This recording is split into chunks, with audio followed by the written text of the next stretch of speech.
Good evening, everyone. It is Monday, March 17th, 2025. Happy St. Patrick's Day to all. It is our Monroe Township Monthly Board of Education meeting.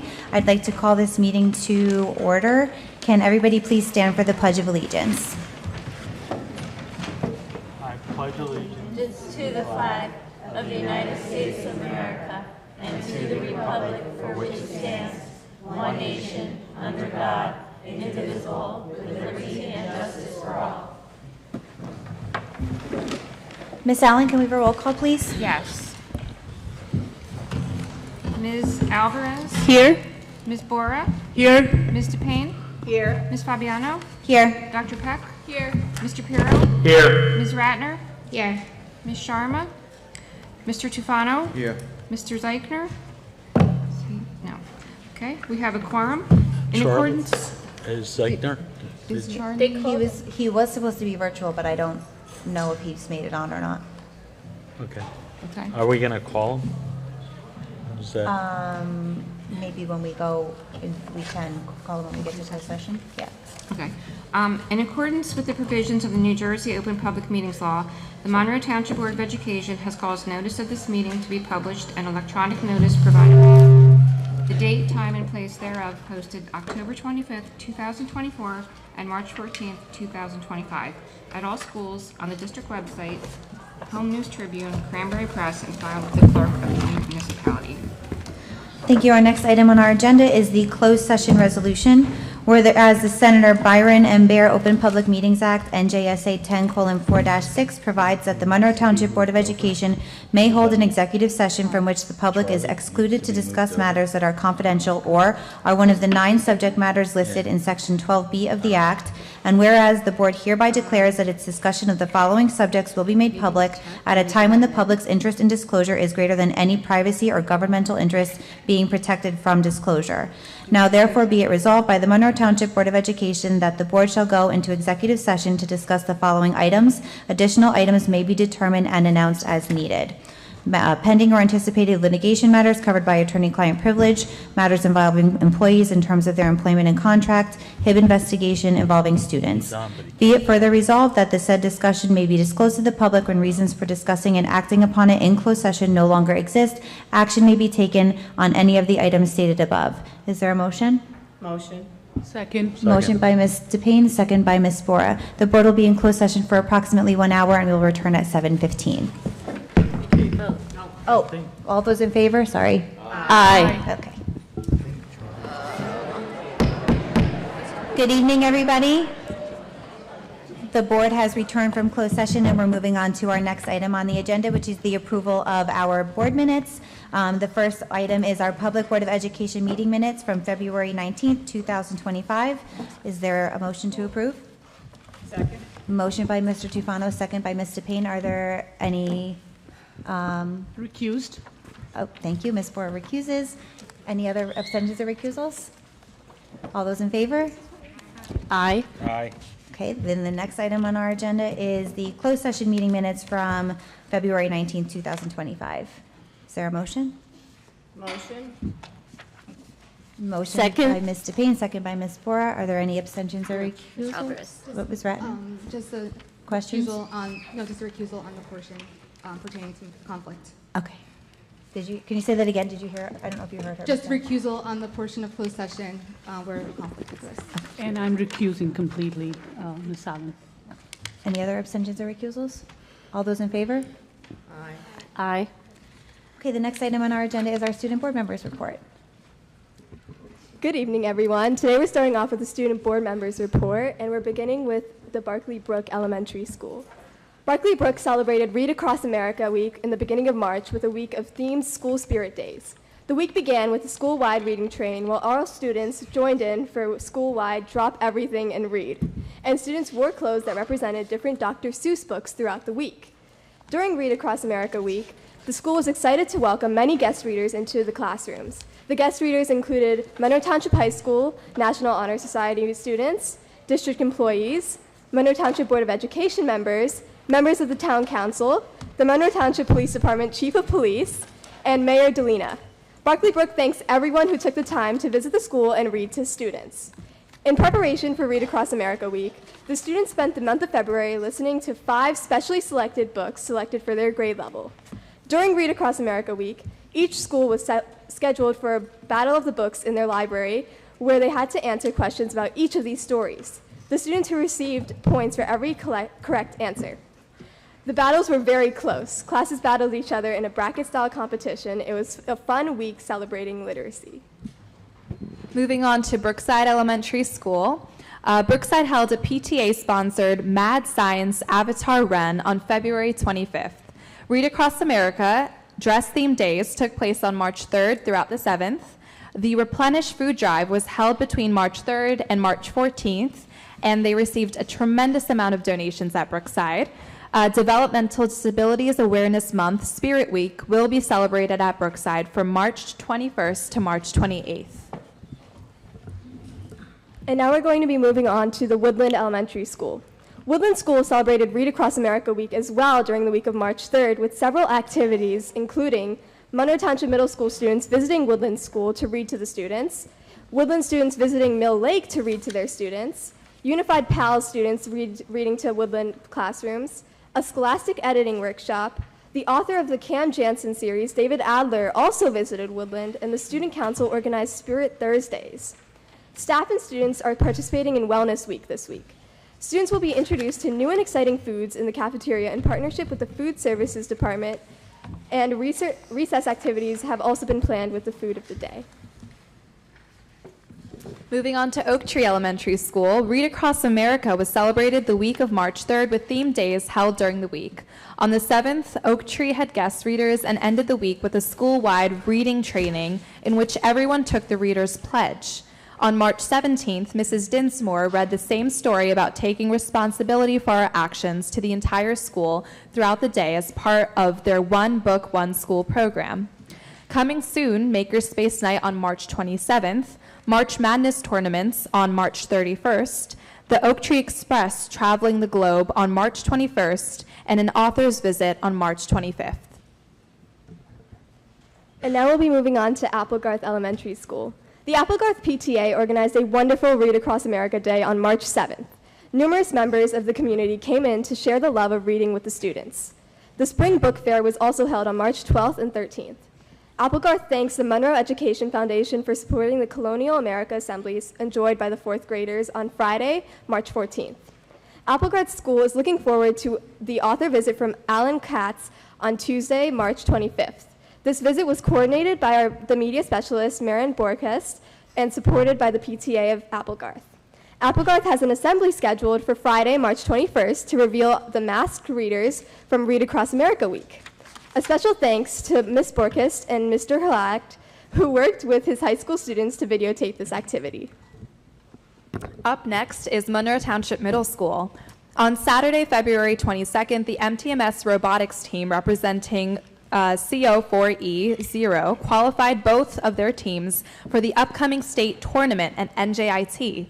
Despite it being their first sanctioned signature event, their students made it to the finals and qualified for the NJVEX IQ Rapid Relay State Championships at NJIT by winning the Innovate and Design Awards. These awards recognize teams for their creative problem-solving and elite engineering skills. Exciting update for the MTMS robotics team this past weekend consists of that, and that their Code Zero VEX robotics team competed in the NJ State Tournament and came away with a huge win. They earned the Design Award, which qualifies them for the VEX Robotics World Championship in Dallas, Texas this May. The Design Award recognizes teams that excel in engineering design and documentation. It's given to the team with an outstanding engineering notebook showing clear planning, brainstorming, and problem solving throughout their season. This award proves that Code Zero isn't just great at building and programming robots, they also think, plan, and design like real engineers. MTMS is also proud to announce that 13 of their wonderful musicians were accepted into the 2025 Intermediate Region Bands. Students from Ms. Rosen's and Ms. Tafrau's math classes helped collect coats and winter clothing to donate to the homeless in Trenton through Sandro's Coat Rack. The following students are the MTMS Spelling Bee winners performing well in their annual Spelling Bee. First place to Akshara Jagnathan, Second place to Arna Vyakaran, and third place to Abhinav Vaka. My apologies if I butchered those names. On March 6th and 7th, MTMS held its annual Hoops for Heart event. They were number 10 in the nation last year, and their grand total this year is $24 million with $823.73. We had a great day, and the physical education teachers were amazing in organizing and running this event. The students of MTMS were wonderful in supporting such a worthy cause. And lastly, the 7th and 8th grade play, Moana, will take place on April 3rd and 4th at 7 p.m. That's a Thursday and Friday, and April 5th, a Sunday at 2 p.m. Their students have been working very hard on this production, and we all hope to see you in the audience that weekend. And now we'll be moving on to the last school in our lovely school district, the Monroe Township High School. All 11th grade students in the previous week completed their NJ-GPA graduation testing. Congratulations to all the junior class on finishing a full week of testing. Congratulations to our speech and debate team as well, who performed incredibly on last Saturday, earning 4 trophies at their competition. First place was awarded to Krish Kishriya, second place to Sahiti Pakira, and third place to Simran Singh and Ritika Panchamurthy. Again, sorry if I butchered those names. Another congratulations to the sophomore Nahil Tamana, the founder of Recycle My Battery, who now has had his nonprofit published in a renowned educational textbook in Germany, published by Westermann. We thank you for allowing us to share with you all of the incredible accomplishments that our peers at Monroe Township have appreciated this last month. Thank you.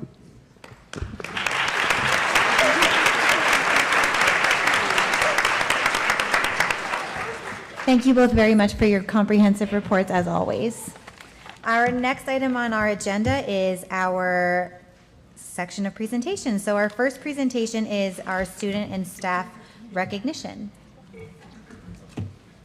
So this is one of the best opportunities for us to showcase why we're really here, and we're here for the kids.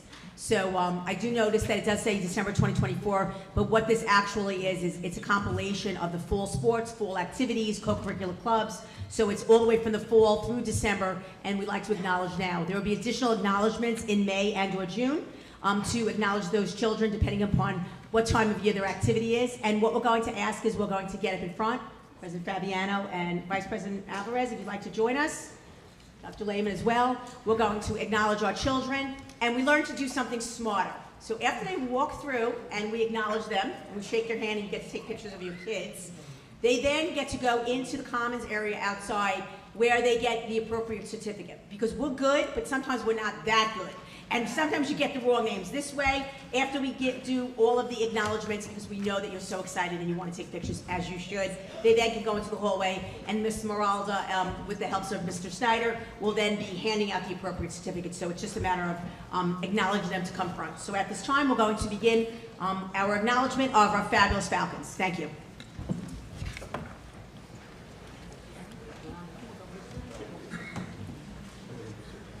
Oh, over there is that.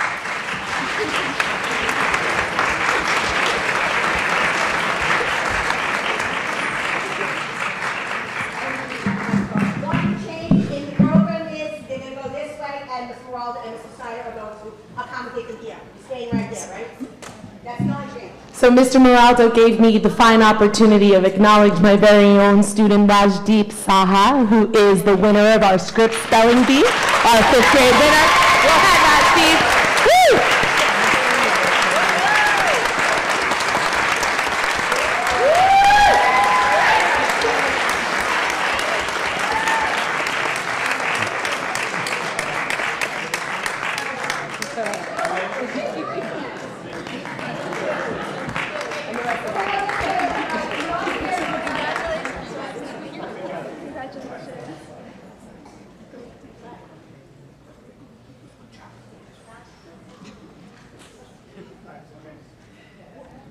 We'll get it right. It'll be at the speed. It will be. Monroe Township Middle School. Ready? Good evening. I'm proud to present some our college students who made it into the CJMEA Intermediate Regional Chorus through the hard work of Ms. Nina Schmetterer and Lisa Constantino. if we could have Parisa Ahmed.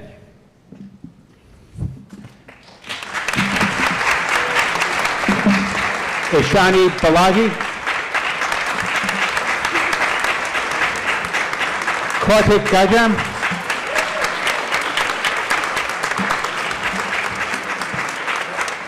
Joel Najira. Ryan Tiwari.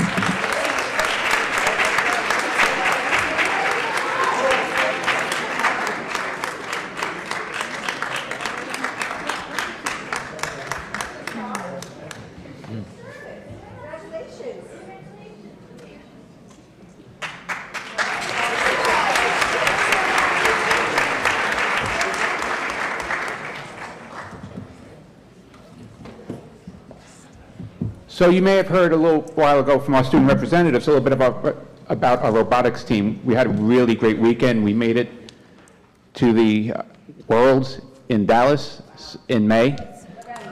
So thank you. So I would like to acknowledge our incredible teachers, Ms. Courtney Kiwi, if you could stand up and come on up. Alyssa Schnobush, Jessica Sicuritano, and Kayla Bianco. If you can come up.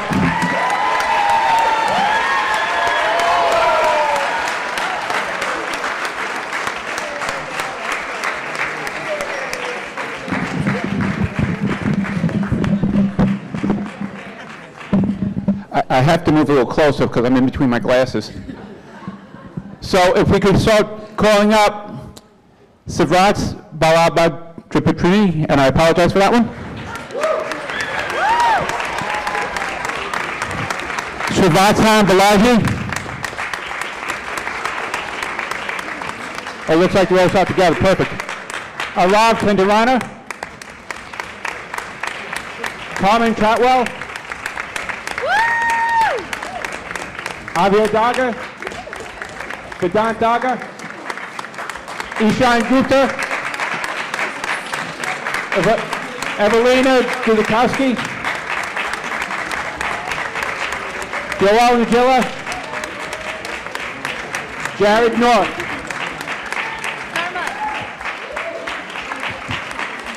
Lavami Putamana. Sahana Ramesh. Aryan Taparia. Akhil Venkat. And Anya Burma. We look forward to what in May.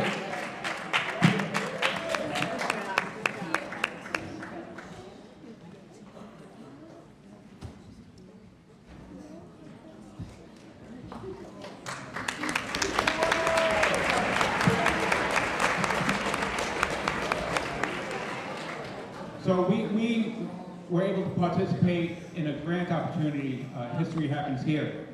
And this was led by our very own Ms. Christy Fisaki. Are you in the room, Ms. Fisaki? So Ms. Fisaki will come up and explain it. And I really hope they put back to the names because I don't have them memorized. Thank you so much.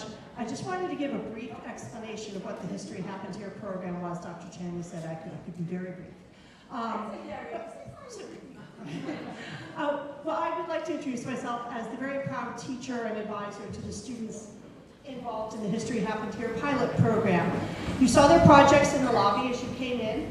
For those who are unaware, History Happened Here is a local history research curriculum developed by the New Jersey Historical Society, which is an agency of the New Jersey Department of State.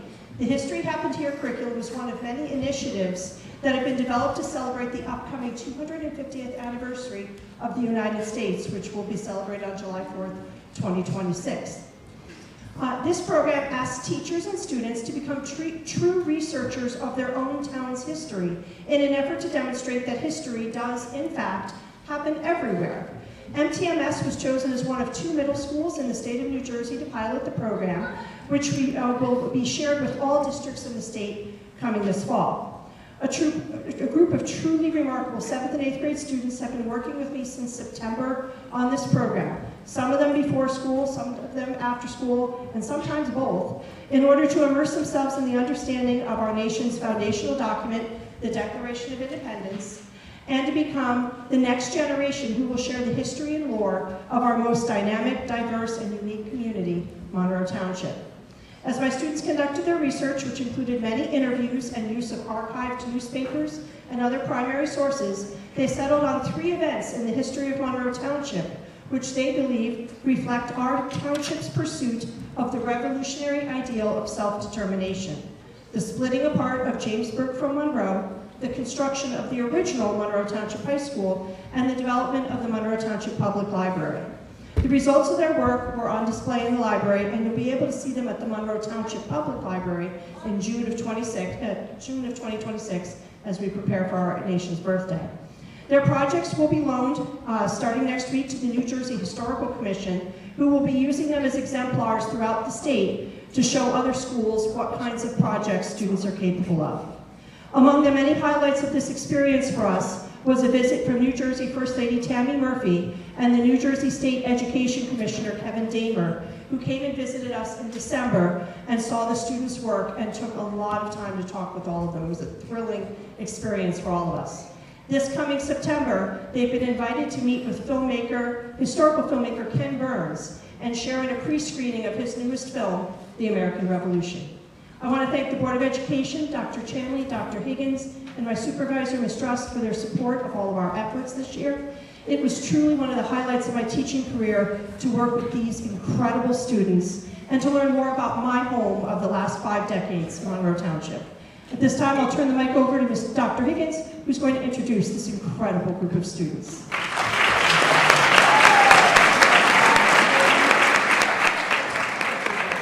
Okay, so we have Sri Dakshita Akula, Mayan Kalan, Aruz Kuropu, Shiv Kale, Darwin Kendall, Sophia Essa, Nikita Garishapandi, Mark Burgess, Zachary Goldenbaum, Tanag Heggie, Arad King, Congratulations. Sanjit Jayaraman, Congrats. Salcharan Kakanala, Vedanti Kapari, Samir Kamchandani, Srihan Kopapali, Matthew Levitt, Madison Luger, Chloe Lee, Deratnadeep Lindapali, Kirti McCoskey, Arkham Mehta, Aksash Narayana, Harshavardhan Pasapaleti, Logan Parikh, Sami Patel, Congratulations, guys. Rashida Pradhan, Anika Prasad, Loga Anapura, Sohan Mehta, Adyan Newton, Anugraha Nitin Prakash, Aiden O'Neill, Sahana Ramesh, Christine Rodriguez, Logan Lipinski, Keon Singh, Bella Tristano, Tinjana Superlinen, Manian, and Chris Mikala.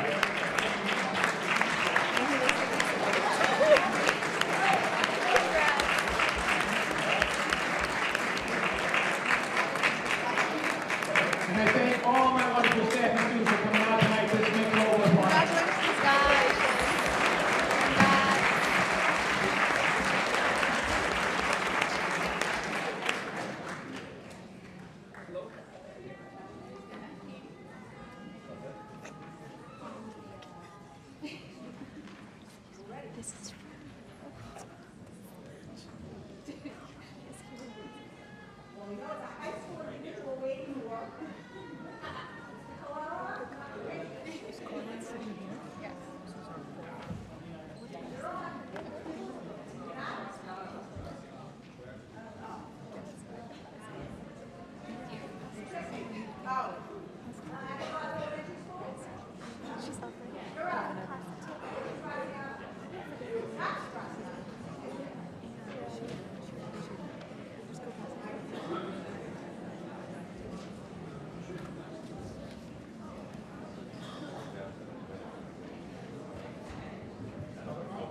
Good evening, everyone.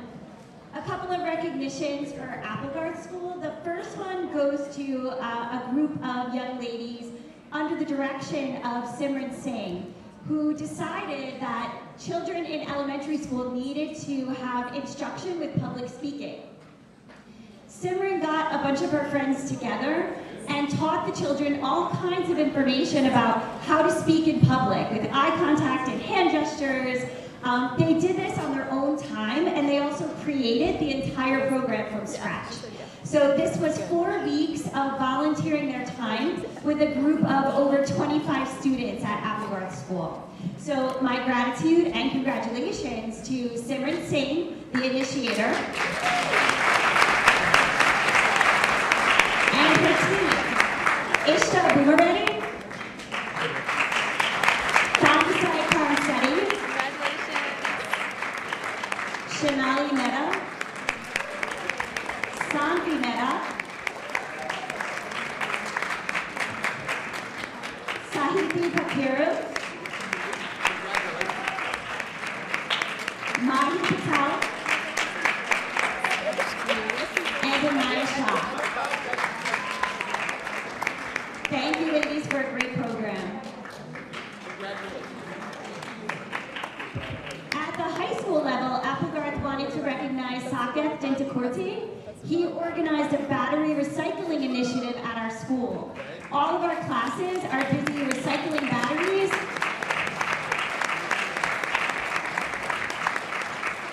in a contest designed by Saketh. Thank you, Saketh. We're just about to wrap up the contest at the end of March. And I have a couple of Boy Scouts that I just wanted to shout out at the meeting today. We have Arav Modi, who, for his Eagle Scout project, painted an entire United States map in the play area at Applegarth School with members of his Boy Scout troop. The students are enjoying it, Arav. They're practicing all the time at recess. And also Param Getia, who hand-built a Gaga pit for Applegarth School as part of his Boy Scout Eagle Scout project. So thank you as well to Param.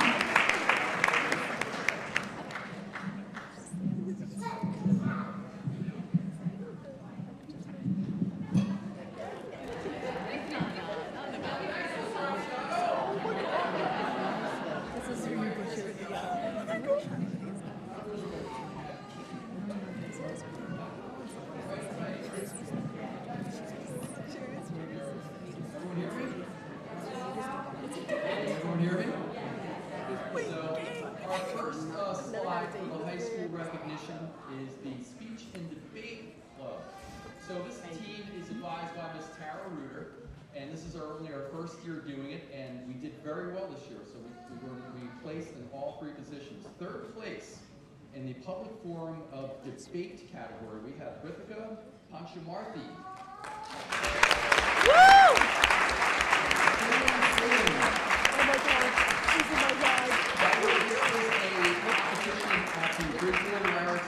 I'm so sorry for butchering your name. 2nd place in the original oratory category, we have Sahithi Pekaru.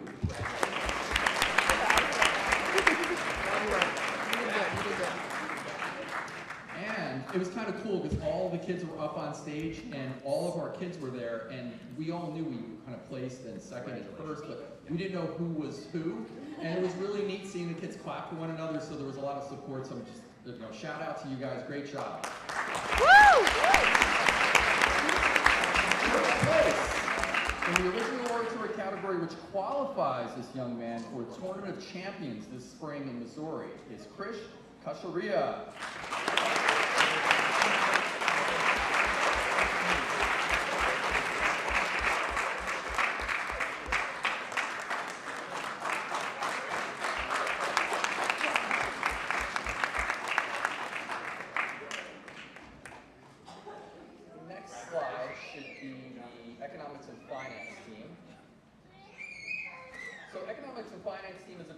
Mr. Mark Pierce. Following students placed 2nd in the 2025 Middlesex County Consumer Bowl. We have Shrivanav Abulpala. Aditya Alvakar, Siobhan Byron, Akul Gunga, Vanavi Makala. Let's hear it for these guys. Great job, guys.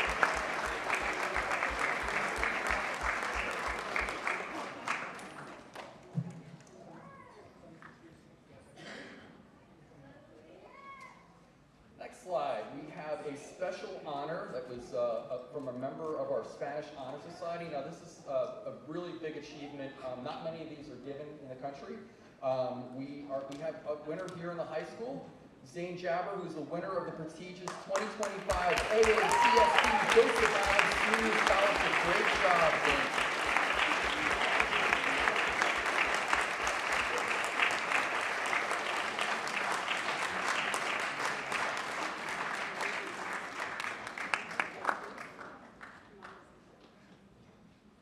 At the high school, we have a club called Lights, Camera, Action. It's for all of our aspiring filmmakers. It is advised by Ms. Larissa Miller and Mr. Boris Loddick. These are results from the Count Basie Film Festival. Both of these young men won honorable mention in the Breakthrough Filmmaker category. First up, we have Zachary Fresnel for Director of Photography.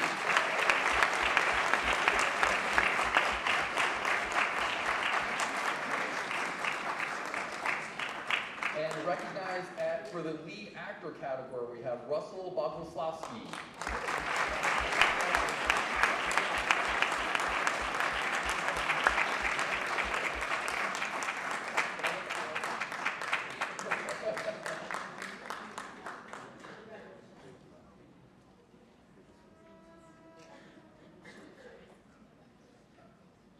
Not to upstage the middle school, but we too have a high school robotics team who does very well. It is advised by Mr. Mark Pierce and Ms. Marissa McLaughlin. The following students were on the team which was named the Lions Den High Stakes Tournament Champions at Franklin High School. They are Tanush Silva, Vijay Ateyoramani, Nitish Sunku, Saksham Garg, Abhay Krivan, and Vivek Shuri Anarayanan.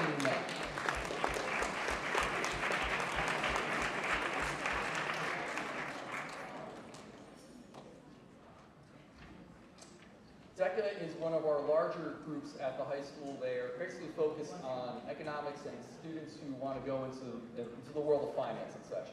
It is advised by Ms. Alana Side as well as Ms. Alexa Marshall. These are results from the recent DECA State Conference in Atlantic City. They just got back this week. It was last week, sorry.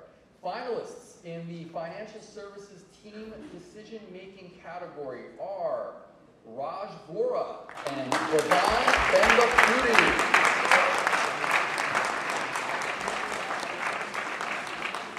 Finalists in the Entrepreneurship Team Decision-Making category, we have Diraj Nali and Surab Siddhareddy.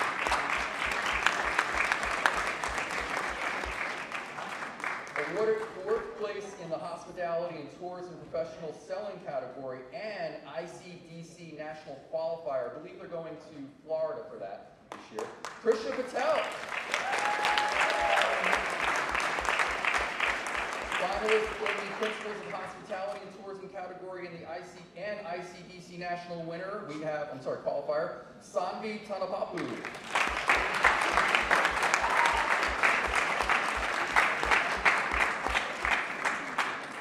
And last on the slide, seventh place in the International Business Plan category and ICDC National qualifiers, Abhinav Tati and Hashimi Asikoleti.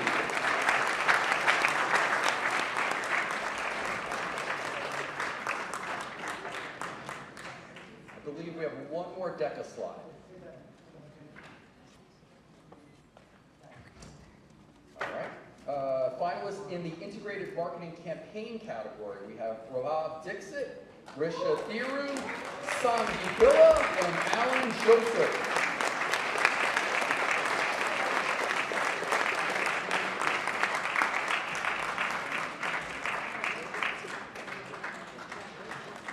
Fourth place in the Marketing Communications category. category and ICDC national qualifier, Sakshi Kale.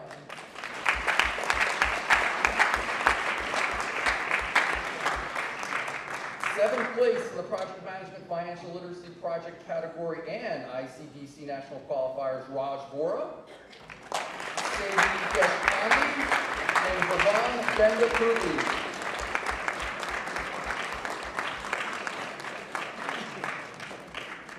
Last but not least, in the DECA category, we have finalists in the sports and entertainment marketing category and ICDC national qualifier, Danica Zale.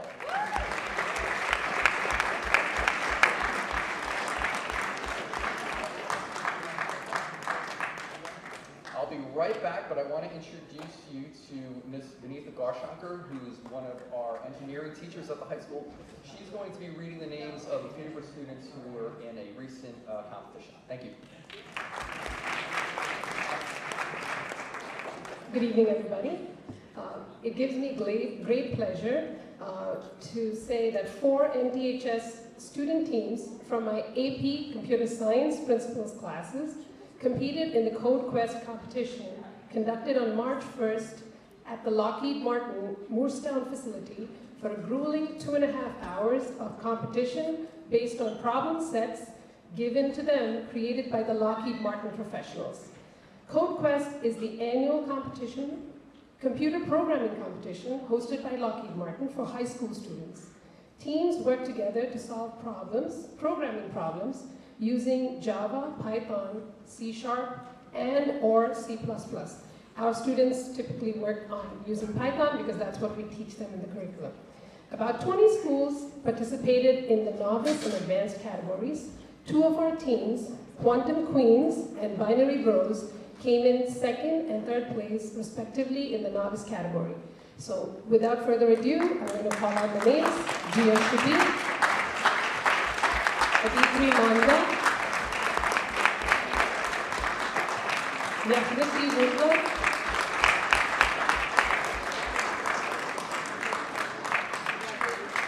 Nitish Sunku, Gokul Krishnaswamy, and Vivek Suleimani.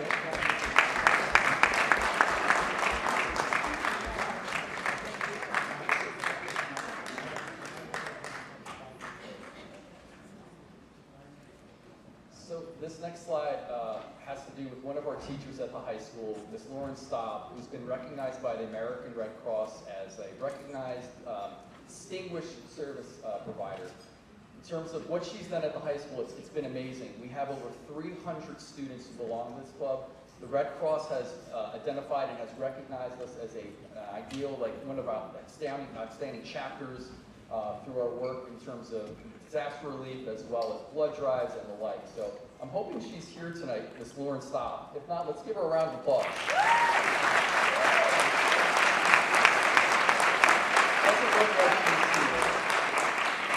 I'm going to introduce you to Dr. Kevin Higgins, our principal. Thank you. Thank you very much. Mr. Meredith could not be here tonight, so I was a last-minute reliever coming in from the bullpen. I'm going to introduce you to some of our very successful teams and individuals that had a great winter season. As I go through this, I'm going to call out students' names in teams. If you wait until the end, you can hear everybody's name. If you clap while I call out the names, you can not hear me mess up their names. So you can do what you please. Our first slide is recognizing our Greater Middlesex Champion Ice Hockey team. The team is represented by Dakota Benedati, Benjamin Blizniak, you can clap, I was just kidding. Evan Berkshot, Christian Sakala, Anthony D'Angelo, Michael Del Preet, Matthew De Palma, Nicholas Diaz, Christian Fama, Nico Iannacone, Masud Igor, Aiden Mamalidi, Kristen Nunez, Albert Stramato, Brian Schwartz, and Ryan Weiss. Additionally, we have some individual recognitions. Douglas Jorgensen was named All-Conference, Peyton Million was named All-Conference, and Cameron Schwartz was named All-Conference and became MTHS's all-time assist leader this year. Congratulations to our ice hockey team. We had a very successful basketball season as well. We have two representatives from our boys team, all red division, Braden Hoiberg, and all red division second team, Logan Kodiak.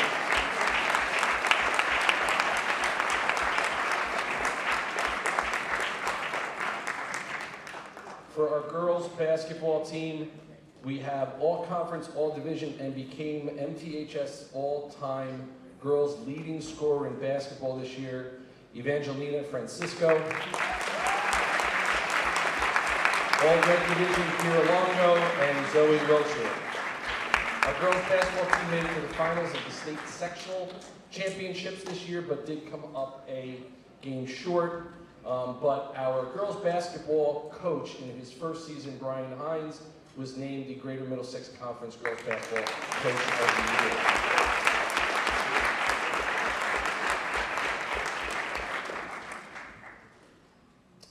We have our bowling team's individual awards.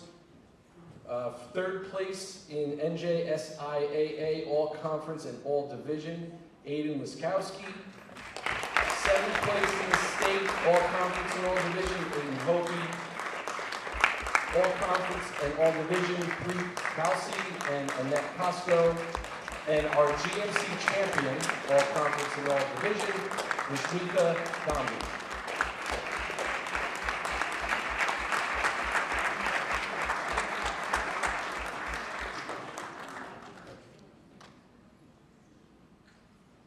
For track this year, we had successful season with our GMC champion in the 1600, James Giordano. And we had our GMC champion in the 3200, 5th place in the Group 4 championships, and qualified for the Meet of Champions, Stephen Barbera.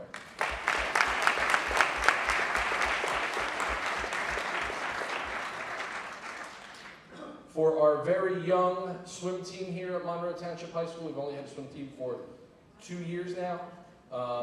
We had individual honors for our girls and boys team, all conference and all division, Genevieve Warner. All conference and all division in the 100-meter butterfly and the Meet of Champions qualifier, Aiden Liu. All conference and all division in the 500-meter freestyle and the Meet of Champions qualifier. Also had the new GMC record in the individual medley, Brandon Anand. And all division school record in the 100-meter backstroke, Jordan Swords Barnett.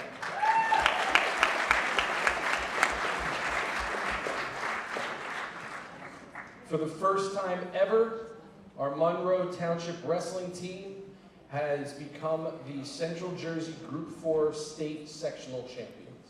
Congratulations to our boys team, Julian Badillo, Arjan Biju, Hayden Cannon, Anthony Caponegro, Kyle Capadano, Nick Cavallo, Aman Shima, Joel Chamula, Daniel Garas, Daniel Marino Garcia, Alexander Hadoff, Luzaville Picard, John Wallace, Bryce Lucy, Lance Lucy, Anthony Marcos, Robert McGuire, Vital Peavy, Justin Polisak, Luke Polachak, Jafar Rizvi, Andrew Arquillo, Joshua Shumsky, Matthew Shumsky, Ishar Singh, James Verderami, and Ryan Gaslachik. We have some individual honors for our wrestlers. Conference and district champion, Region 5, 3rd place, and state qualifier, Anthony Caponegro. Conference champion, Region 5, 5th place, Kyle Capadano. District champion, Region 5, 5th place, Joshua Shumsky. And our conference champion and NJSIA qualifier, Aman Shima. And it was with great pleasure to announce that our wrestling coach, Mr. Joe Urell, has been named District 18 and Region 5 Coach of the Year.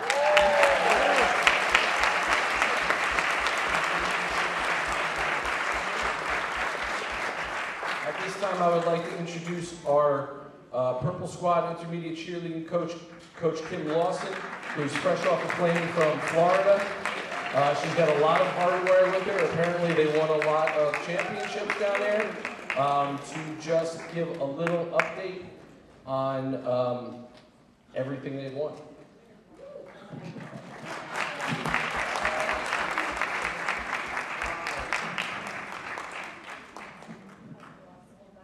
Apparently, I could probably do well taking that public speaking course from the young lady at Applegarth. I'm great in front of students, but adults, I ask for your forgiveness because I get nervous, so I apologize. I just wanted to take a moment to acknowledge the board, administration, Mr. Barandika especially. I wrote this really quickly on the plane on the way home because I wanted to make sure I didn't leave anyone out. We started this program 2 years ago. You were so gracious to provide us with this opportunity for more athletes in our district to participate in cheerleading. We came with no uniforms, just only asked and provided for us as a team. We came out our first year, 8 out of 9 first places, so I'm pretty proud of that. We were state champions our first year. And moving into this year, it is with great pleasure and great honor that I get to announce that in our second year, we were also NJCDCA state champions.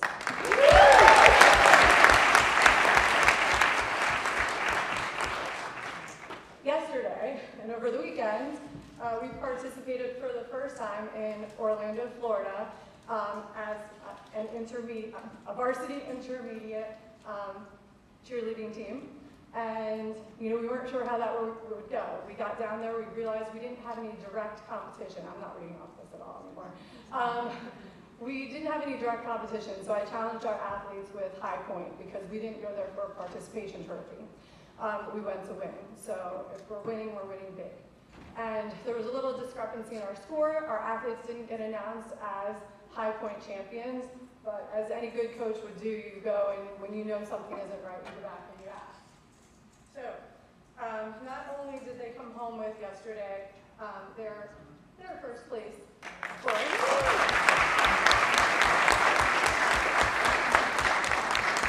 That challenge that I gave them, that we don't get participation trophies, that when we go bigger, we go home, they got it.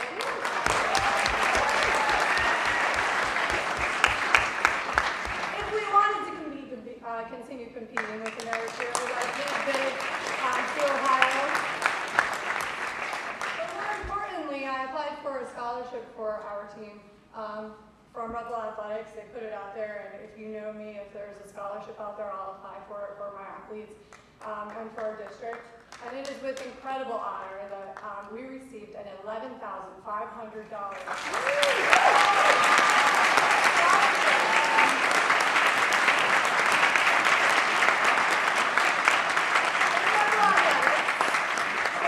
uniforms for our program. So got this nice piece of hardware too, and we have some medals and a bigger trophy coming with that. I'd like to take a moment and thank my coaches that coach right along with me, Miss Doreen Pagano and Miss Carrie Fernal, because they deserve it.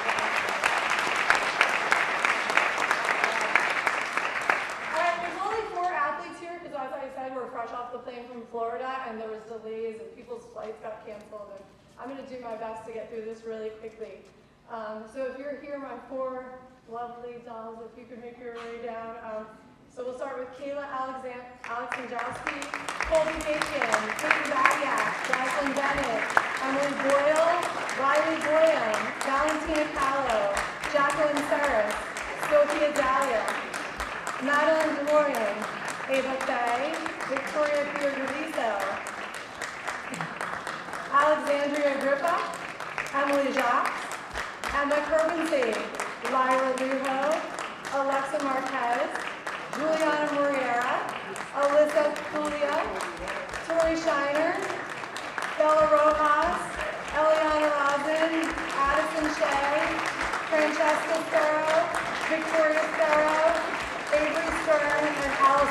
Randall.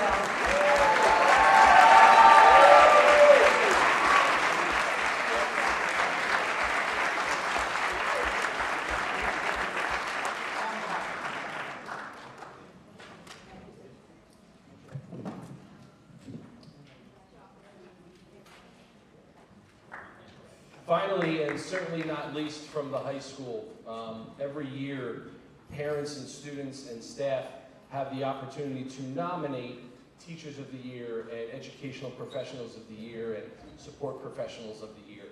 Once those are announced at your school, you may not realize that there are other opportunities for those people as well. And it is with great pleasure and pride to tell you that this year, the New Jersey School Counselors Association has named Casey Buffalino, our school counselor, as Middlesex County Counselor of the Year.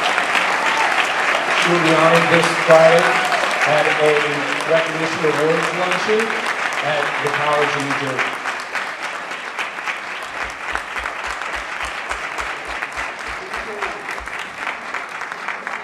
Thank you.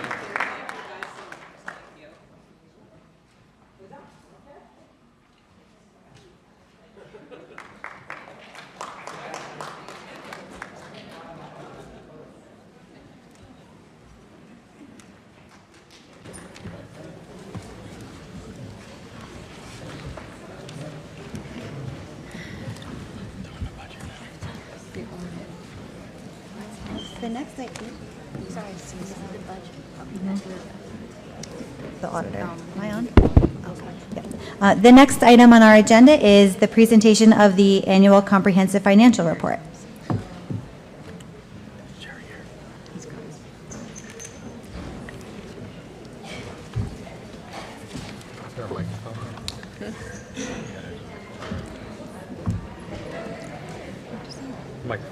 No, he's gonna sit. Oh, He's right. sit.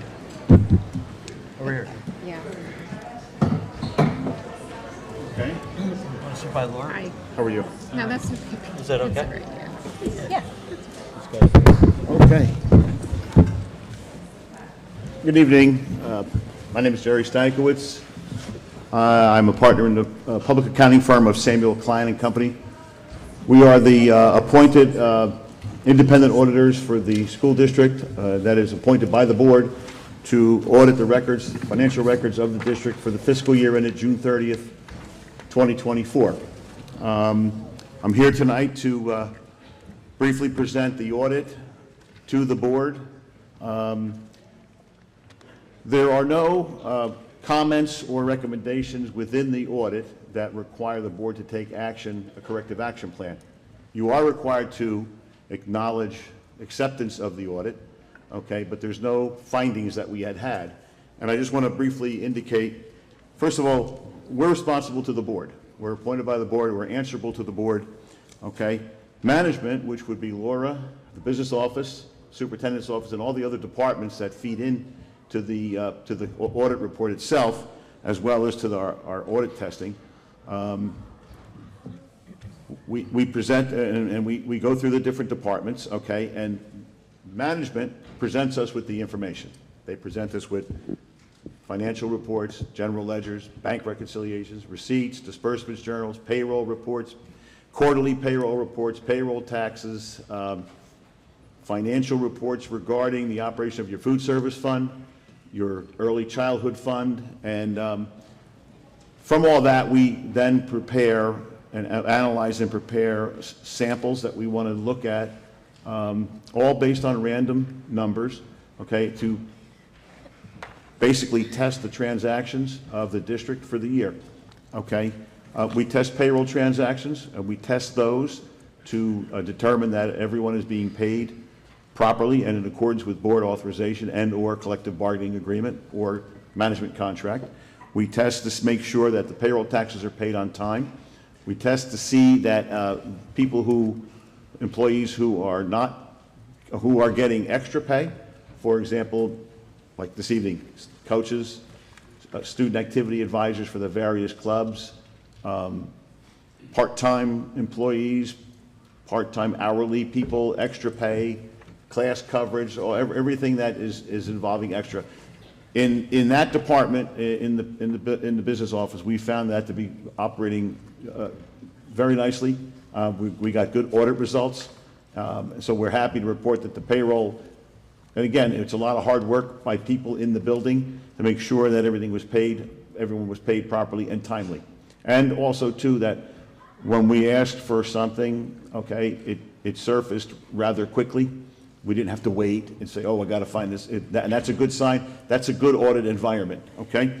The other thing we test for, obviously, is expenditures. So we get check registers and budget reports, and we run a random sample of the expenditures. And what we test for, amongst several things we test for, but here's the key thing that the board members really need to know about the testing that we do. Expenditures are in the district properly documented, charged to the correct budget code, okay, charged to the correct fiscal year, and you're in compliance with the public school contracts law. Those are the four most important things. Sure, other forms have to be on file, but in my mind, from what I know, those are the most important. Okay. We also audit the enrollment count, the ASSA. We audited that as of October 15th of 23, which is includable in the 23-24 audit.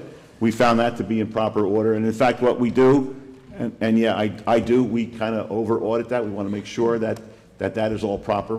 We check every single kid, and we also check the DRTRS, which is the reported transported resident students. We check that, and we also verify the IEPs for the special kids. Okay, make sure those are all properly, not necessarily filled out properly, but that there is an IEP, and that if you claim, let's say you claim 1,000, well, there's 1,000. We don't necessarily look at everything in there, but we just make sure that that's all proper. So we do testing. We touch on a lot of different areas. Other areas that we touch on would be compensated absences, which is unused sick and vacation pay. That has become a very popular topic recently in New Jersey amongst all government agencies. So we kind of did a deeper dive into that to make sure that that's all proper. What else? Oh, and the key thing is, and you hear these terms, and this is kind of technical, and if you're on a board or if any of you board members work in an entity where you have some financial oversight or someone answers to you, the key thing too is here that your bank reconciliations agree to the general ledger on a monthly basis to the penny. It's technical, but it's important to know, and that tells us initially that the general ledgers and the records presented are in balance, okay, and that we can rely on them. We still test them, okay, and from those records, we then flow that information through to the audit exhibits, which are contained in the rather thick document that you've all been provided, okay, and that thick document is really information that is representations of the business office. We merely put it into report format, but we also audit it as we go along, okay? Then that's important because really records get presented for audit. And the only thing inside this bigger document that belongs to me and to us and my firm is our opinion. Our audit opinion is such that it's what's called an unmodified opinion, meaning that the records as presented by the business office present properly the statement of financial condition of the district as of June 30th. Now, our job is to really verify the numbers as provided. Our job is not to say you're in unbelievable financial condition. That's just not our job. But our job is to verify numbers, okay? So the other document that you receive at the thinner of the two is actually my representation to the board about the operation of the business office, inclusive of everything that I've mentioned previously, okay? So in that document, there's wording in there that talks about different things that occur within the finance office. And again, we found nothing that required us to disclose it to the board. We were very happy with our audit results. The other thing we did do, and I didn't mention this the other day at the exit conference, was that we do look into your food services records, even though it's really their records. We do check those out, make sure that, you know, like I understand there's two or three Monroes in New Jersey. We want to make sure we don't get charged for the other two Monroes, and also too, we verify the meal claims. You have a $3 million operation in your food service fund. for that size of an operation, although compared to other districts, your free and reduced applications aren't as many, we still verify the claims that you make to the government for reimbursement for the meals. So that all worked out very nicely. And we did spend a little time at the early childhood program, and just not snooped around there, but we just did a double check. We did some testing there. I think it's important that people in the different departments know that, every now and then someone's going to show up, and, to honestly keep everybody honest, and we take a look and see, because sometimes you never know what's going to happen. It does happen. Lapses do happen, lapses in judgment. Haven't had that problem here this year. Hopefully it doesn't happen anywhere. But so in the end, we have two documents. The thicker of the two is our document that is a joint venture with the board. It's the annual comprehensive financial report. And then there's the other document, which is my representation to the board. So there's nothing that requires the board to take action. For the record, the audit was filed on time, okay, under the wire. And also, too, there's an electronic version of the report that got filed, I believe, in December, way before the January 1st deadline.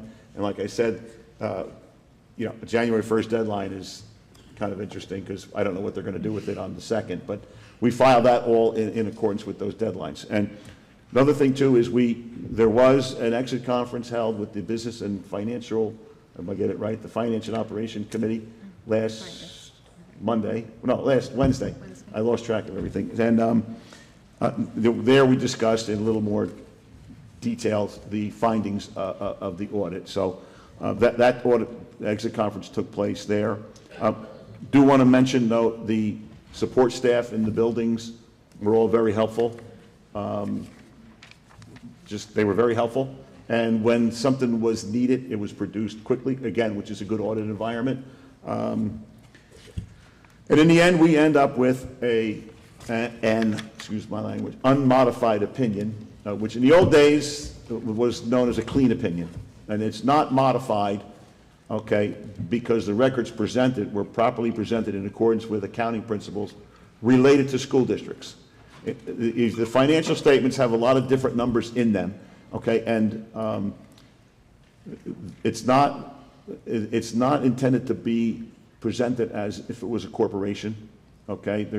But there is something in there that includes your long-term debt, includes sick pay, vacation pay, depreciation. They tried to move it towards a more corporate model. I don't know why, but we're required to follow it. The audit is done. There's two different components. There's the audit piece and there's the accounting piece. The accounting piece is in conformance, which is really what we give an opinion on, is in conformance with the requirements of what's called the Governmental Accounting Standards Board. And the audit requirements are done in accordance with auditing standards that the whole profession follows, auditing standards that the GAO at the federal level requires, and auditing standards that the NJDOE require. So again, we're covering three different bases there, three different types of accounting. One thing I want to point out, and that is on Exhibit C1, it discusses, it doesn't discuss, there's numbers, okay? There's different surplus, there's different components to your fund balance, okay? And although it may look like a big number in total, okay, when we opened the door for business on July 1 of 24, okay, some of those numbers, they disappear because you needed them to balance your budget. And some of it's carryover money from the prior year's budget. For example, you have an unemployment reserve of $115,000, encumbrances of $99,000, which is a small number. You have excess surplus left over from the 22-23 school year of $1.4 million. You have excess surplus left over from the 23-24 school year, which is $2.9 million. You have capital reserve of $23,000. You have designated for subsequent years expenditures, which when added to the excess surplus, $1 million is $1.7 million. That was used along with the excess surplus to balance the 24-25 budget. It gets confusing. And then you have your what's called the unassigned. It's a 2%. You're allowed to keep maximum of 2%. And again, I talk about the old days, but it used to be your free balance. Okay. Now everything you do now is formula driven. Okay. You do have some discretion. though, during the year, if you find out you have maybe excessive amounts of money, you can earmark that money between June 1 and June 30th into a maintenance reserve or a capital reserve. And my remembrance here is that you didn't really have ever had the necessity to do that, because I think most of the money here always accrued into excess fund balance, okay, or reserved for excess fund balance designated. So although it may seem like a lot of money, it approximates 9.6 million, it kind of disappears as soon as you adopt your budget, okay? And really the only thing left in reserve is the 2.9 million that you don't know about until you finalize the audit for that fiscal year, as well as the 3.2 million, the 3.2 million of your 2% money. So in the end, we were very happy with the results of the audit, and for the record, I'm very happy to be the auditor here. And again, the business office was very, very supportive and gave us all the information we needed on a timely basis, and we want to thank them as well. Thank you. Actually, if I went on before with all the crowd, they could hear all the good news. You know? Thank you very much, and congratulations, Ms. Allen, on a great report. Thank you. The next item on our agenda is the presentation. Oh, do we have? Oh, sorry. We have to. Am I dismissed? You are. My wife Thank is waiting. you. I can't try that. Okay.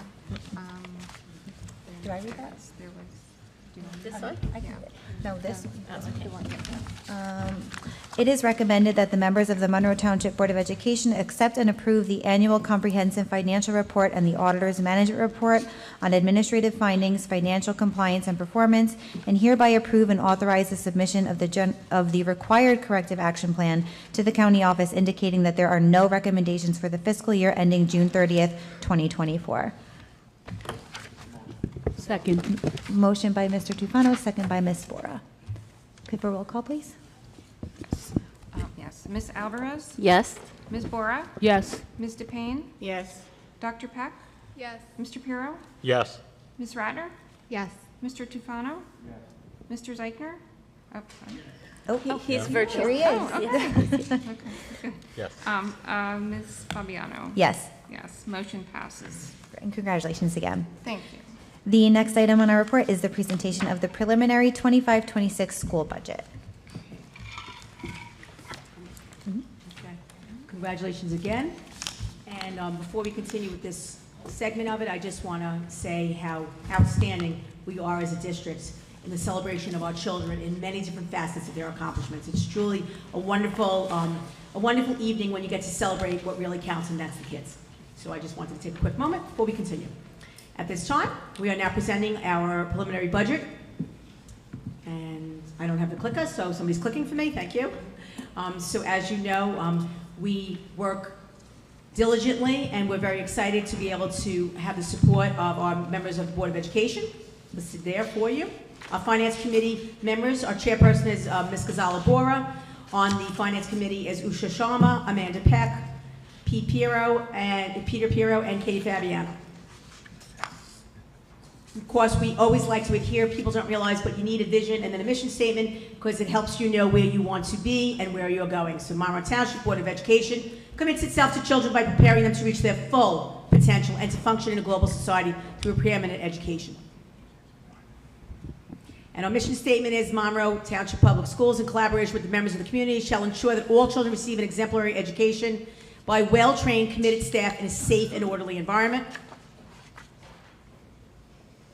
And the executive summary, and I know that I'm not going to continue reading to you because you can read yourself. So basically what has occurred is we have been on an upward trajectory for many, many years. I myself have been here since 2003, so approximately 22 years. And we have seen incredible growth that has really pushed us into an environment of what we need. And we always, one of the comments I had said when we had gone out looking at the time for a referendum is, we always go by wants, needs, and must-haves.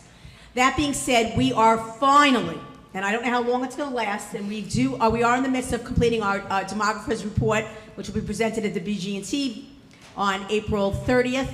We are finally starting to just level out.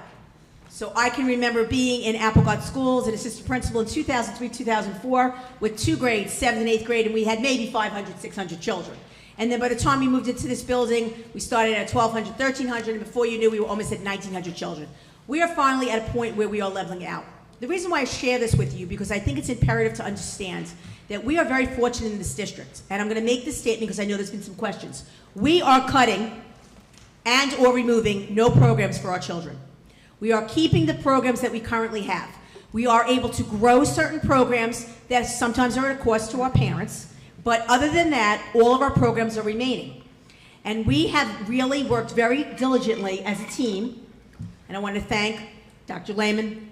I would like to thank Ms. Allen, Mr. Tague, all of our supervisors and directors, our principals and assistant principals, because we truly have worked collaboratively to say, what is a want, what is a need, and what is a must-have. And that is something that's done through rigorous defense rounds that occur, and back and forth and back and forth.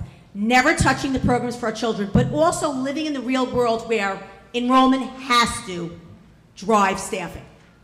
So we are very proud that we were able to present a budget for approval for this evening, a preliminary budget, and we want to let our community know, inclusive of our staff, our students, our parents, and those that may not even have children in the district, that we worked diligently to make sure that we stayed within our 2% cap.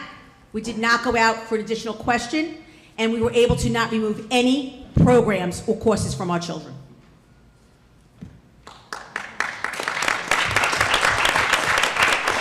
Some of our key budgetary considerations, because we live in the real world and we know when something is aging, our aging facilities. We'd like to give a shout out. We're very, very excited that we are in the process of working on Applegate School. We do have various different updates, if not every BGT&S meeting, but at least every other. We are very excited that we were able to get the $10 million through ROD grants, through $1 million from the state, as well as partnering in a shared service agreement with the township. So we are very excited that we are able to, and that was my very first home, so it's a little fondness in my heart. We are able to bring Applegate to the 21st century.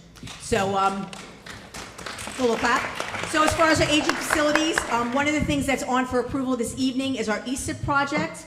So one of the things that we'd like to be able to do is utilize monies that we will be able to have from that to look at the aging facilities. We sit down, we have meetings after meeting, and we say, what is a priority? Because we do not have the money to do it all. We want to make sure that we take care of what our first priority is, and then of course you go in succession of whatever is needed. We always worry about our New Jersey student learning standards. One thing I'm very proud to say, and Dr. Lehman and I have this conversation quite often, we will never be adequate. We have no desire to be adequate. The word adequate to me is not a good word, and we are proud to say that in Monroe we are over-adequate. So therefore, we surpass any requirements as per the New Jersey Department of Education, and our goal is to continue to be not adequate. Student-teacher ratio, we hear many different things. By all means, if you have a question, please email us. Facebook is not accurate. The information you receive is not accurate. Ask, and we shall provide an answer. We are now looking at our numbers. What does that mean? If you have 680 children in a grade, and you're now going to have 465 children in a grade, does that mean that we're going to make class size larger if we move around staff? No. That means that our enrollment drives our staffing. And that's what you just call good business. And I'm most certainly not an accountant.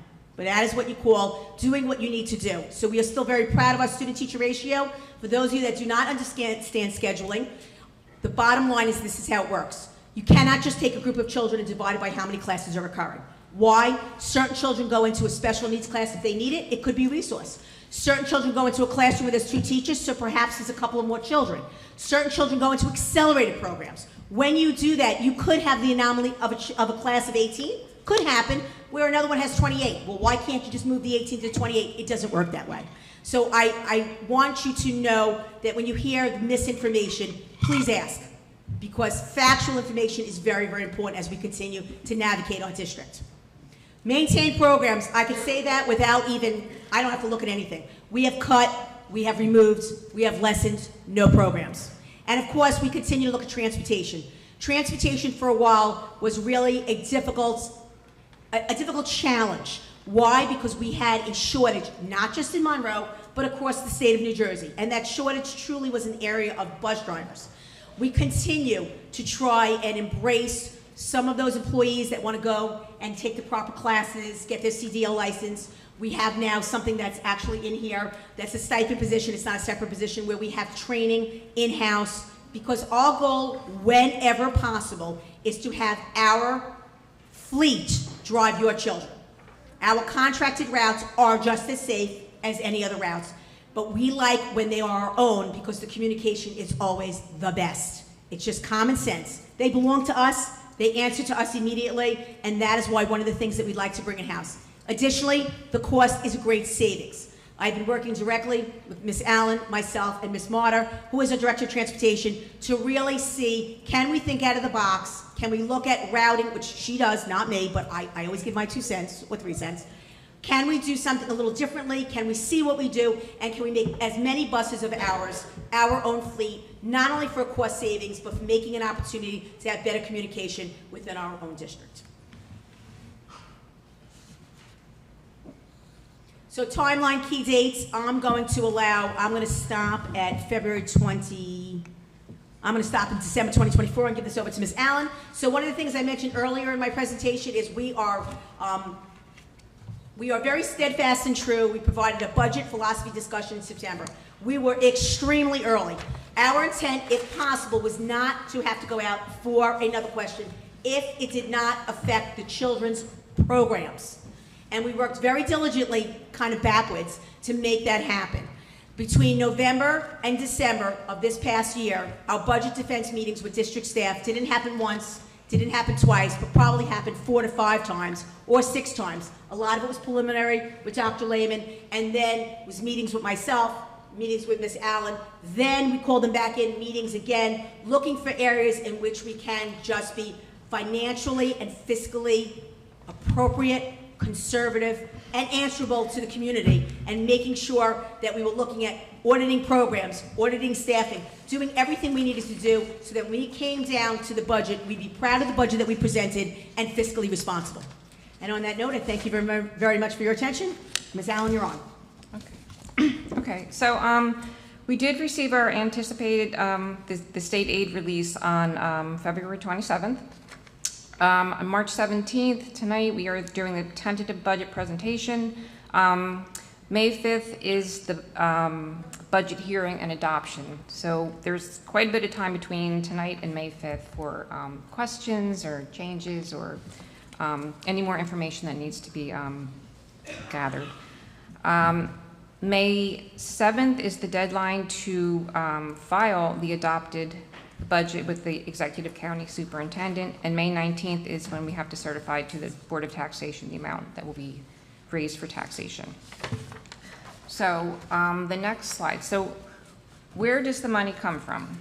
So as you can see from the pie chart, the majority of our revenue, 85%, comes from the local tax levy. This includes both general fund tax levy and debt service tax levy. Our second largest source of revenue, state aid, represents merely 8% of our total budget, and federal aid is only 0.9%. 2.8% is derived from tuition revenue, which includes tuition from both Jamesburg and our enrichment programs. Fund balance at 1.9% is the excess surplus from the 23-24 school year, as certified by the auditor, which is statutorily required to be included as a revenue source in the 25-26 budget. The balance of the revenues consists of miscellaneous revenue, transfer from other funds, and transportation fees at very, less than 1%. So the next slide shows the general fund tax levy for 25-26. We are allowed to grow our general fund tax levy by 2% each year, plus any allowable adjustments. The 24-25 general tax fund levy, inflated by 2%, is $122.6 million. We have an allowable adjustment to the general fund tax levy for an increase in healthcare costs of $2.5 million. The healthcare adjustment applies to districts with a projected increase in healthcare costs that exceed 2% of the pre-budget year. The allowable adjustment cannot exceed the average percentage increase of the state health benefit plan that is determined annually by the Division of Pensions and Benefits, and that amount is 14% for 25-26. So simply put, the increase above 2% up to 14% results in an adjustment for healthcare costs. And this is calculated by the state budget program.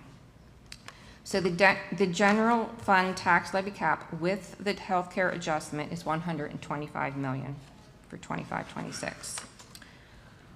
The next slide shows the general fund state aid comparison between the 2 years.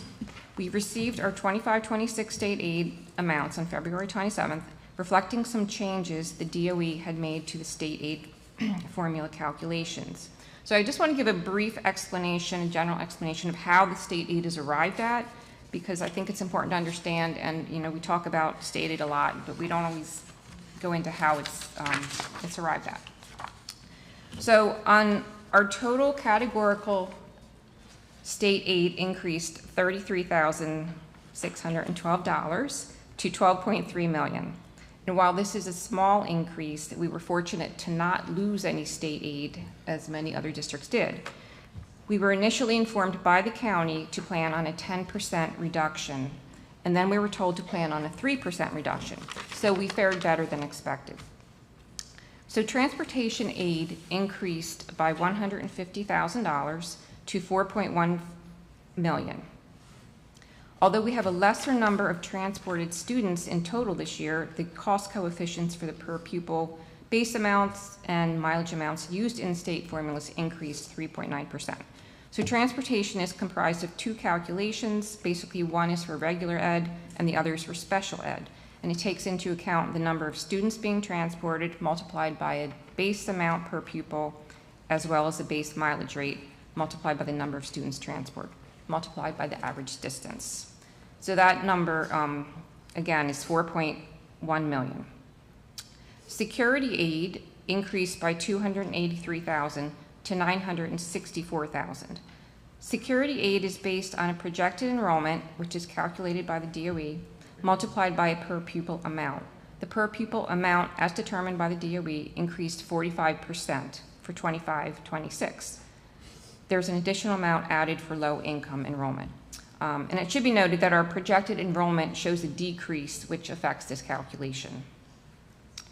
Special education aid, which is our largest amount, actually decreased by 400,000 for a total of 7.1 million.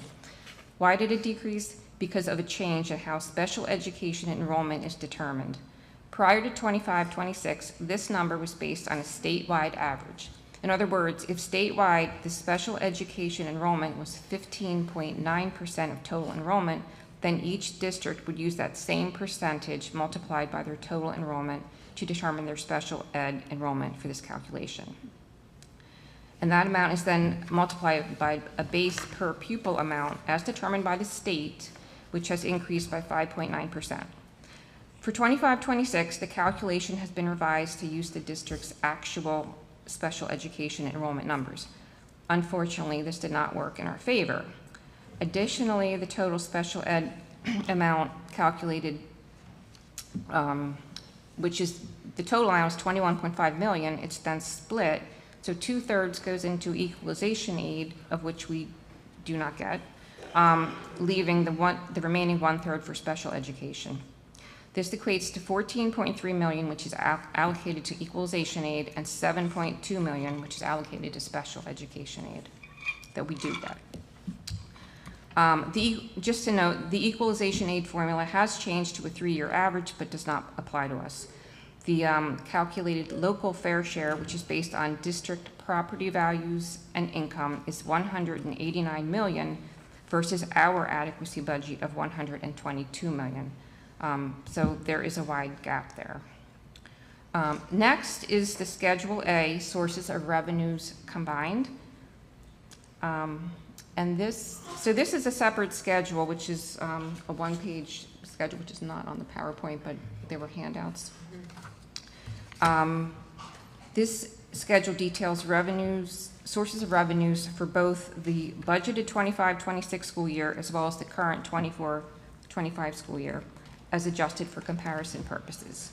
So looking at fund balance, we have a greater excess surplus in the amount of 2.9 million to include as a revenue source and will not need to appropriate any additional surplus to balance our budget. It's our goal to build our fund balance back up to be able to grow our capital reserve fund or establish a maintenance reserve fund. And in order to do so, we need to continue to look for ways to reduce spending. Transfers from other funds represents the anticipated Falcon Care ECE excess in the conservative amount of $275,000, which is $125,000 less than the 24-25 budgeted amount. And we've already discussed general fund tax levy. Other revenue consists of tuition, transportation fees, and miscellaneous revenue. Tuition from Jamesburg is budgeted at a flat amount of $4.2 million. Enrichment programs are budgeted at $176,000 and include our summer programs as well as after-school programs. Transportation fees from Jamesburg are budgeted at $239,000. And miscellaneous revenues consist of interest income, use of building fees, integrated pre-K tuition, athletic admissions, etc., and are conservatively budgeted to remain flat at $850,000. We have discussed state aid. We did receive an additional $300,000 for 24-25 allocated from the state budget that we cannot anticipate for 25-26. Extraordinary aid is conservatively budgeted as a flat amount as there is no guarantee to the amount we will be awarded. Federal aid consists of semi-reimbursements, and that has decreased from $16,000 from $83,000. So total general fund revenues for 25-26 total $146.6 million, which is an increase of $4.1 million over the 24-25 budgeted revenues, or 2.87%. Special revenue fund consists of federal and state grants awarded. We conservatively budget 85% of the current year award. This amounts to $1.4 million.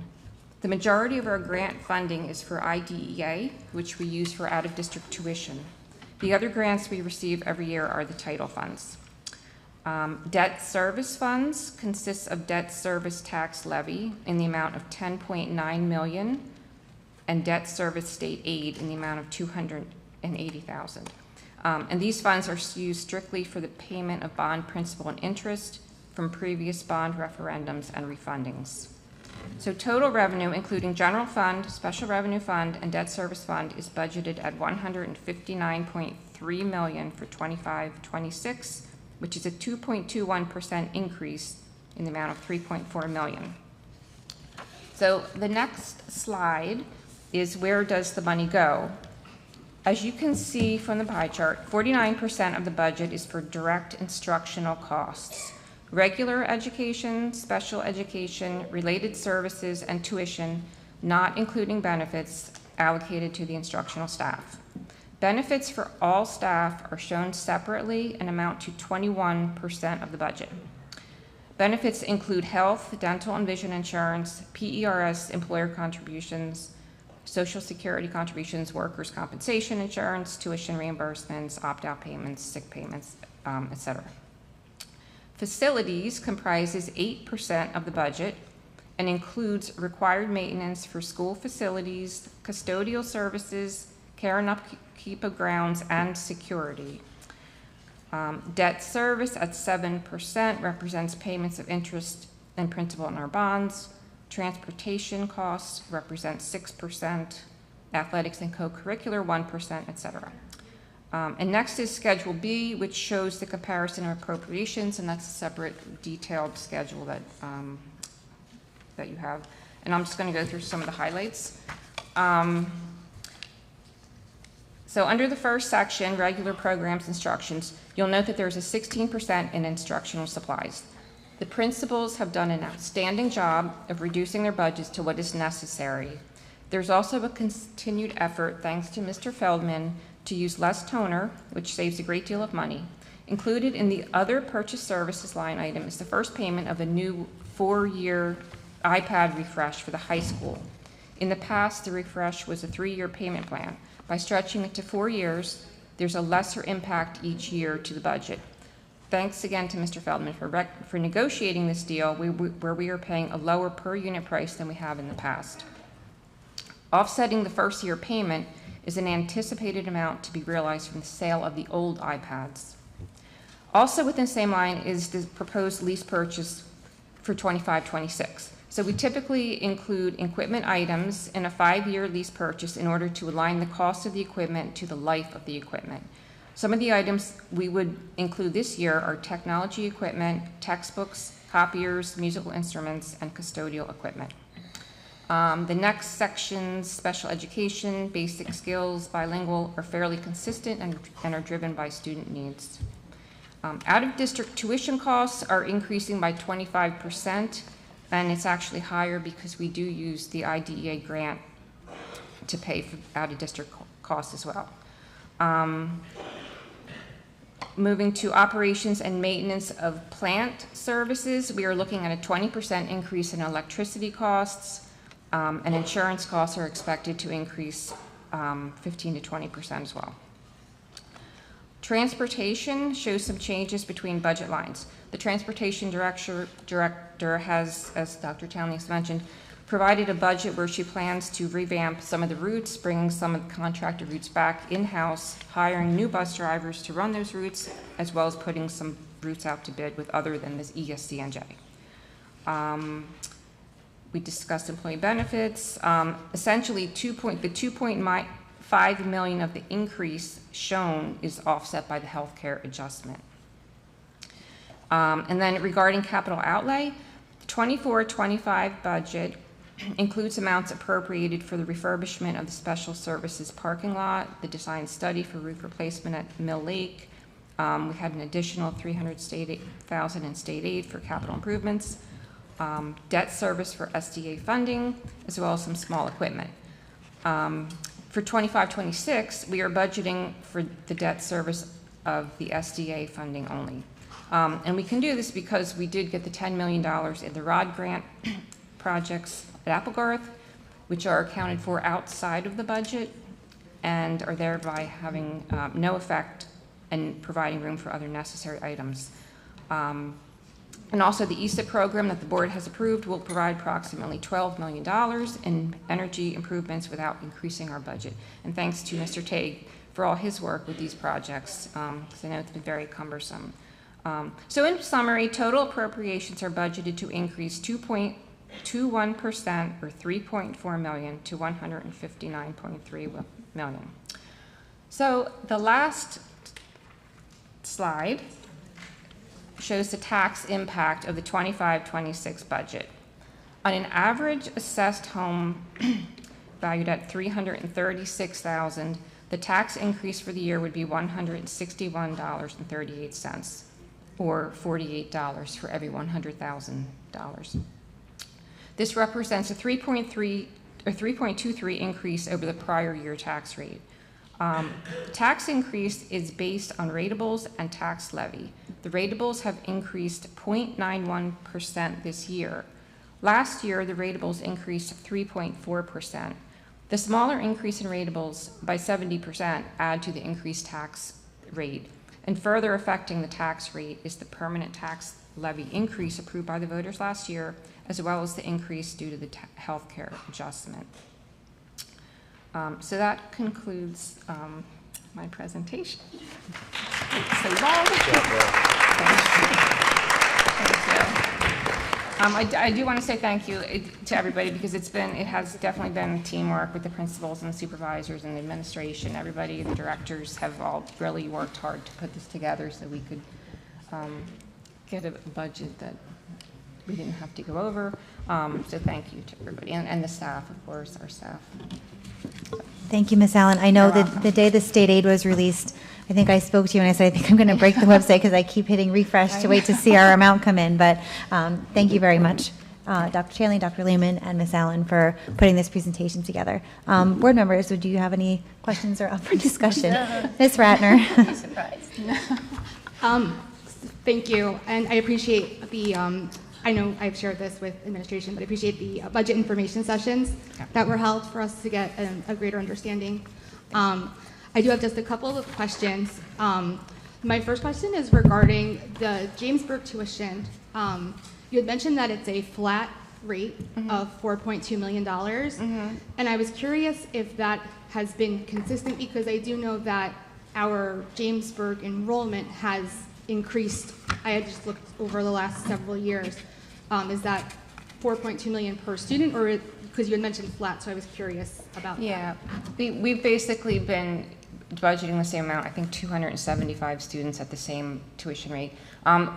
Years ago, Jamesburg wasn't able to pay us the full amount, and there was this agreement, and every year we're keeping a schedule of how much kind of they still owe on that agreement, and now it's down to not too much, not much left over. So that's why we've kind of kept it the same. And once that point, we're at that point, we can maybe revisit that. Okay. My second question was the special revenue fund. Yep. You had mentioned that you budget 85% for that. I might be missing something, but on our the revenue schedule A, it shows a 32% reduction, which so I just wanted to get confirmation what I might be missing, if I'm missing something. You're looking at 32%.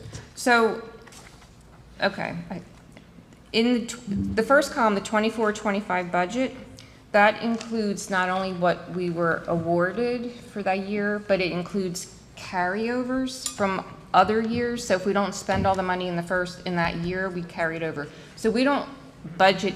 So we only budget 85% of the total award amount, not the carryovers. So that's why there would be a difference. Okay.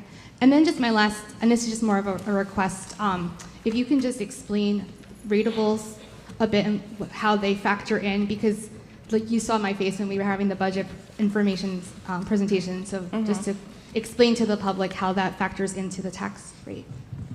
Well, I'm not a tax assessor, but I will say the more, the higher the ratables go up, the less tax we pay. That affects us. So because it did go up, the increase is much less than it was last year. It did have an impact on our tax rate.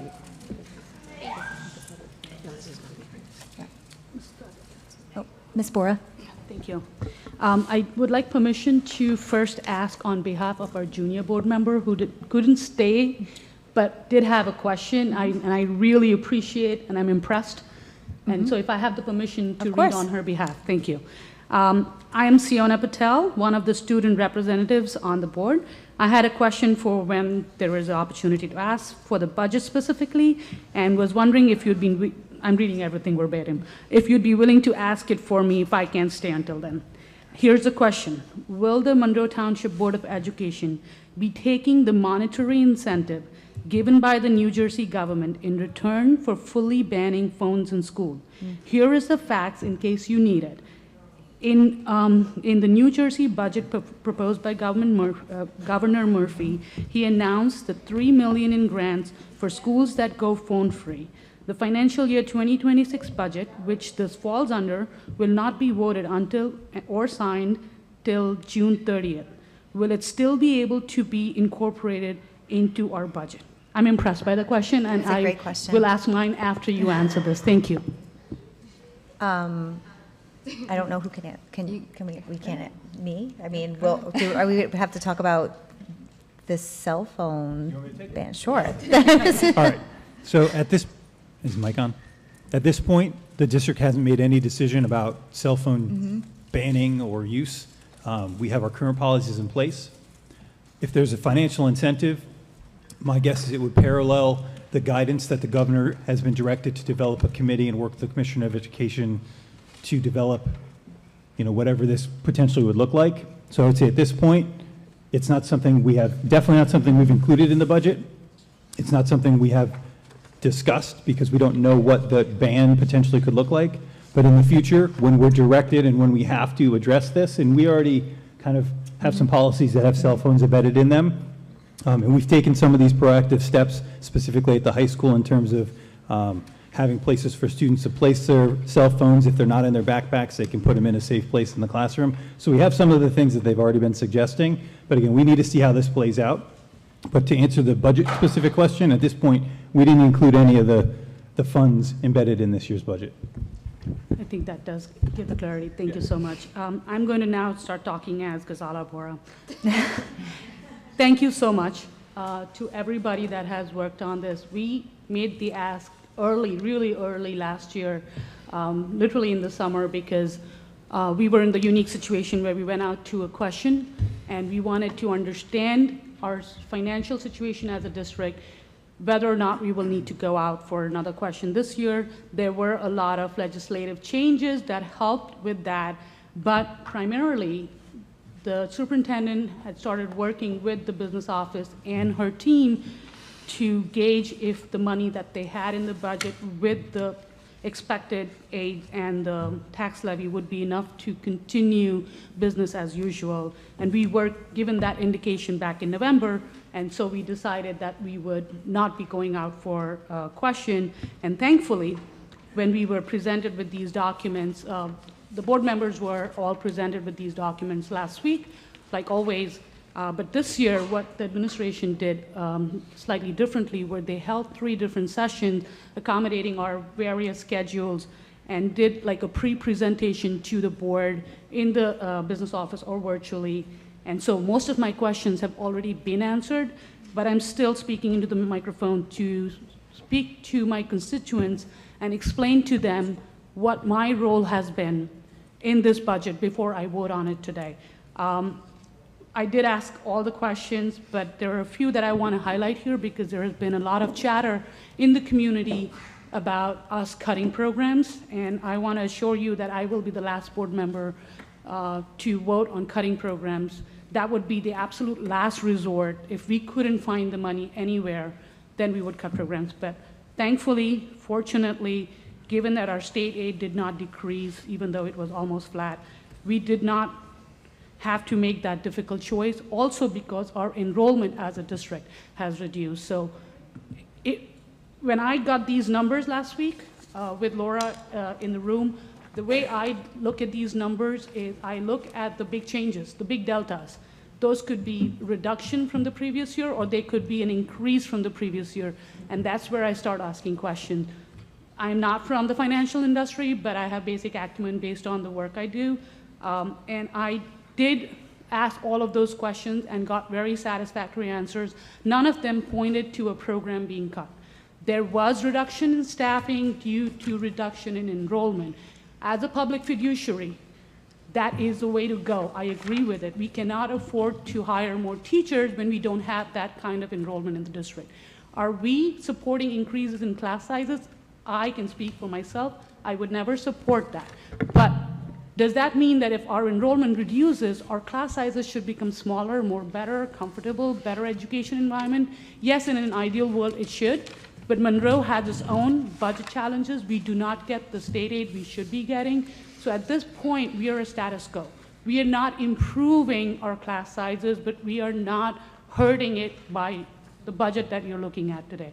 So I don't have any questions, but I do have a few comments on this budget.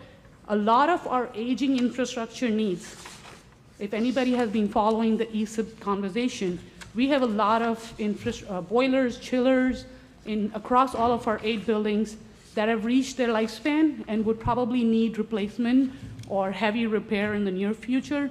You will not find any appropriations for that because we are very close to tonight. We will be signing the final contract with Honeywell for the ESIP program, and that is going to help us address those infrastructure needs without spending any money in the next year's school budget. And I think that is kudos to the administration and the board that is here for making sure that that happened in time. So I did wanted to put it out there that our need to appropriate money towards infrastructure needs was reduced this year, and it really did help in balancing this budget. I want to give a shout out for some of the creative solutions that I observed. One of the flags was there was almost $250,000 less appropriated to instructional supplies. And so that was one of the first questions I asked because, well, you know, that hurts our programs. I would welcome Dr. Chanley to share what, one of them, I think Laura already mentioned, the toners. Mr. Feldman has been working last year also, there was a reduction in that. I will let Dr. Chanley explain the other creative solution, which I felt was a great idea. One of the big increases in our budget this year, almost $1 million, that stood out is beyond our control. It is out of district placement. Yes, we do get some idea grants that doesn't really cover it. So our operating budget did go up by $1 million for out of district placement. Nothing that can be done about it. There's no solution to that. Well, there is a solution which was also in this budget. We have increased appropriations towards, I think, if I'm saying it right, assigning a new classroom for special need and hiring some extra staff there to ensure that we can, through our MTSS programs, start to, send lesser kids out of district. But those that have to go out of district have to go out of district, and we have to spend that money. So that's a whole $1 million more. And lastly, I just want to make a comment on that number, $161. It looks so bizarre because last year we went out to a question, and yet the tax impact was only $24. This year we are not going out for a question. We are within the tax levy, but yet we're going to have a tax impact of $161. That has nothing to do with us. We cannot control it. That is ratables and the tax rate, which is at a municipal state level, not something that any one of us here can do. The only thing we could do is reduce our budget furthermore, but really that's not our responsibility. We have to use a 2% levy because if you all know, with inflation, with our teacher contract that increased almost by 4% year over year, it's hard to balance within the 2% levy. It is really a hard act. If you look at neighboring districts, everybody is struggling, everybody is having to make cuts.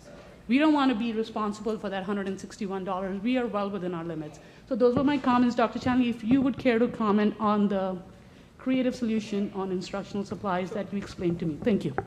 It wasn't really that creative, but I'll take any compliment I can get. That was $250,000 in savings, so please. So what we did is there's a couple different ways when the principals come to us and the supervisors come to us with budget. The supervisors work in consort with Dr. Lehman regarding textbooks and how we do a textbook adoption, and we're able to separate it through lease purchase. So that's a big savings. When it comes to supplies, what we started to do was we normally would have allocated an actual dollar amount to every teacher in the district.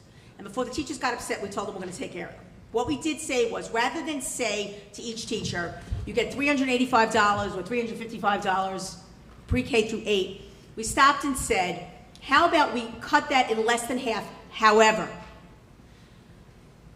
whatever you need for your children, you tell your principals and we will get it. And this was our logic, and it's really not that creative, but we as human beings were all like that. Someone says to you, here's $400, you have $400 to spend. I don't know about anybody else, but I'm going to spend that $400. It's not because they're doing anything wrong. It's not about not being for the kids. It's for the children. But they look for ways to spend the $400 because that's the amount of money you get. And that wasn't the exact amount, by the way. And if I say, here's $150, spend it for your must-haves. What are your must-haves? What are your needs? And then, if there's something that you truly need for your children, go to your principal, provide the rationale. The principal provides it to me. My famous line is, Sherry always says yes when possible, which is absolutely true. Something as simplistic as that way of doing things saved us $250,000. And why do we do that? Because we can't help it. As educators, I was a teacher too. We have so much, but we always get nervous that we don't have enough. And if I say to someone, almost like a ration, go to your neighbor. Do they have paper? Do they have crayons? Do they have pencils? In the middle school, if we need to replace microscopes or refurbish things or do things, we are not, and I want to make this statement so it goes on Facebook correctly, we are not going to say no. What we're going to say is, let's be mindful, because every penny adds up to every dollar that adds up to $10,000, $100,000, and it could be $1 million. That is how we did this entire budget in every way, shape, or form. And I must give a shout out to not only the principals and the supervisors, but I have to the staff. I got no negative feedback. The staff really understood where we stood, and they know if you need something, we're going to give it to you. So same thing with a freeze. One of the things that we do every year, we provide where we say we're putting a freeze on spending. In the past, there was some negative that came out on that on Facebook. There's no reason for any negativity. What we say is, It's December, it's January, it's February. We would assume, you're teaching since September, you have what you need. Does that mean that if you do need something, even though there's a freeze, you're not going to get it? Absolutely not. It means you need it, provide your rationale, you're going to get it. So if we have this mindset constantly, it's a tremendous savings. $250,000 is a lot of money, and what that helped is, we didn't remove, cut any programs. So I wasn't really that creative, but thank you. And just to correct, the $250,000 included the savings in toners as well. Oh, toners, yes, and absolutely. So, and Mr. So somebody will start Mr. doing the math Falcon and say, all right, this is our staff, this is the money, it's not $250,000. We gave him $250,000 to spend. Any other board members have any questions or comments? Okay. Thank you again. Ms. Allen, do you have read the resolution?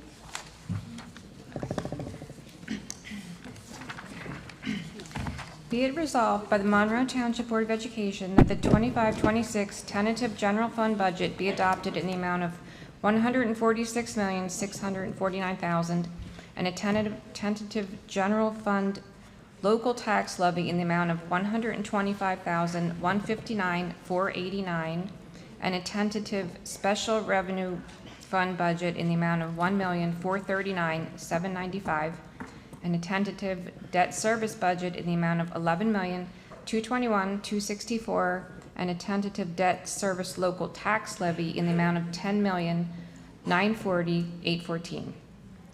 Whereby the tentative 25-26 budget totals $159,310,059, and be it further resolved by the Monroe Township Board of Education includes in the budget the appropriation of surplus in the amount of $2,964,002. Be it further resolved that the Monroe Township Board of Education includes in the budget the adjustment for increased costs of health benefits in the amount of $2,537,559. The additional funds will be used to pay for the additional increases in health benefit premiums. Whereas the Monroe Township Board of Education has been notified of state aid amounts, and whereas such state aid amounts are, for 25-26, the categorical special education aid is $7,193,085, and for 25-26, the categorical security aid is $964,518, and for 2025-26, the categorical transportation aid is $4,150,596, and for 25-26, the debt service aid is $280,450. And whereas the Monroe Township Board of Education has estimated a state aid amount pursuant to application, and for 25-26, the estimated extraordinary aid amount is $397,484. And whereas policy number 6471 and NJAC 6A:23A-7.3 provides that the Board of Education shall establish in the annual school budget a maximum expenditure amount that may be allotted for travel and expense reimbursement for the 25-26 school year. Now therefore be it resolved that the Monroe Township Board of Education hereby establishes the school district travel maximum for the 25-26 school year at the tentative sum of $165,500, and be it further resolved that the school business administrator shall track and record these costs to ensure that the maximum amount is not exceeded, and be it further resolved that the members of the Monroe Township Board of Education authorize and approve a transfer of $275,000 of anticipated retained earnings from the proprietary Falcon Care Fund Early Childhood Enrichment Program as a revenue source in the 25-26 general fund budget. And whereas due to the priorities of student and staff safety, maintenance of current programs and staff, and capital improvement needs as set forth in the board's budget philosophy resolution, the board is budgeting to maximum spending authority. Now, therefore, let it be resolved that the superintendent of schools and the business administrator / board secretary file the required documents with the executive county superintendent. Second. Motion by Mr. Tufano, second by Ms. Bora. Can we have a roll call, please? Yes.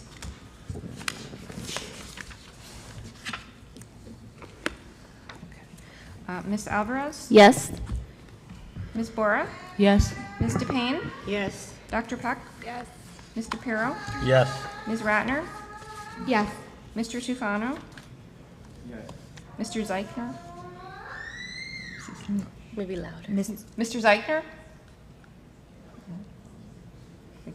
Okay, Ms. Fabiano? Yes. Motion passes. Thank you. The next item on our agenda is our committee reports. Are there, Ms. Bohr, your hand is already up. Thank you. I'm going to read both committee reports. I'm going to start with Finance Shared Services Committee report. We met on March 12th. The board members in attendance were myself, Mr. Piro, Ms. Sharma, Dr. Peck, and Mrs. Fabiano. Administrators in attendance were Dr. Chanley, Dr. Lehman, and Ms. Allen. The first item on the agenda was a presentation of the annual comprehensive financial report. Mr. Jerry Stankiewicz of Samuel Klein & Company shared the findings of the annual audit report with the committee members, answering any questions we had. He informed us that all the audits yielded satisfactory results, and like always, Business Office was very responsive and cooperative for any asked by the auditors. There were no recommendations from the auditors, and no corrective action plan was needed. Next on the agenda was a discussion on the Falcon Care tuition increase. Ms. Jeannie Corralo shared that before and after care services were not charging enough to break even as an operation. There was a need to raise the tuition for the upcoming school year. Ms. Allen shared that there was a loss of $55,000 in the 23-24 school year in the Falcon Care operations. Approximately 12% hike in the tuition last year would have helped us avoid that. This is an additional service we are providing to our parents. It should always be a source of additional revenue and never a break-even or a loss-making operation. The committee agreed with the proposed numbers for the tuition increase for Falcon Care, and it is up for a board vote tonight. Next, Ms. Allen shared a budget timeline with the committee. There will be a public hearing for this budget presented tonight on May 5th, following which the budget will be adopted through a board vote. The public has a chance to give their inputs and comments on the budget tonight and all through the next month through emails to administration and board members. Ms. Allen also shared the details of the school aid numbers for MTSD with the committee. Overall, we received approximately $33,000 more in state aid this year, totaling to $12.3 million. There was a reduction in special education aid while the transportation and security aid increased.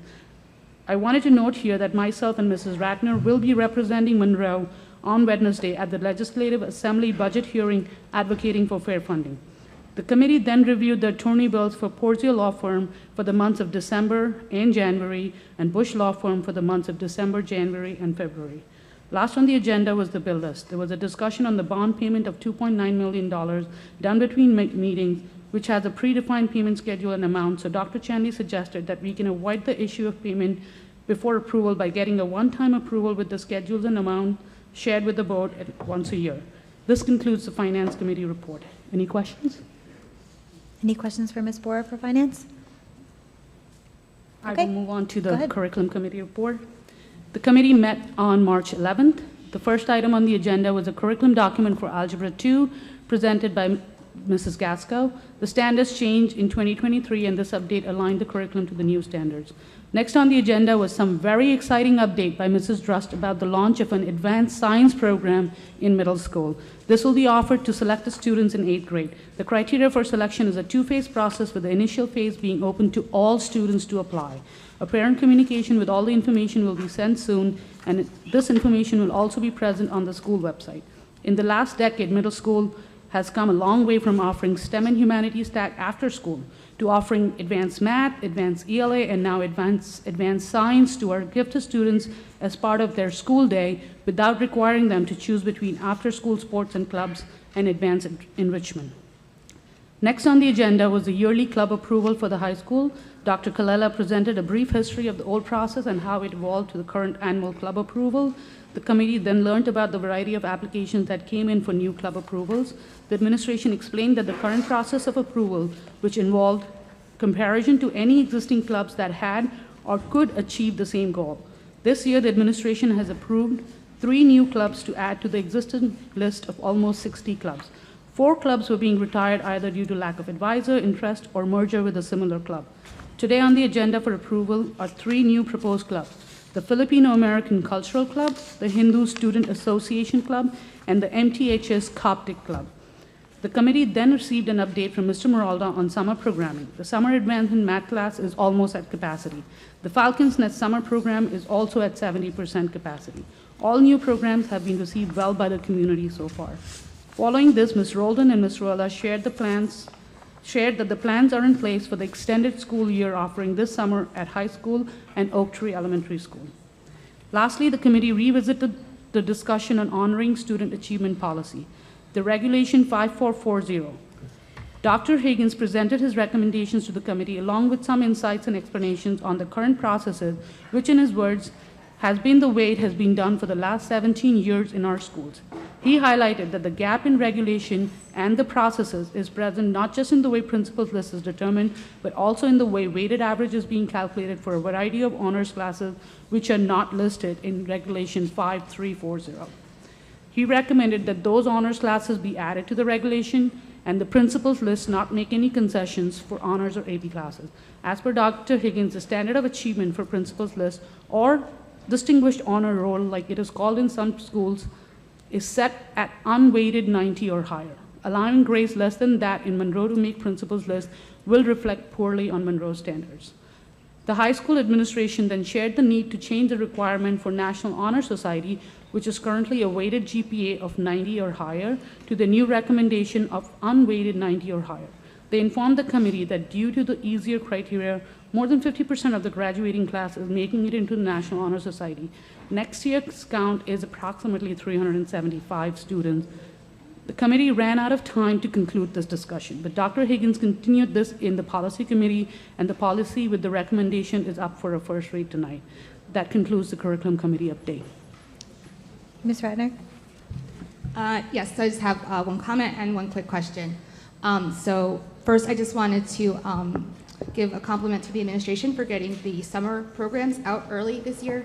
I know that was something we had asked for when parents are making their plans in the summer to have those options available.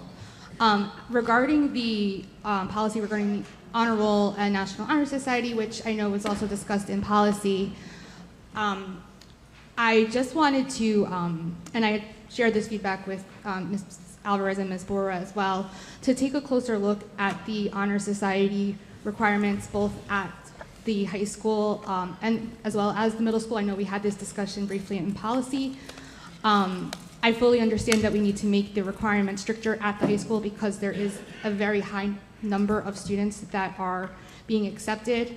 But if there are ways to reduce that without eliminating that weighted grade there as well, whether it's the percentage being higher or things like that, just other possible means of doing that, as well as taking a deeper dive into the middle school requirements before we bring it back for a second read.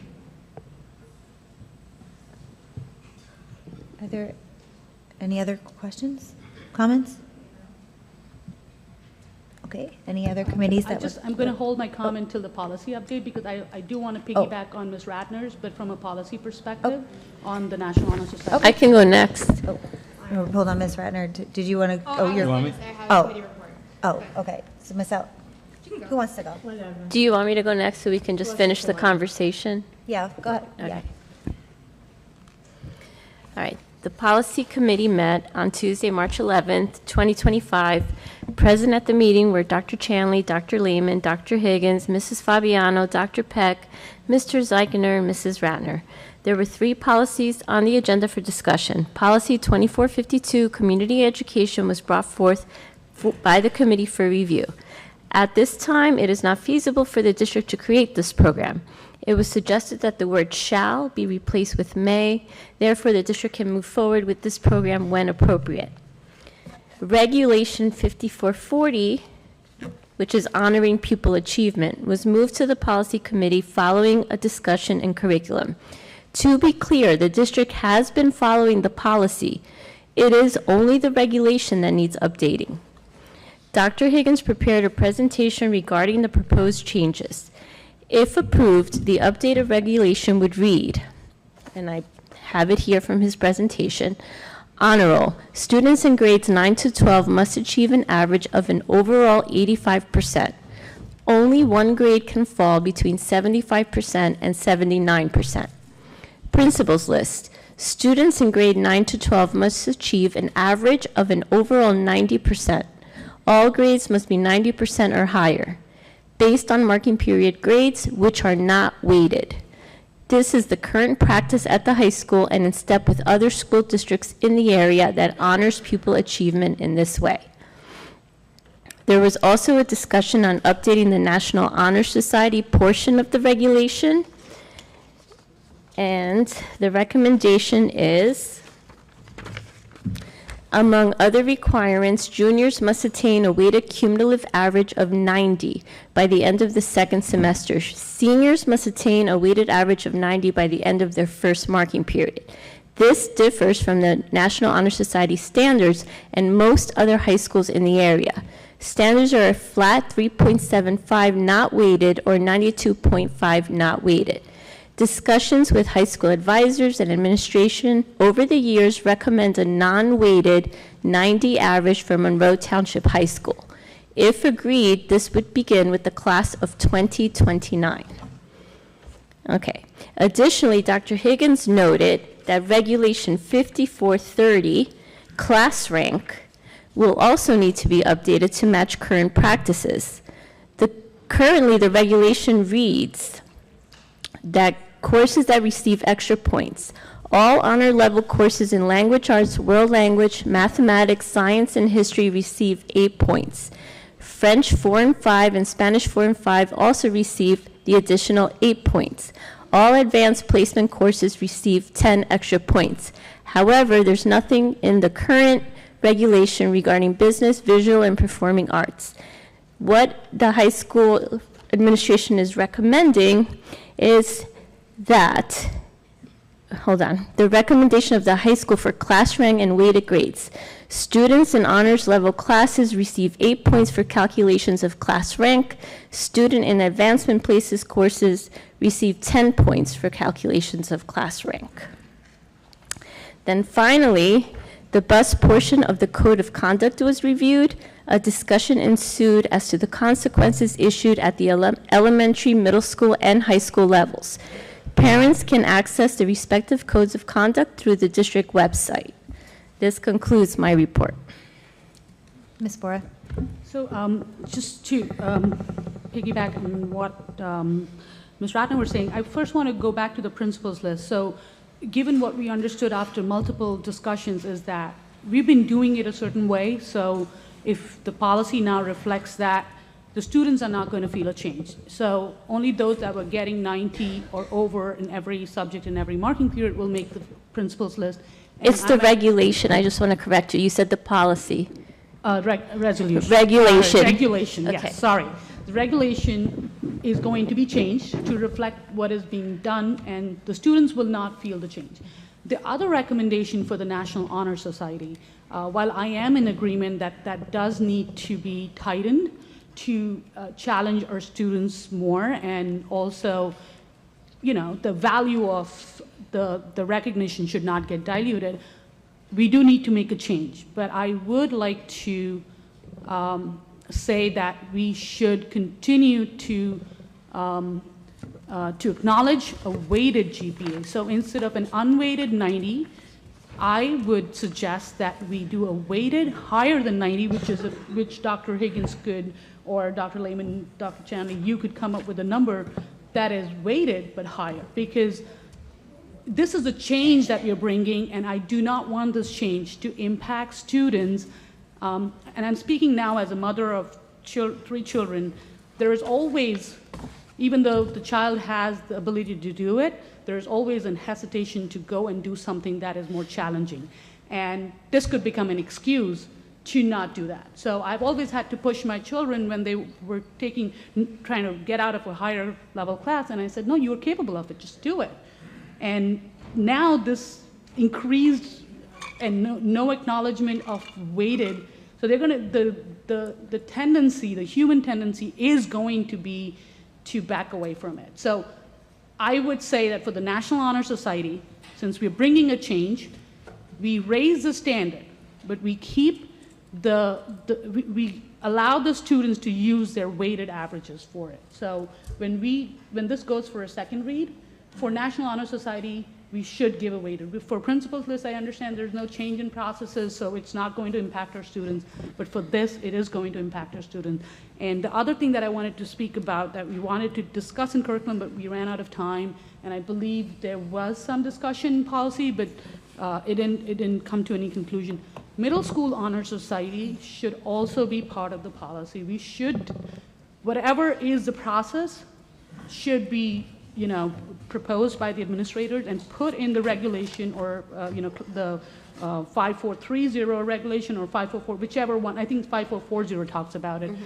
Because it's just a way of ensuring that tomorrow, if that process changes, the board is aware of it, because it will require a policy change.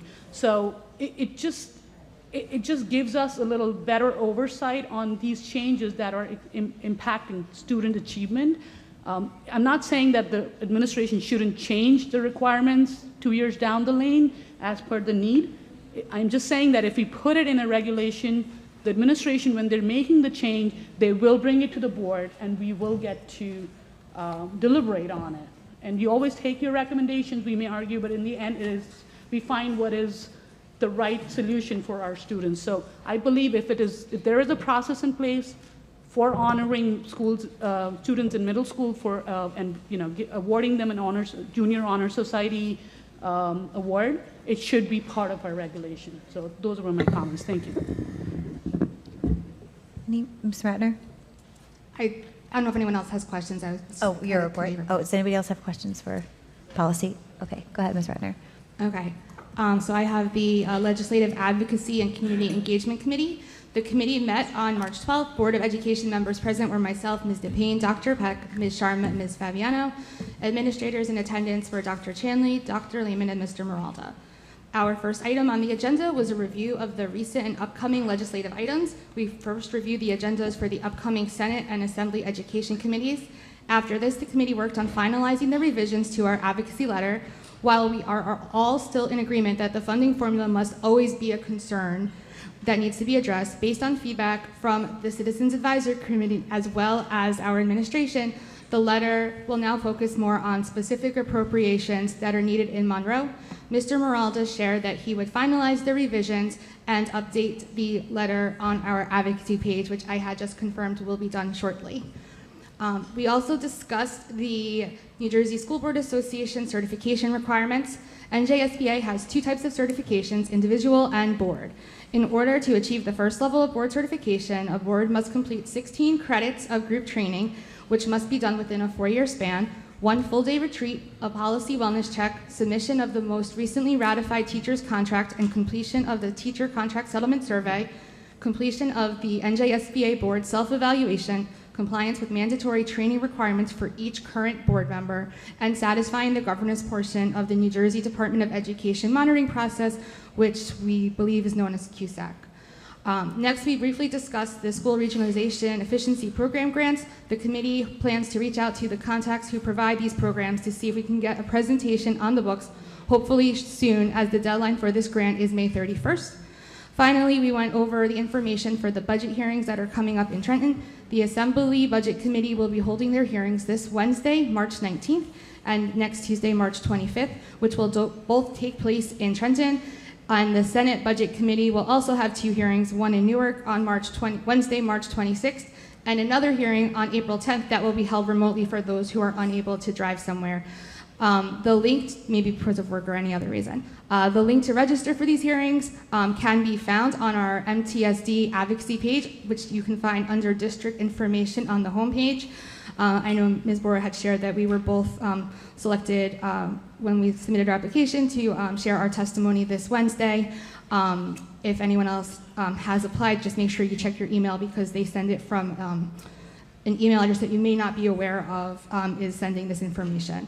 And so I will look forward to reporting back on that the next meeting. Thank you, Ms. Ratner. Does anybody have any questions or comments for Kate? No? Okay, any other committees that would like to give a report? Ms. DePayne? Yes, on Tuesday, March 12th, the Citizens Advisory Committee met.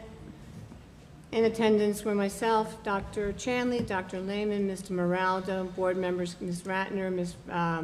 Fabiano, and Ms. Alvarez. 2 of our students, actually one of our students that sits up here, and we actually have 3 on the committee now, and it's really nice to have them there and get their input from the student perspective.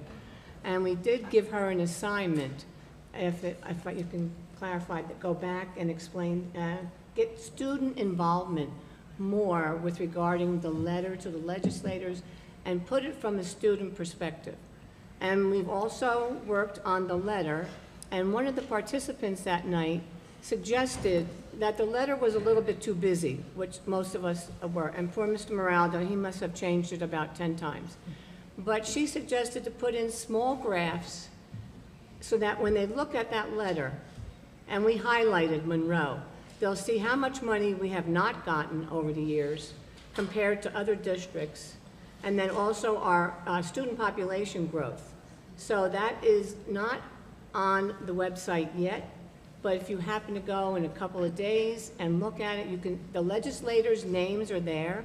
You can send that letter to them on behalf of Monroe, and it will help to just keep sending and sending so they know that we have enough people in this town that really care about our district.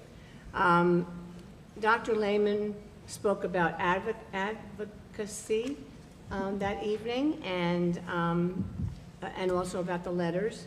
And we also have something on our website which everyone can go to and ask questions of board members, and it's mtboe@monroe.k12.nj.us. And if there's questions on that site, we would be glad to answer them as soon as possible, as soon as we receive them, or when we can get the appropriate information to answer your questions. Also, I mentioned to the committee that we're looking for partnerships and co-sponsors. If they knew anybody in the district, and I know one of the women that was there went up to Mr. Moraldo afterwards and mentioned a sponsorship or a partnership. So he's working on that. So if anybody in the community has any sponsorships or partnerships with different organizations, businesses, and things that would help the district and help the committee to bring more income into the district so we can do more for the children, it would be really accepted by the committee and Mr. Moraldo, who puts all that together and works very hard at it. So thank you very much. Does anybody have any questions or comments for Mr. Payne, Citizens Advisory? Also, did you talk about the bot on the website? There is the little guy bot thing in the corner, I guess we can call it, where if you are looking for something on the website, but you can't find the link, you can put in some keywords or ask it a question, and they're working on it. Side on the page to the bottom, you can check it out.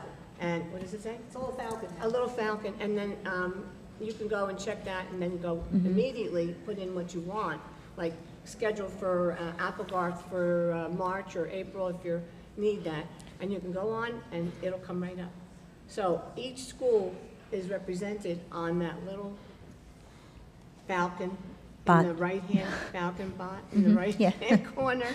Ms. So Ratner? it'll be easier for everyone. I mean, not just parents, but for people that live in the community to see what play is going on here, what the robotics team did, everything that was reported tonight. People can see how well this district is running and how well the children are doing. So a lot of new changes on our website. Ms. Ratner? If I can just piggyback on what Mr. Payne was sharing, from what was told to us, this is like an AI bot that will learn as we ask it questions. So one of the things that I've personally been trying to do, instead of looking up the information where I might find it, is typing that information in. And that way, if the information is not already being able to be provided by the AI bot, then it is sent to our technology department, who will then route this so that way in the future that information can then be found. I think Mr. Moraldo called it, I have it right here, an AI chatbot. So I want to make sure we have the right presentation of the words, and like Ms. Ratner said, if we don't have it from repetition of questions, it should pop up right away. So it's really fascinating. So take a look at it in your spare time. Thank you. Okay. Mr. Bureau, BGTS? Okay. Building, Grounds, and Transportation. We had our committee meeting on March 12th at 7 p.m. at the Township High School Media Center. President was myself, Ms. Fabiano, Ms. Ratner, Ms. Bora. Staff was Dr. Chanley, Dr. Lehman, Mr. Tague, Mr. Selby, Mr. Moralda, and Dr. Kevin Higgins. We also had a guest, Mr. Raj Juconda from Right Spot. First off was the baseball booster donation. The committee reviewed a list of items to be donated by the Baseball Boosters Organization, and they are appreciative of the group's efforts. The board will recognize the group members at an upcoming public meeting. Second was the Scout Troop request for a storage shed at Mill Lake and Woodland School. The committee notes that they support the organization maintaining the storage shed. However, we are working with Central Office Administration to move all events during the week. Instead of using the elementary schools, we would be using the high school since we have security there till 10 p.m. So we're working on a schedule where instead of using the elementary schools at night, groups would use the high school. We talked about the middle school classroom trailer review. Administration gave us an overview of the projected student population based upon demographic work ongoing by Dr. Ross Haber. Based on the decreased enrollment at the middle school, administration is recommending and the committee supports not renewing the classroom trailer lease for school year 25-26. The first year savings will be near neutral, as will save lease payments but pay to tear down and removal costs. However, there will be savings for reduction of custodial staff and reassignment of a security staff member from the trailer. Next off, we talked about the ESEP solar PPA project updates. The committee reviewed the final resolution prepared by legal counsel for award of the solar power purchase agreement, which will be presented to the board at this meeting. Administration also gave an overview of ongoing contract negotiations with Honeywell and indicated the negotiations are near complete, and this contract should be available for tonight's meeting for approval. We discussed a bus app for students. Mr. Raj Juconda, president of Right Spot, gave an overview of his students bus monitor app. He's working with Mr. Maralda on implementing a pilot program at Mill Lake School. The committee will receive an update in the future following the pilot program so they can consider whether or not to move forward to use the app. They're supposed to start this program hopefully right after spring break and continue it to the end of the school year, and then we will review it and see if it's good for us. We then spoke about the high school student parking lot. Dr. Higgins gave an overview of how the high school administration manages the student lot and the progressive discipline program that is in place for students who violate the terms of the parking agreement. After that, we went in a closed meeting to speak about security overview with the schools. That's my report. Are there any questions for Mr. Pirro? Ms. Bora? Just a comment. Mr. Pirro mentioned about the trailers, and that did help with some of the budget savings this year. There were concerns in the public about the 2 trailers that will be removed if the class sizes are going to go up, and I had been following up with the administration, and I just want to share some numbers to put things in perspective. In 2018, when the trailers were being put in, middle school enrollment was 1,687 students, with a demographic projection at that time that it would exceed 1,800 students. The preliminary projection for the next school year is 1,555 students in middle school, so that's significantly less than 2018 already, and there is a preliminary demographic projection that it would dip below 1,500 students. So there is enough reasoning for us to take the action of removing the trailers without impacting our student success. Another comment that I had was on a community member corrected this after listening to the committee meeting video. It was not the baseball booster club, it was the MTHS booster club. There's only one. But yes, this donation of the cage field was possible because of the baseball parents. We are very grateful. This is going to definitely have a positive impact on the sport in the school district. Thank you. Thank you, Ms. Bora. Are there any other questions or comments? Okay, Ms. Alvarez, last one. Okay, this one is not that long. Okay. Personnel Committee. The Personnel Committee met on Wednesday, March 12, 2025. Present at the meeting were Dr. Chanley, Dr. Lehman, Mrs. Fabiano, Mr. Pirro, and Mrs. DePayne. There were updates to several job descriptions which are on tonight's agenda for approval. Also for approval this evening, there are contracts for the members of the MTSAA and non-affiliates. The business administrator and assistant superintendent's contracts are also on the agenda for approval this evening. This concludes my report. Any questions or comments for Ms. Alvarez? Okay, then we're going to move on to our next item, which is our public forum for agenda items only. Any member of the public wishing to speak, you have 4 minutes to do so. Please state your name and municipality for the record.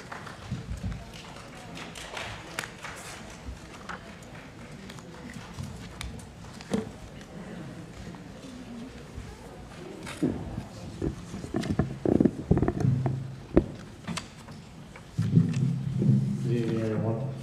My name is Doug Dale. I live at 653 Spotswood, Englishtown Road.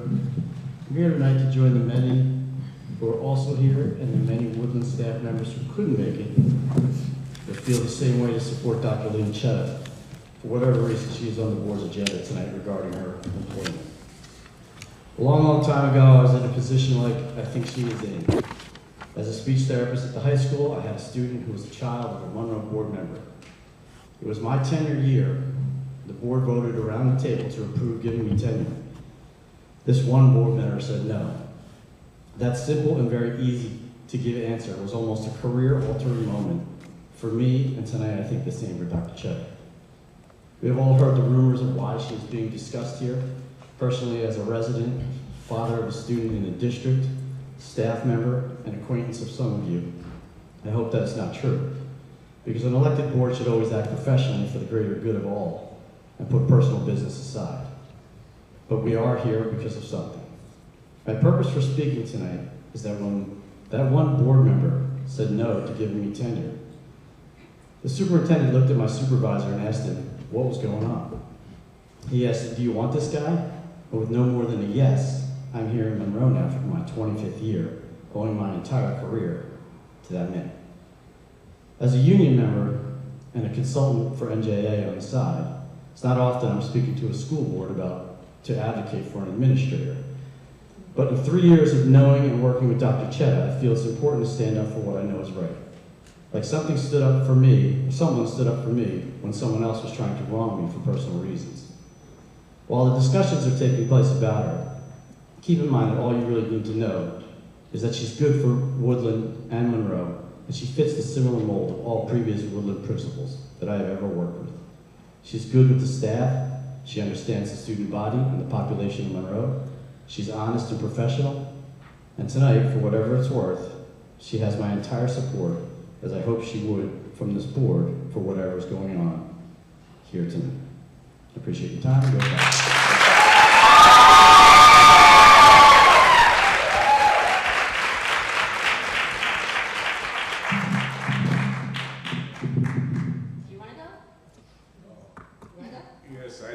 Thank you. This is Prakash Pura from 33 Dana Drive. Very disappointed that the principal's list is not using normalized data. What other districts say, don't forget it, do it right. When you're running a track also, the runners are normalized when they are running around. The same way, I'll be looking at each Board of Education members, how you all vote on it. I request you all, let us do best for our students.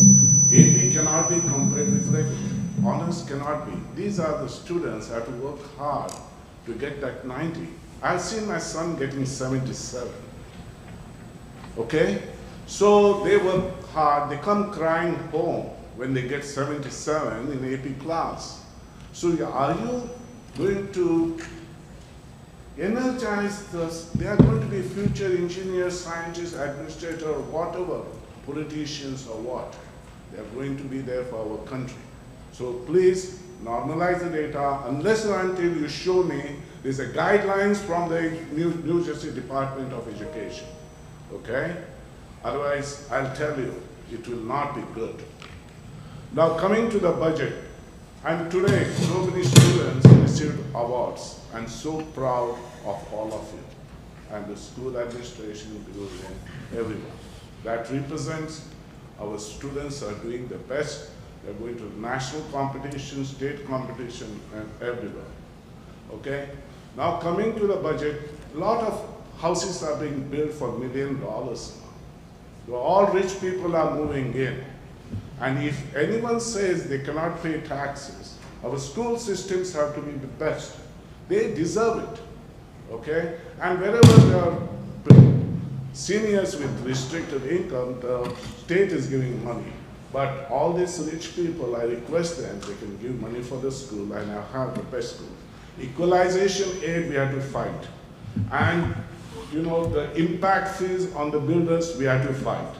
And we should get full-day kindergarten in our here today in Monroe Township, because it's important. If these millionaires cannot pay taxes, let them pay it, okay? So that is my request. Thank you for the good budget. I'm not happy $48 per 100K, so the millionaires can pay $480, that's okay. They can deserve it. But I will support best schools, best education in Monroe Township. Thank you very much. Thank you.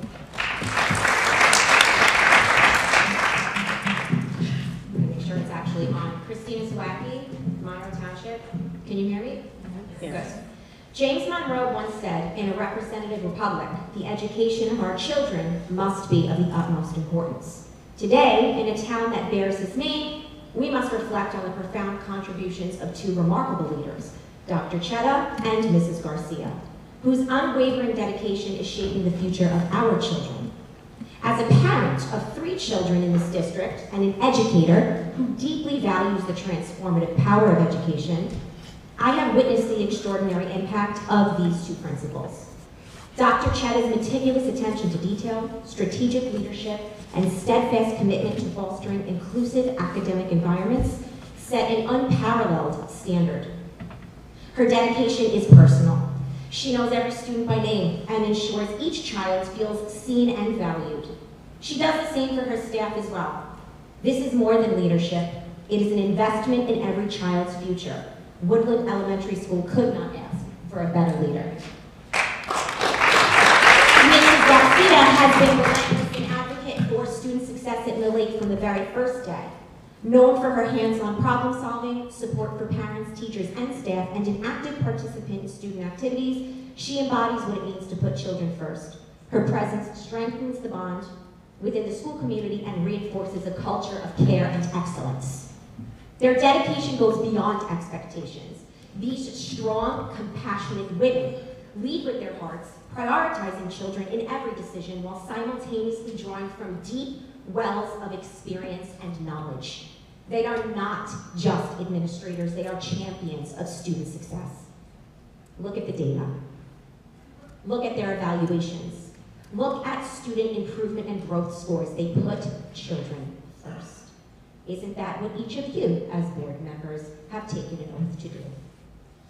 The tireless efforts of Dr. Chetta and Mrs. Garcia have been instrumental in fostering a culture of inclusion and growth, and their leadership is marked by integrity, courage, and a commitment to student success. Again, look at the data. Numbers don't lie. You just presented a ton to us. Leadership is not easy and decisions are complex, but it is vital to protect the individuals who have consistently prioritized the well-being of our students and our school community, not to penalize them. Dr. Chetta and Mrs. Garcia exemplify the highest standards of educational leadership, and as a parent and a former district employee, brief that it was, I have seen firsthand how their compassion, dedication, and vision inspire progress. And let's not forget who the true stakeholders are. It's the educators, it is the parents, and most importantly, it is our kids. Every choice made here shapes the future of our community, and we need to be champions of the leaders who embody trust, integrity, and dedication to student success. And as board members, you are meant to be the voice of the community, so I urge you to listen to our voices. Read our emails, listen to our voicemails, look at the crowd. We value both of these women. They give us confidence and peace of mind when we send our children to school, and seeing their names on the agenda tonight absolutely threatens that safety that we feel. Not renewing contracts which strip our schools of progress, safety, experience, and excellence. And I pray that you make the right decision this evening, because our children's future depends on it, and we hope you are both here for many years to come. Please do the right thing.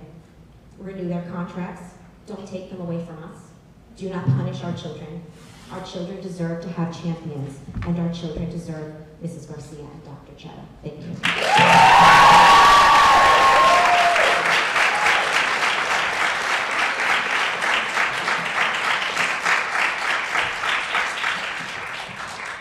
Good evening, members of the board, administrators, fellow parents, and teachers that are here.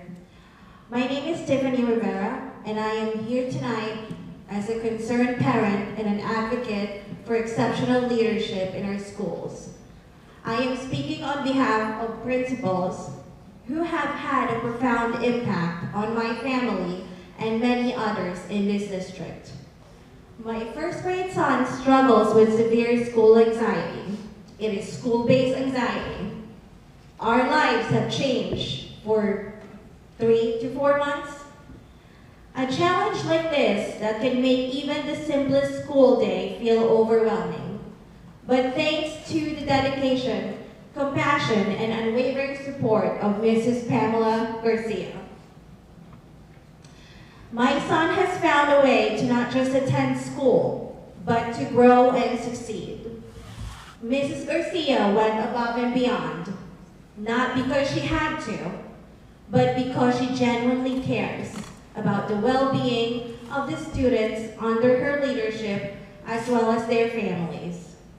She took the time to understand my son's needs, to implement strategies that made school a safe and welcoming place for him, and to ensure that he felt heard and supported.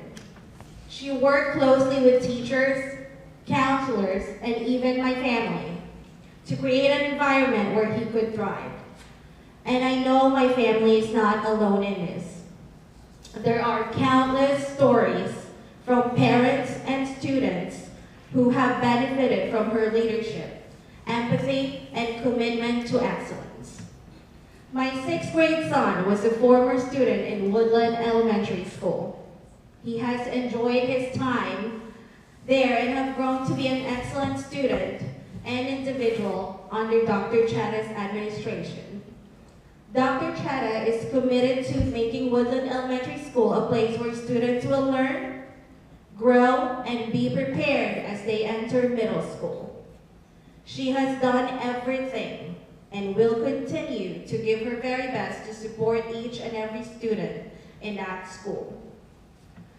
Leaders like them are not just administrators. They are mentors, problem solvers, and advocates for every child in the Monroe Township School. Losing principals of their caliber would be a significant loss to our students, staff, and community. I urge you, board members, to reconsider the decision to not renew their contract. Great leadership is rare, and when we find it, we must do everything to keep it. Please listen to the voices of the families they have touched and recognize the lasting impact they have had done on this school. Thank you.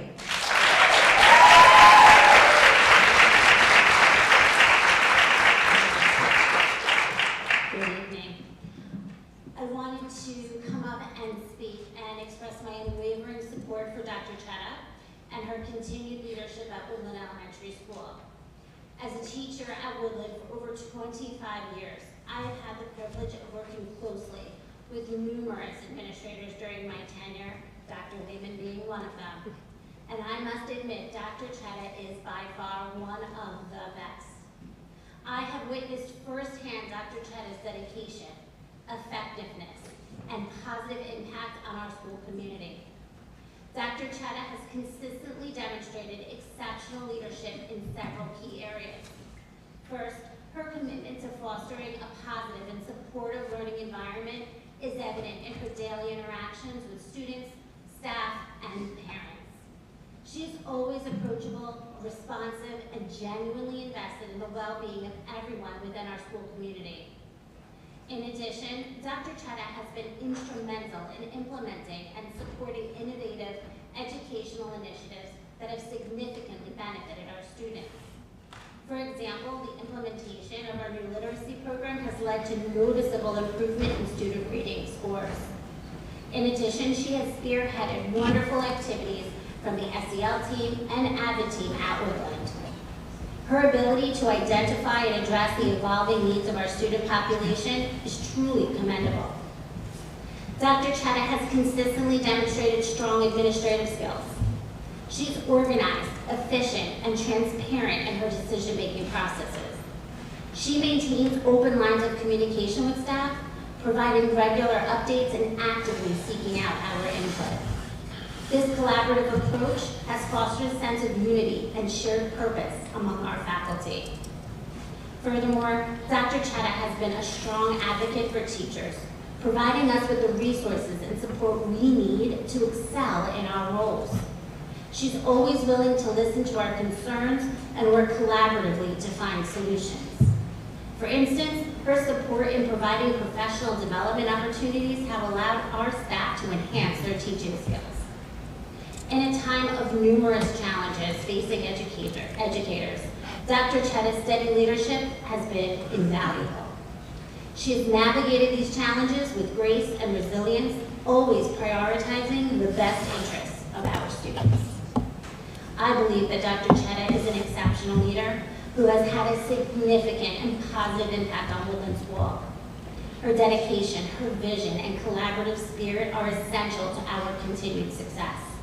Therefore, I strongly urge the Board of Education tonight to continue their support of Dr. Chetta and her future here in Monroe Township.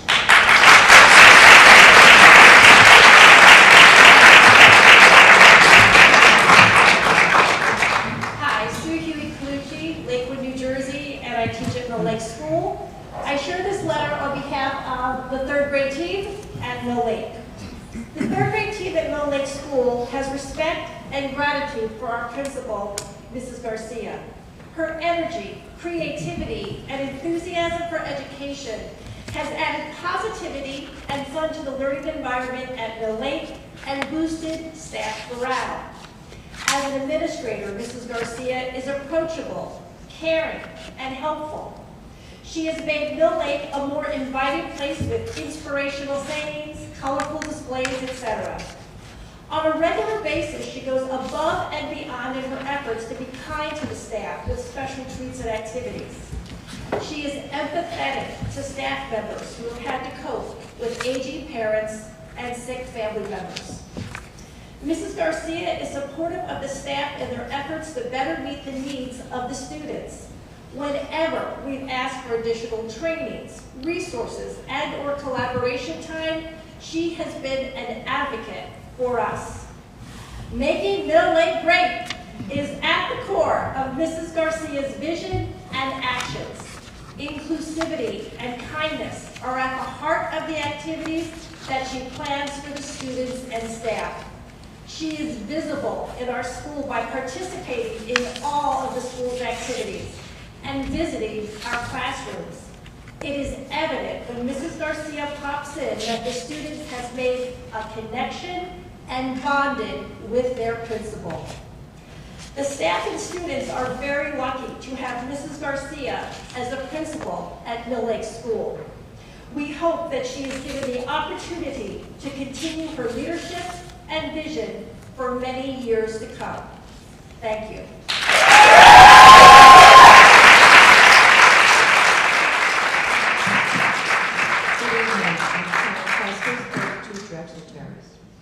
I want to share with you tonight an experience that I had with Ms. Garcia.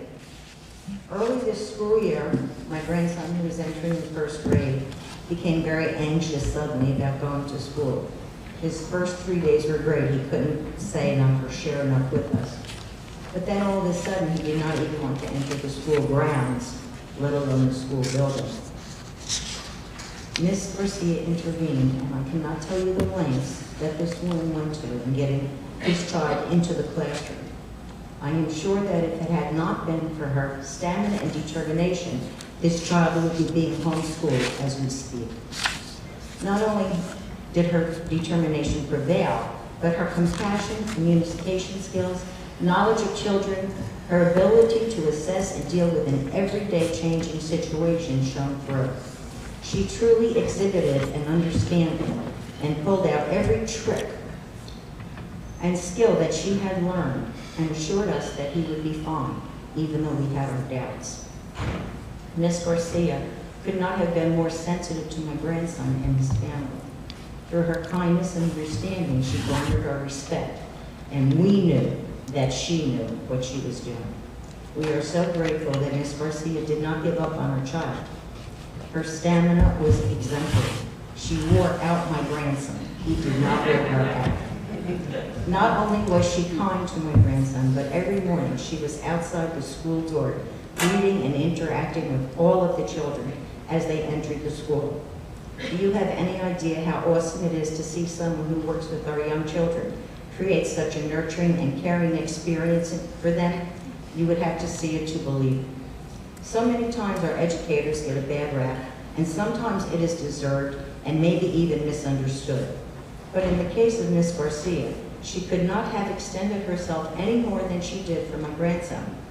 He has developed a very good relationship and trust for her and speaks of her often. So you see, she knew full well that it would take what it would take to get him in that school and into the classroom, and she was successful. Miss Garcia is an asset to the Monroe Township School District and represents it well. She is deserving of our utmost respect. Thank you.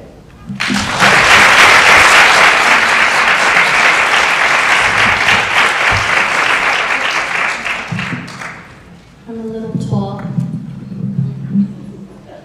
It's nice to see so many familiar faces, and that's because I've been here since 1984.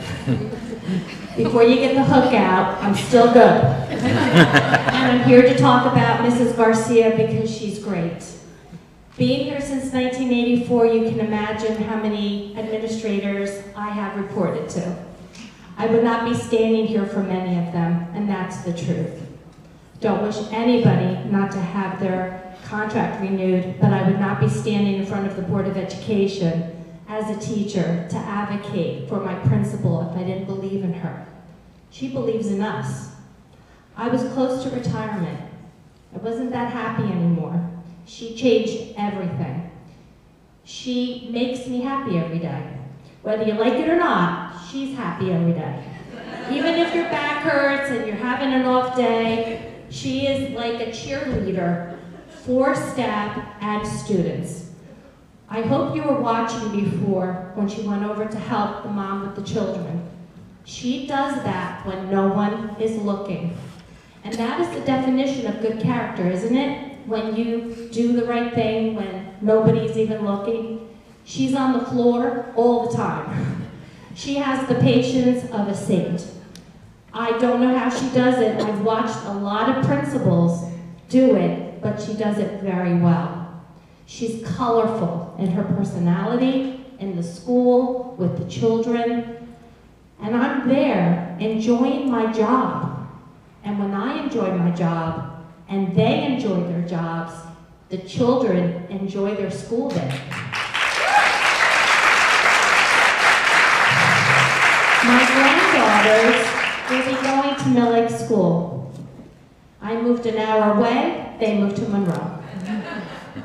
2 years from now, I want Mrs. Garcia to be the principal there because I'm sure, and I'm saying this from my heart, we have teachers that are great, maybe some teachers not as great as others. Mrs. Garcia brings out the best in every teacher. That's what I want for my grandchildren. So please, when you make decisions that I don't understand, and I have the utmost respect for you, please consider how we feel as her employees. We like it there. We didn't like it there that much a few years ago, and that's the truth. Thank you for the consideration. I do not know how to put things back.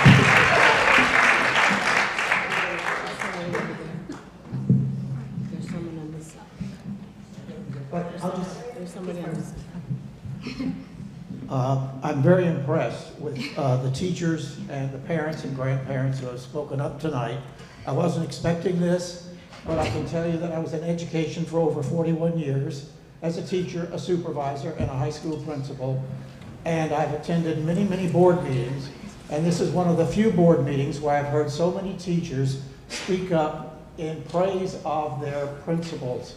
So I hope the board has listened with an open mind to what they have said. I'm going to change the tone of the meeting because I want to address some items on the agenda which I found a little confusing. And I think your answers to this might be enlightening to the public. Under your personnel items M, N, and O, and this may refer to these principles, I don't know, but you're replacing employees on paid administrative leave. 3 employees are being placed on paid administrative leave for the remainder of the year. Can you disclose the reasons, excuse me, the reasons without discussing the particular individuals? Item V, under personnel, you're listing many principals, supervisors, and directors. And their salaries are there plus longevity. I'm curious as to what the rationale is for giving those people longevity when they are not capped the way they are on a teacher's pay scale with the teacher's guide. So if you could shed some light on why directors, principals, etc. are given a longevity, I think that would be appreciated. Item Z, you have one person listed as a replacement for a teacher and being placed on a salary guide, and yet you have a second person also replacing a teacher, but they're being placed on a per diem rate. That I found a little confusing. Item AE, I'm confused because why is the assistant superintendent making that recommendation instead of the superintendent? Some explanation of that would be beneficial. Under board action, item N, you're approving several clubs. 2 of them is the Hindu Student Association, and the other is a Coptic club. Both of those clubs have a religious connotation. My concern is, what are the guidelines in reference to those clubs? And the organizational chart is being approved tonight, but the organizational chart was not visible on the agenda itself, so it's not clear what the changes are, if any. And under the BA's report, the Business Administrator's report, there is a settlement in item G. There's a settlement being made. What is the nature of that settlement, if that can be disclosed to the public? And finally, item L, where is there's a piece of property that you're transferring to the township for $1. I'd like to know, where is that property and why is it being transferred? What's the reason? And how large is that property? As I said, these are very mundane concerns compared to what these other people in the public have spoken of, but I'd appreciate answers to that sometime this evening. Thank you. Sure. Dr. Chanley, do you want to? I didn't write that down. We'll see how good. I think I wrote most of them. Oh, but I'll see how good my mind is. Regarding personnel, unfortunately, that is personnel, and at this time, even with utilizing no names, I would not be able to disclose the reasons why those people are put on administrative leave. I apologize, but that's just a fact under personnel. The second thing is under longevity. Longevity is something that's given to the staff, MTEA, as well as given to the administrators. It's part of their contract. The rationale might be hoping people stay. I don't know, but it's contractual. It has always been contractual. So when something's contractual, it's there. Well, then I would suggest that the next time that the contract for those people is negotiated, that you consider removing longevity, because those people, they're annually given raises. I don't see the point of longevity. I can see it with the teachers because they reach step 11 or step 12, whatever it is, and then they remain there. Even though they're getting increases, the longevity makes some sense. It does not make sense in my mind for these others. Well, I appreciate your input. Thank you. Next question. Letter Z, the approval for the teacher with a salary and the other one's. The salary, the way it works, we can't put a teacher on step and guide if they're going to only be approved for less than 40 days. So then, because they might have a teacher certificate, don't quote me, but I want to say it's like $246. So that's why there's a difference there. That was the 3 boxes. AE, why is it under the assistant superintendent? So we're still waiting because we might have to go out for an opinion to the ethics board. They're under an abundance of caution, no disrespect to you, Ms. Blackburn, but our primary attorney has stated that anyone who oversees Mr. Chanley, because he's married to me, Dr. Chanley, would then be approved through the assistant superintendent. We don't know if that's really necessary, but in an abundance of caution, it's something that we started doing. So that is why you see it separated out. The clubs. Oh, the clubs. So the clubs, and I'll speak to this, and because I wouldn't want to put Dr. Higgins on the spot, but it is very appropriate as per the guidelines to allow a club, whether it be cultural or religious, to occur within the school. The club is not centered around people coming in and praying. The purpose of the club, and I mean no disrespect, but the purpose of the club is to allow people of all different faiths, because you do not have to be that faith to be part of the club, to have an understanding of the values of either that religion or that culture, and that's what makes it a club. So it's not that we're forming a religious club where people are coming to pray because we believe in separation of church and state, but it allows people of all different faiths to join that club and have an understanding of the basis of that religion, have an understanding of the basis of the cultures. The transfer of the land. I'm going to allow Ms. Allen, or I don't know, Ms. Transfer the land. I mean, I basically can tell you what the transfer of the land is, and then. Yeah, I mean, the location of the land is right across the street from the board office behind the fire. So there's a department. tract of land, as far as the size, I'm not sure of it, someone else will answer that. There's a tract of land around, directly across from the board office, which is part of the back part of the fire department. The fire department cannot get their permanent CFO, certificate of occupancy, because they need to be able to, you say that land is part of their facility in order to pull the trucks out through the back. So we had a meeting, and it was requested, and it was confirmed through the attorneys, that this piece of land that was originally given to the district, and I know Mr. Tague is here, so I'm trying to channel Mr. Tague. When it was evaluated whether or not that piece of land could be utilized for any of our facilities, we found that the issues that it would bring us would be more costly than it would be beneficial for us to use it to build on, and therefore it doesn't have any benefit to us, and that is why we're comfortable in giving it back. Mr. Tague, did I do good? Okay. As far as the actual size of the land, I'm not that good. Yeah, I don't know either. And then the last one was the legal settlement. The legal settlement, I'm going to acquiesce to our attorney. We are in the process, we actually have confirmed a legal settlement, and I don't know if we're allowed to disclose what that is. I don't know either. I would simply say that it is to address a commissioner's decision. So I'm No, that wasn't a commissioner's decision. That was a different settlement. I'm not their president. Yeah, That's what I thought it was. So there was a legal settlement that, the one statement I will make, comes from the 70s, which makes me very happy that I am not involved. Comes from the 70s, in which we came to a decision financially, what monies would be compensated to the individuals that were the plaintiffs in the lawsuit. Is that enough information? And it wasn't covered under the. And it wasn't covered under insurance at the time, and none of us were. I was a little girl. I don't think you were born, so none of us were available to comment on the specificity of that particular lawsuit. All right, thank you. You're very welcome. I think we got everything. Thank you for being my secretary. That's okay. Good evening, Paula de Blasio, 40 Avenue H. Thank you for hearing me, Dr. Chanley, members of the board, administrators, faculty, friends, good neighbors. As I said, my name is Paula de Blasio. I've been a teacher at Mill Lake School since September of 2009. I've also been a resident in Monroe for 25 years now. The majority of my tenure at Mill Lake has been as a teacher of the preschool integrated program. I have the great privilege of teaching our youngest in district, and what a joy my days are. I'm writing to express my strong support for the approval of Mrs. Garcia's contract as principal of Mill Lake School. I've had the privilege of observing her dedication, effectiveness firsthand, and I believe her continued leadership is crucial for the success of all of our students at Mill Lake School. Mrs. Garcia is an exceptional leader who consistently demonstrates a deep commitment to the well-being and academic growth of all of our students. She fosters a positive and inclusive learning environment where every child feels valued and supported. Mrs.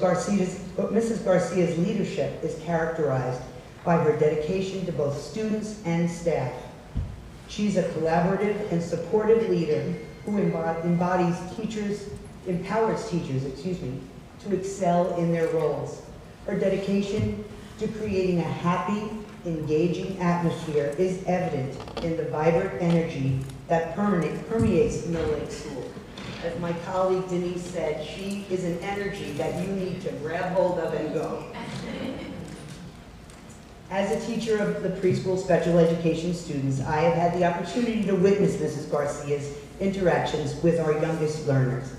She takes the time to connect with all of them on a personal level, creating a sense of comfort and belonging. My students genuinely enjoyed her visits to our classroom, and her presence always brings smiles and positive energy. Furthermore, Mrs. Garcia is a strong advocate for early childhood education and the unique needs of our youngest students. She understands the importance of providing a solid foundation for their future academic success, and she consistently champions their needs within our district. Her unwavering support for inclusive practices ensures that all children, regardless of their abilities, have access to high-quality education. Mrs. Garcia's commitment to professional development and open communication creates a positive and productive work environment. In conclusion, I wholeheartedly recommend the approval of Pamela Garcia's contract. Her dedication, compassion, and unwavering commitment to our students makes her an invaluable asset to Mill Lake School and our district. I am confident that her continued leadership will ensure the continued success and growth of all of our students. I thank you for your time.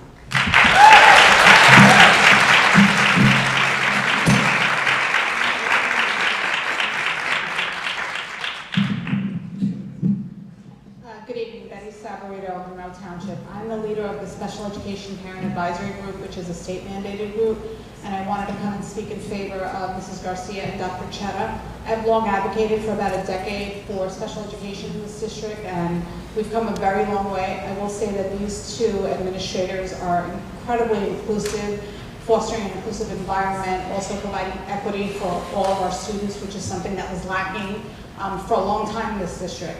And I'm a little perplexed to see that this is even an issue. It's such a difficult time in education to get quality educators that really care about our students. So I'm imploring each one of you, really consider your vote. I think it's time to make this Board of Education about students and staff, not about personal vendettas and about nonsense. And just like a little note to self, some of you sitting up there, if you could look a little bit interested when the public is up here speaking, that would probably be in your favor. The Board of Education does report to the residents, so I'm just saying, and I want to thank you both because you've done an incredible job in both of those schools. Like I said, I've been advocating for special education for over a decade, and it's wonderful to see the work that you're doing, providing equity, supporting the teachers, holding teachers accountable, so thank you both, and I really hope all of you think about your vote.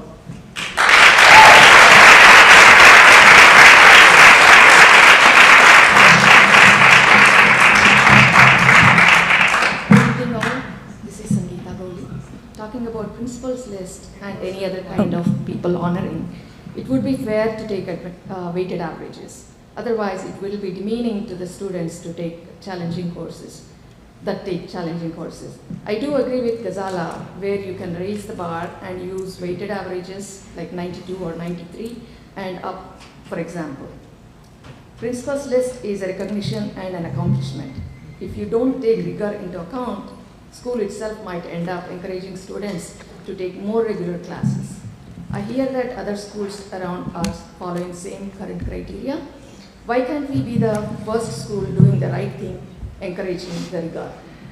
Students in Honors Academy take 6+ APs in a year, which proves that they are pushing themselves as hard as they can. Just because one class they got 80+, don't forget this is equivalent to 90+ in regard.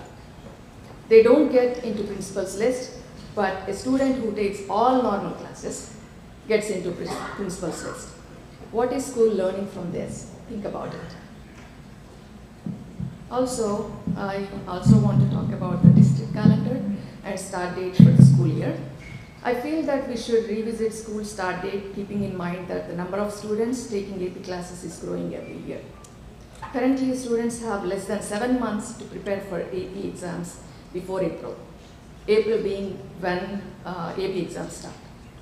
There is hardly any time to prepare for the exams. In some cases, they may not even have time to cover the syllabus in the class. The schools in Chicago and Atlanta and some other states start in early August. This gives students a whole extra 1 month and gives advantage in getting better grades in AP exams. Some schools in NJ recently switched and switching from September to August start date for these same reasons. If our school district can move to August start, this can give our students extra month to cover the syllabus and prepare for the AP exam. An extra month is a lot of time to prepare for AP exam and help boost their GPA at school and also contribute to better grades in AP exams as well. Also, this may encourage more students to take AP exams too. Hope all of you consider this fact and make decisions accordingly when you are doing this district calendar this year. Thank you all. Thank you. Cheryl Arminio, 9 Nathaniel Street. Okay. Well, I don't know what's going on. I hope it is not personal vendetta that's happening here, but I praise the teachers, the parents, and everybody who's come here. So I think based on public participation, which I'm a big fan of, you might really want to consider what's going on with your vote. So I congratulate you.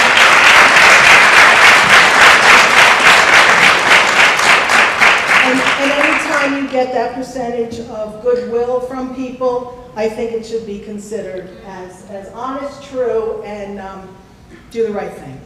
Okay. And I hate to always come up here and complain, but I'm going to. The size of the presentation. It's apparently I was born for this. The size of the presentation font, you couldn't read it. It was really a disgrace because we are talking about hundreds of millions of dollars that the public should be able to view. We couldn't see it. There wasn't enough documentation to go through. And it's just not fair. I mean, goodness knows, you're asking us to pay, what? No, I'm agreeing with you. I'm saying it's not a problem. We're hearing this. We can make it much bigger. It is a problem because you went through the presentation that was, we couldn't see it. So what kind of presentation is that? How do we assess what's going on? You're asking the public to pay every month more money. We should be respected. We should know what the details are, and we should know how to move forward. Maybe you should have the presentation again at the hearing, the full presentation, and I hope it is on the website now. Is it going to be on the website, the whole? Yes. Hello? It should be on, it should go up on the website. Second, will there be a closed session again tonight? No. There's no other closed session? Okay. And can you give me an idea of what the average teacher salary is in Monroe? I can't do an average right now. Come on. We have a business administrator here. Can we throw out a number? Maybe these guys can tell us. Okay, here's my point. My point is there's always been some controversy about administrative salaries. And I can tell from here that they're very fond of administrators, and I'm happy that the administrators are getting high salaries. But though the administrators are at least 2 times or 3 times the salaries of our teachers.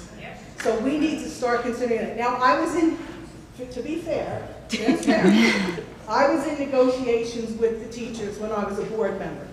I have come to the conclusion that we really are not paying our teachers well enough, especially when you see $150,000, $125,000 almost $200,000 for administrators and non-affiliated staffs. For God's sakes, let's, again, respect our teachers a little bit more.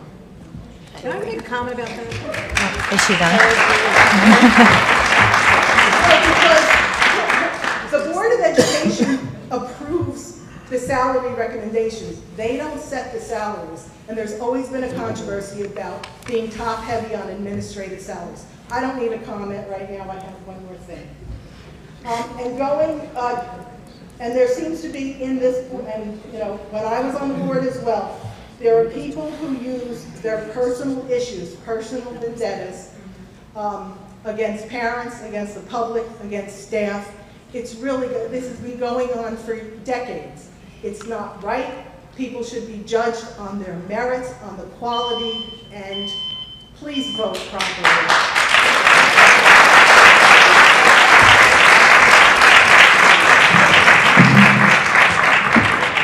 Good evening. Dr. James Higgins, Principal of Monroe Township Middle School, President of the Monroe Township Supervisors and Administrators Association that represents 29 of your school leaders. As an administrator in the district since 2009, I have been witness to our system of evaluations and reappointment of principals through 6 superintendents and several iterations of the board. This system works, is a powerful tool to identify through superintendent evaluation and recommendations strong school leaders. Dr. Cheddar and Ms. Garcia have been identified as strong school leaders through the process and has been in place many years. While I respect the board's role in oversight, these 2 administrators have been given no prior indication or concerns now that he's frank about their leadership and received highly effective evaluations during their time in Monroe Township School District. We ask that you vote in the affirmative for Dr. Chanley's recommendations tonight. Thank you.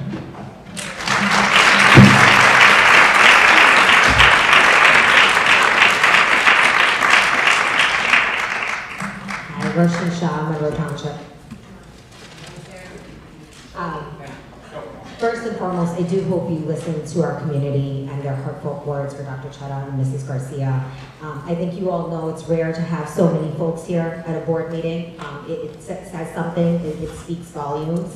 And me personally, I've heard nothing but great things about these 2 amazing leaders. So I do really hope you you make your vote count and you think about these heartfelt words that these great people have spoken. I do have some questions on the budget. I'm going to apologize and say that my list is long, so Katie, you might want to start. I got my pen ready. Okay, so here are my questions. The revenue from Falcon Care went down from $400,000 to $275,000. I'd like to understand why. My other question is about grants. I saw it went down 32%. Do we take advantage of every grant possible? Is there someone that regularly monitors the grants? I know during COVID we took advantage of a ton.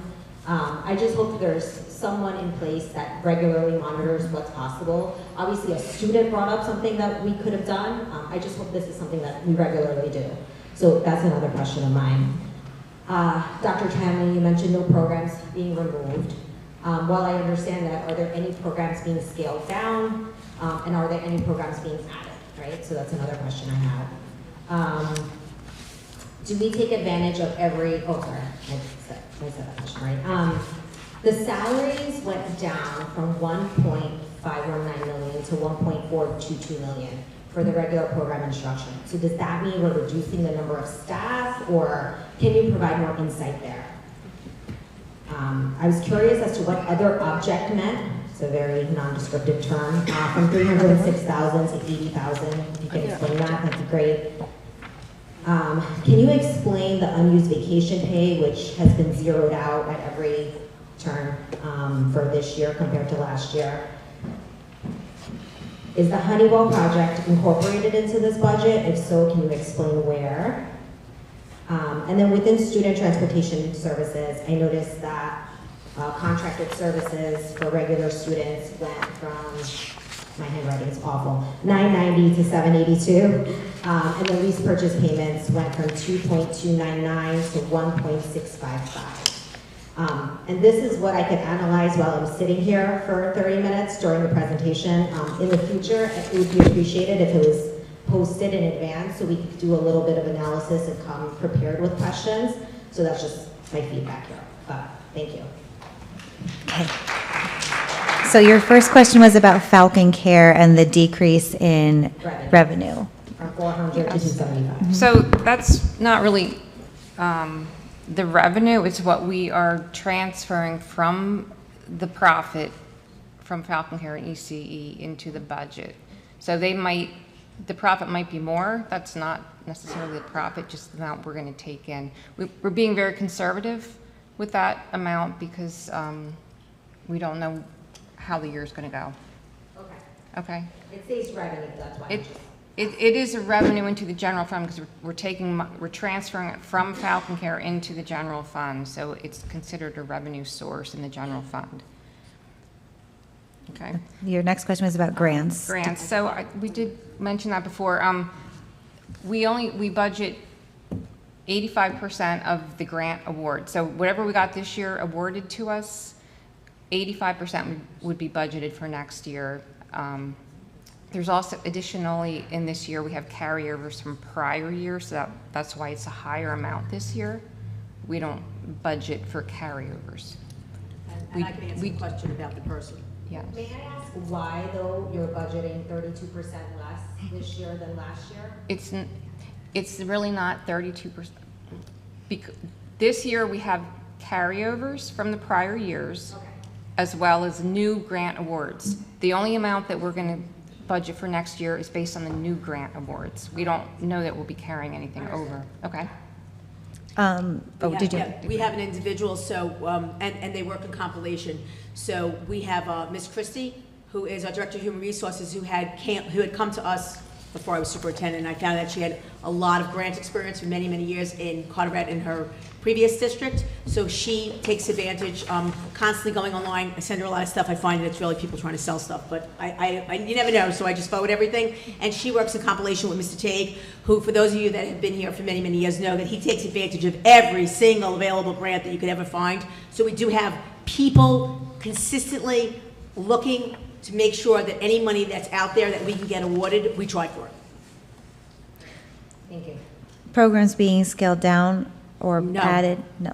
As far as programs being added, there are some programs that you'll see through the summer programs, through the before school, summer of STEM or spring of STEM or whatever the terminology is. We have different activities that we do. Like I said, some of it is fee-based to our parents, but we have scaled down no programs. Decrease in salaries. Oh, that's talking about the positions. Well, I don't know if you mean... No, it's in regular program instruction. There's like different breakouts, and in regular program instruction, it went down significantly. Is that related to staff? Because then I can speak on that. But if it's, oh, okay. So what we did was, as people retire, and they notify us that they're retiring, as we take this, I use the word audit, as we take a staff audit, looking at the programs that we have, the grades that we have, the teams that we have, what we need to sustain an appropriate, we try to be very consistent with our class size. That is why we were able to save that amount of money. Other objects? Yes, other objects. Yeah, that is actually the state account name for this. We didn't make it up. So that for this budget line, and it's just certain miscellaneous things. It could be membership dues. It could be, just things that don't fall into the other categories. Is there a reason it went down so much? Or? Which one are you looking at exactly? The 306,000 to 80,000. What line item or which category? Because there's. I don't know. I mean, I can look it up and email you, but I know it's in that 3-page document that was given out. Okay.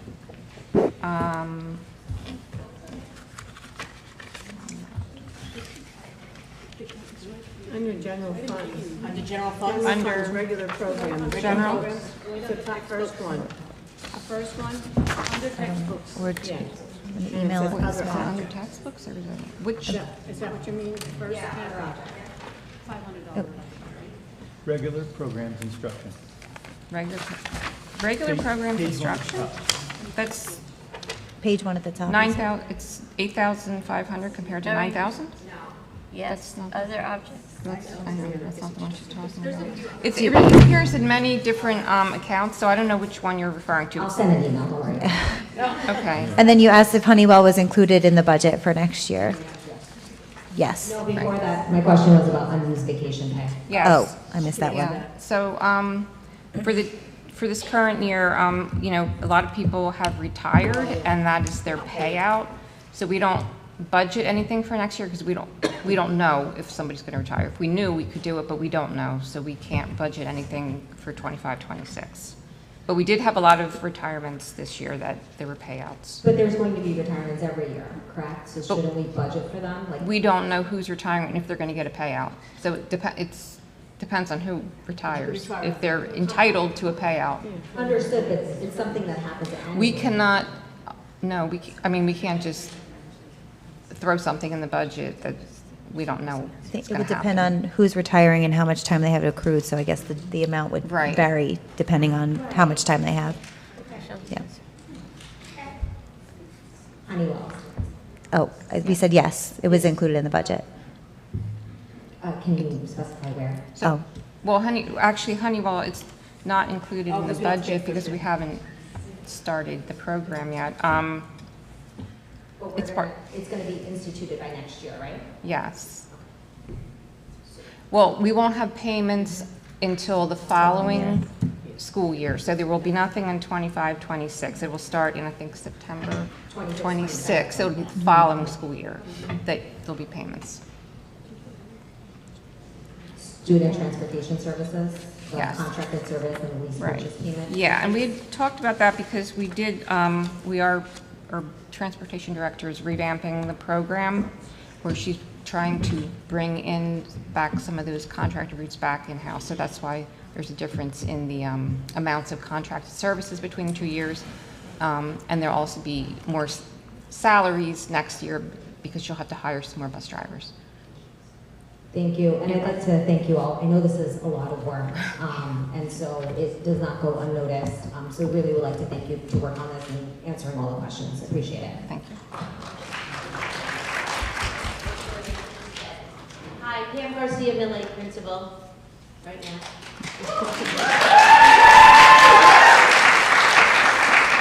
I want to say thank you for hearing everybody and listening to us. And from Dr. Chetta and myself, we thank our staff for coming out. So I'm going to trust you because you're going to make the right decision and because you do what's right for children.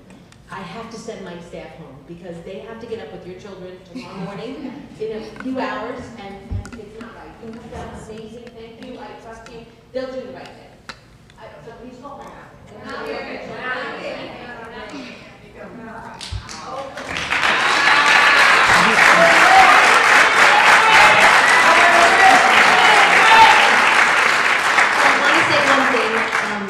Because I feel like I know each of you somehow, whether you're a teacher or whether I work with your daughter or whether you've been, to my building for the rock garden when we first set it up. And rarely do you get to be in this position, and it's not a good one, I'm not going to lie, but to hear the amazing things that people say about you before you're dead or you're retired. And so if there's a silver lining, that is it. If this year is my last year, which I will be very sad, because when you're lucky enough to find the job that you love so much, and the children and the staff, I mean, who would love this? You want it to go on. And I'm relatively young. I have some good years left in me, and but if this is it, I respect what's going on. But I got to hear a lot of really positivity, and I know that I have not done something wrong, and that I've given my best. I want to thank those of you who are on the board that hired me, because it's been a privilege, and I say thank you. And I know Dr. Chetta wants us all to go home too as well, and she wants to say thank you, so could you just vote, please? I'm tired. Thank you.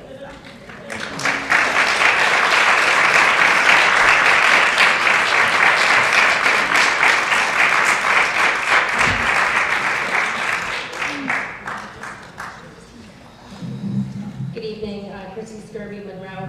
I want to comment on the fact that you had a preliminary budget hearing, but you did not have a public forum for it. We've never done that in Monroe here. Every single year I sat there for the last 2 hours going through every agenda. Every time the preliminary agenda was given to the public, not a hearing. there was a time, 4 minutes, dedicated to questions from the public. It's really not okay. This was not a hearing. It's a preliminary budget hearing. No, Yes, it this is. is not a hearing. You This can was go the back- presentation. you can This go- was the preliminary you can budget take the time presentation. to talk. You can You finish. can go back in every single agenda, and I'll send you an email with screenshots from the preliminary agenda meeting budget meeting where there was a public forum. It's been going on for decades. I do want to ask a couple questions about the budget. One, Dr. Chanley, you mentioned about, or the previous speaker asked about staff cuts. Can you tell us where staff is being not renewed, what buildings and how many? At this juncture, we aren't able, because it's personnel, to disclose the specific staff, because what we're doing is we're very fortunate that many of our staff will be moved around. So if we, just for example, in one particular grade, no longer have the need, let's say, for 5 teachers, those 5 teachers won't necessarily, unless we don't want to renew them, which could happen, will not necessarily will not be here next year. They could be allocated based upon certification to an elementary position. They could be allocated to the high school. We have many teachers with dual certification, special education, regular education, and our staff is not being reapproved until May. So at this time, I cannot give you specifics of those positions. Okay, well, it looks pretty significant from the budget numbers that are presented.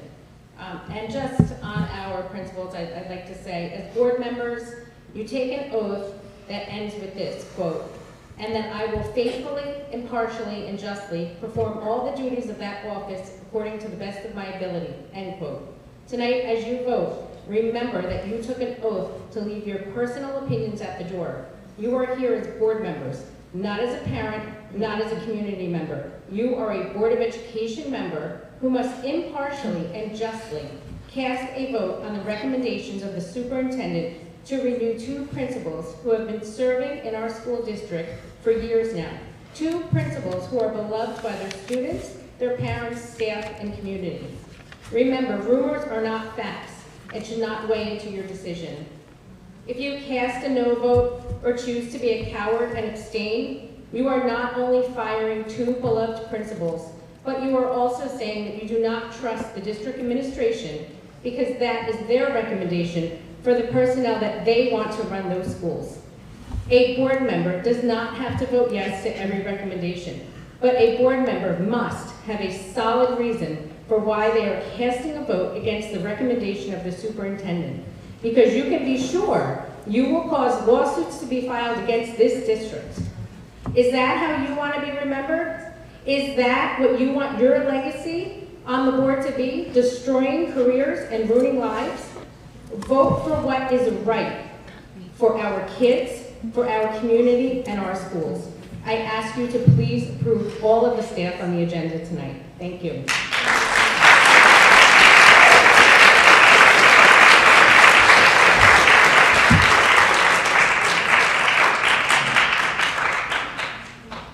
Good evening, George Gunkelman, 5 Kelly Road.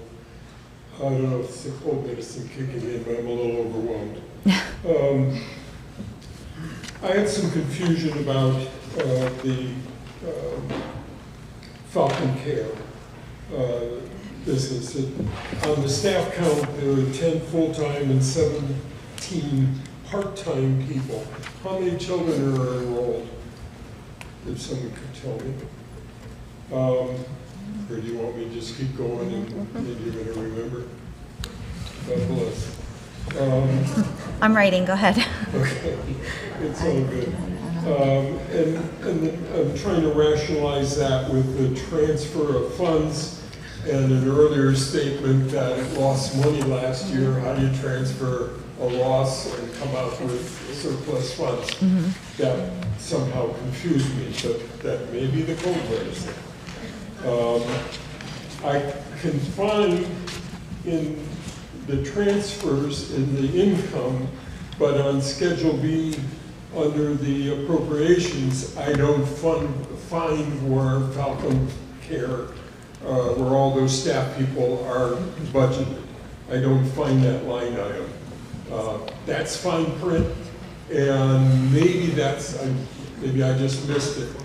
The earlier statement about the presentation, what's up on the screen was not readable from the audience. And that's the part that we need to have improved. So either the font that's being used or the projection itself might fill the screen so we'll be able to see that. Alternatively, it would be really nice if it was included in a handout, or even better, available ahead of time online so we would have time to review it. Budget stuff is hard for all of us. It's not unique to you. The hobby horse of mine is one that I was reminded of in a meeting here by staff and the board, that we don't have full-time kindergarten in Monroe. And when we're talking about having reductions of a couple hundred students, and we're talking about giving up some of the temporary space for one thing or another, and maybe even if when we're talking about are we going to continue to lose money on Falcon Care, part of what I would view in the first statement of our objectives of learning standards and our concerns about not being adequate but being above adequate, that full-day kindergarten in Monroe Township should be one of those goals, and it hasn't been mentioned tonight. Thank you.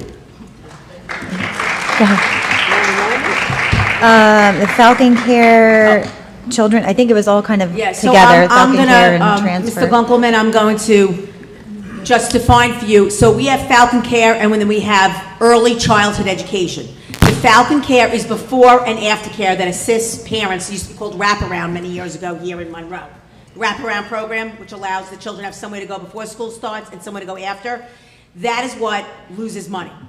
Early childhood education, which is ECE, and I know you don't like acronyms, early childhood education is the program that compensates, and I will talk on kindergarten, that compensates the second half or the beginning half of the school day for those parents that want to pay for it to allow you to have the concept of full day kindergarten. When the money is transferred, it is because we are fortunate that our early childhood education makes money and our Falcon Care was losing money. So that was the transfer of funds that you saw.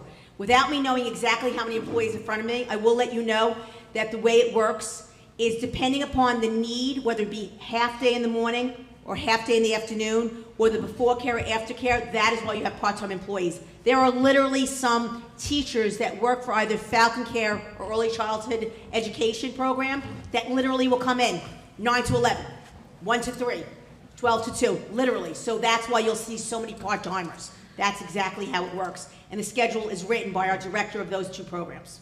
So I think I answered those questions. You can say where it is in the budget. Where it is in the budget? Yeah, okay, so Falcon, oh, she'll tell you. Falcon Care is not part of the budget. It's not, it's an enterprise fund. It's not considered the general fund or the special revenue fund or the debt service. It's not required to be in the budget. So that's why you don't see it on here as salaries going out. That's why we're transferring money from that fund into the general fund, and that's a source of revenue. I understand the point. It makes no sense, however, that the school is paying salaries and it's not in the budget. Because it pays salaries. It's not supposed to be in the budget. It pays salaries from its own enterprise, so its own organization. It's not. I'm trying to see how I would. It's tuition. Yeah, it's tuition based. It's tuition based. Does it pay rent? Falcon? No. No. So it gets the space for free and yet it's a separate entity. I'm going to assume, Ms. Allen, you do it legally and correctly the way it's supposed to be done? Yes. It's not. I was going to board meetings when Falcon Care was started, and that's not how it was described then. That's maybe what it's become.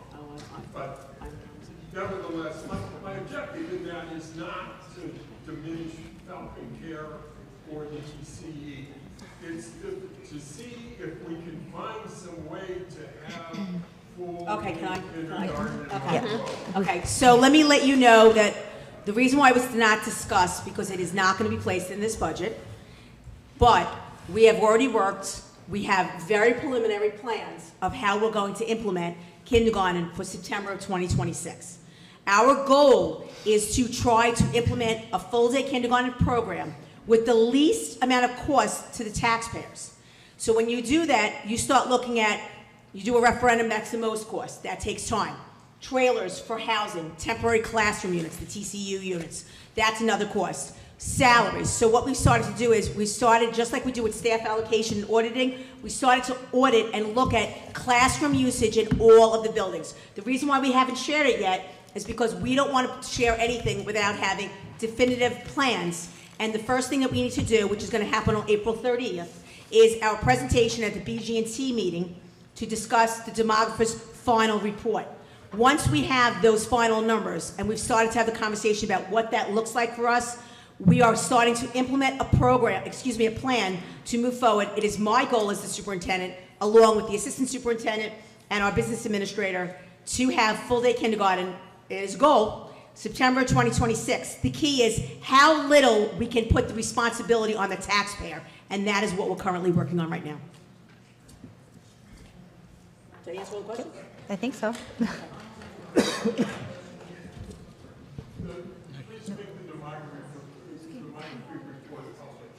Well, we don't have it yet, but we'll finish, yes. Absolutely. Hi, my name is Kelly, and I am the president of the Woodland and Mill Lake PTO, and this is the rest of our board. We have to come out and support our principals. Both of these dedicated leaders have shown exceptional commitment to our students, faculty, and the entire school community. As a parent and active member of the school community, I have seen firsthand their passion for creating a positive, inclusive, and educationally enriching environment for our children. Mrs. Garcia's leadership at Mill Lake has fostered a sense of collaboration, inclusion, and growth. She has worked tirelessly to ensure the students' needs are being met and has been instrumental in fostering a thriving relationships with parents and staff alike. Dr. Chetta's leadership at Woodland has been equally impactful. Her efforts to engage the student community, improve student outcomes, and create a nurturing learning atmosphere are deeply appreciated. Both principals have been tremendous assets to their respective schools, and it is clear that they are highly regarded by staff, students, and parents. I strongly believe that their leadership has been vital to the success of our schools, and their potential removal would be a significant loss to us. As someone who has had the privilege of working closely with both Mrs. Garcia and Dr. Chetta, I can confidently say that they have worked diligently to create a positive and productive educational experience for our children. Their commitment to our community is unmatched, and their leadership deserves to be recognized and continued. We respectfully ask the Board of Ed to consider these points when making any decisions regarding the future of Mrs. Garcia and Dr. Chetta. Both are highly capable and dedicated individuals who have demonstrated the qualities we want in our school leaders. I hope that their contracts will be renewed and they will continue to support and serve our schools. To also mention, both schools have gone through multiple admin positions over the years, which in my opinion is a disservice to both our staff and our students. Thank you for the time and consideration.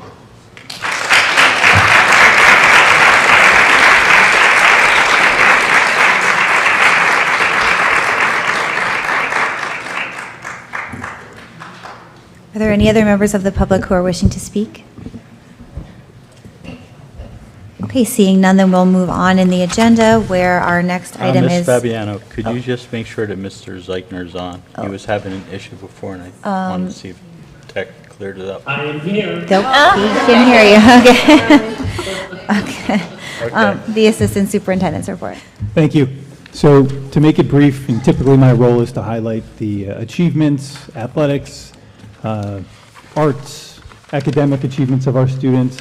Well, tonight was a display of the wide range of the successes of our students, everything from our winter athletes, and things are happening in real time.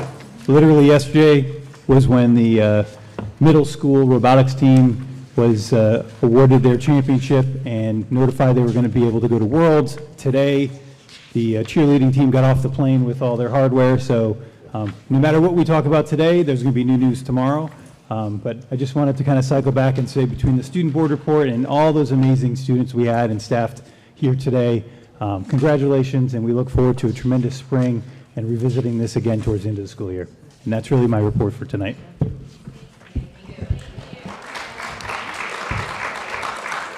Dr. Chanley. I will try, which is not easy for me to keep it brief. However, I will echo Dr. Lehman. We were very fortunate tonight to hear so much went on. A lot of the things that I like to speak about in my superintendent's report is really having the opportunity to go and visit so many schools and so many activities. The History Happens Here is something that they had another activity within the middle school I went to. I was invited to read in all of the schools. I had an opportunity to read, I think, in four or five schools. Incredible opportunities. The kids are incredible. During this month, we celebrated various different holidays. One was that I was invited through the Muslim Association to join in, with many people, many of the board members were there, the president, the vice president, Ms. Bora, Ms. Ratner, Mr. Zeigner. It was a great opportunity to really see a coming together of many, many different cultures and many, many different groups of people as they celebrated Ramadan with the lighting of the crescent. It was fantastic. And I had an opportunity to end my week last week at the evening of reading at Mill Lake. I said 250 parents, but there probably was 300 parents I handed out. I got to hand out maps and kind of just hang out. It was a great activity about finding Freddie. And I think everybody has really embodied in their conversations and their statements and all the things we said that we really are an incredible community. We truly are fabulous Falcons. So we had all these great things going on.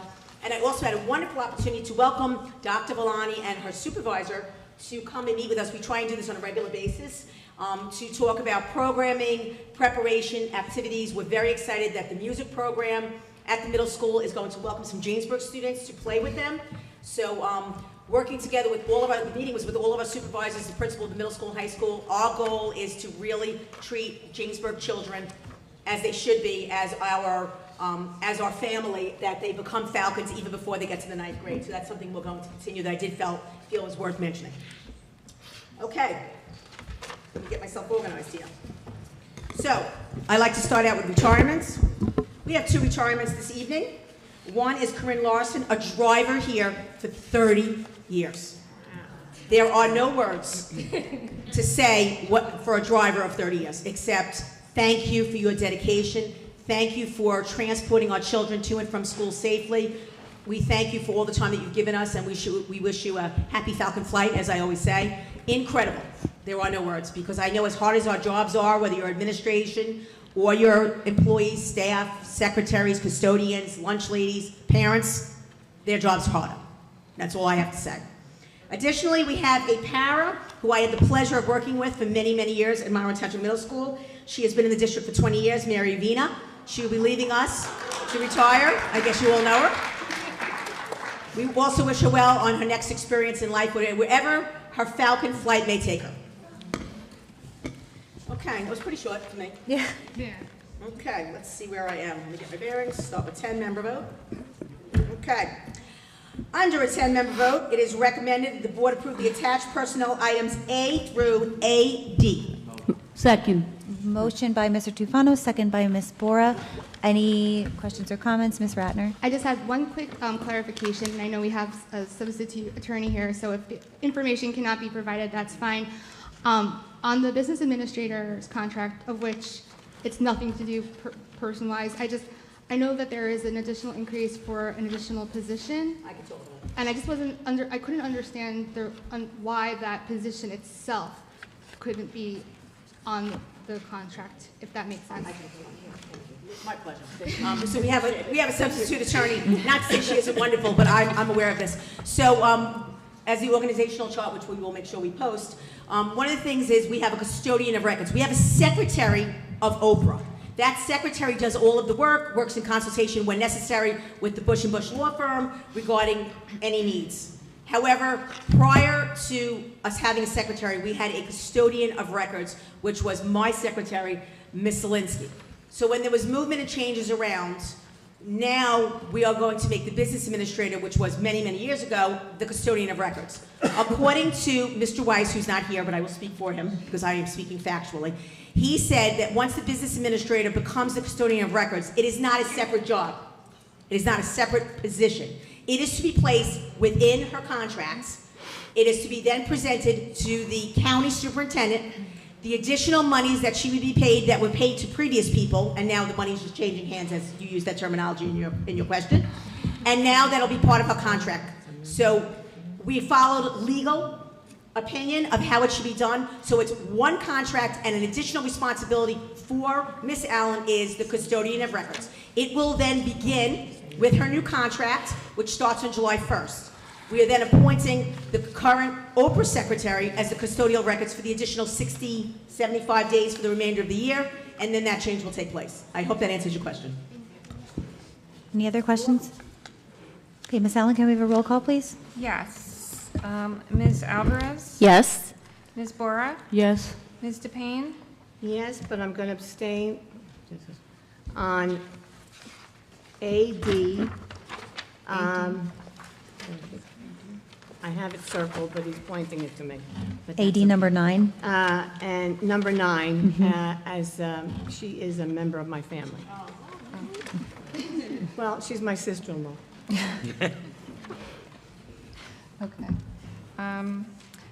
Dr. Peck? Yes. Mr. Pirro? Yes to all, no on V8. V8. Which one? V8. Ms. Ratner?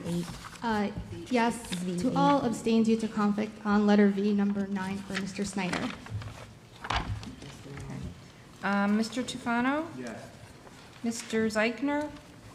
Yes. Ms. Fabiano? Yes. Yes, motion passes. So for letter AE, it is recommended that the Assistant Superintendent of Schools, that the board approve the following administrators on the following salary guides for the 25-26 school year. Second. Motion by Mr. Tufano, second by Ms. Alvarez. Any questions or comments? Okay, can we have a roll call, please? Yes. Ms. Alvarez? Yes. Ms. Bora? Yes. Ms. DePayne? Yes. Dr. Peck? Yes. Mr. Pirro? Yes. Ms. Ratner? Yes. Mr. Tufano? Yes. Mr. Zeichner? Yes. Ms. Fabiano? Yes. Motion passes. Okay, so then the next item, under consultation with the attorney, because we have provided rice notices as per the law to those members who may have been discussed in closed session. They wrote, as per, I'm assuming statute, that they would like to be discussed in public. To that end, I am going to, instead of reading the recommendations, I'm going to first make some comments of my own, and then it's up to the board if they want to comment or not. I don't speak for anybody but myself. So what I would like to say is, well, first of all, there's not much to say because everybody said it for me. But I will, knowing my personality, I'll find something to say. So I sit here before you, a 22-year veteran of Monroe Township Schools. I started out as the assistant principal in Applegate School when it was 7th and 8th grade with approximately 500 kids. I said, I'm only going to be here a year or two because I have 5 years as an administrator in Florida and I'm not staying. I fell in love with the community. 8 years later, I live here. So I live here. My husband is a teacher here for over 20 years in the high school and then the middle school. And he was one of the very first teachers to start the AVID program. And the reason why I share that is because it talks about dedication. And the only way that you could truly understand dedication is to be dedicated yourself. So as now the superintendent going on my 4th year, I bear the responsibility to make decisions for the whole district. My recommendations, and of course non-recommendations, are based upon my professionalism, my moral compass, my ethical values, my experience. And I totally respect the vote. My famous line, even when we're going out for referendum, and I say it all the time, even when they don't vote for something I want, your vote is your voice. And I respect the concept of what it means to be an American and be sitting here to have a vote. But I also believe that we must make decisions on what's best for the total community. The reason why I share the decision-making process is because I do not take my recommendations lightly. I have sat here many times in the last couple of years, been harassed, abused, and told that I'm doing things for the wrong reason when I did not reappoint someone. And I had to go back once again to my moral compass, my ethical value, and my experience of what was best for children. And when I made those decisions and was abused, it would have been a lot easier to just renew them, I knew that every decision I make and every recommendation is not taken lightly, although it may say board action, F through whatever. These are all my recommendations. I have to stand behind them. As an educator, an administrator, and most important, as a mommy. And my barometer for whether or not someone should be renewed, retained, is very simple. Would Jordan and Joshua Chanley go in their school, or be in their class, or be on their team, or be in their club, or whatever it might be?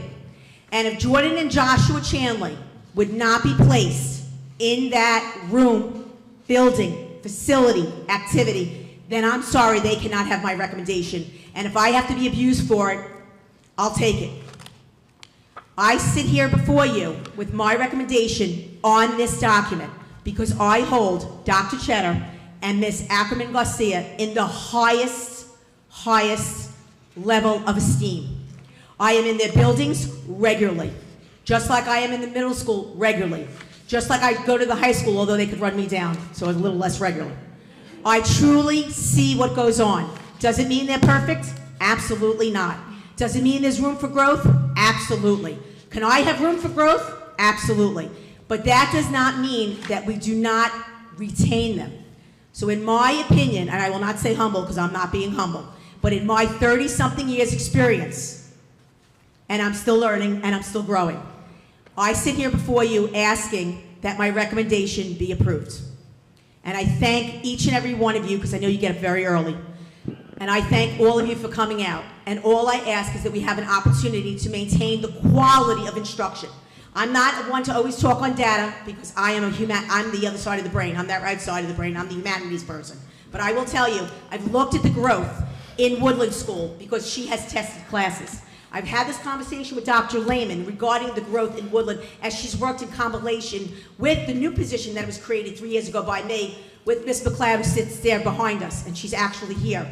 I look at the growth of the numbers. I see what's going on. In the elementary, the lower grades, she's also brought culture, but hers is a little bit easier to speak on, not just because of the culture, because we have the grades to show the growth. In the elementary environment, it's about the culture. It's about bringing everybody together. It's about wanting people not to retire, like I'm going to call Quinn, Miss Shea, because I know her that many years, she's married now. It is about coming together as a community, and what you did here tonight, I thank you because you supported my recommendation. So that is what I wanted to say on the matter. Not to mention the ridiculous amount of emails that I received.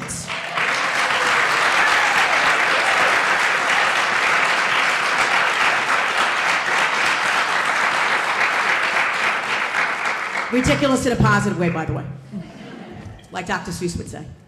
So I thank you so much for giving me the opportunity to speak before I go out and call my roll call, but I didn't know, I only speak for myself. Just real quick, I wanted to kind of give you my perspective. My office has a responsibility to maintain extremely high standards and rigorous expectations of our students. We do that by identifying programs and tools to push out to our staff and our students. And the two administrators that we're discussing, they were right on board with it. They have embraced our MTSS process. They embraced the new literacy programs and the rigor and the accountability and the fidelity of implementation that we would expect across the district. My team is in many, many buildings. We see how it's implemented, and you know, these two administrators certainly meet the expectation of keeping that standard, keeping those expectations both towards the staff and the students.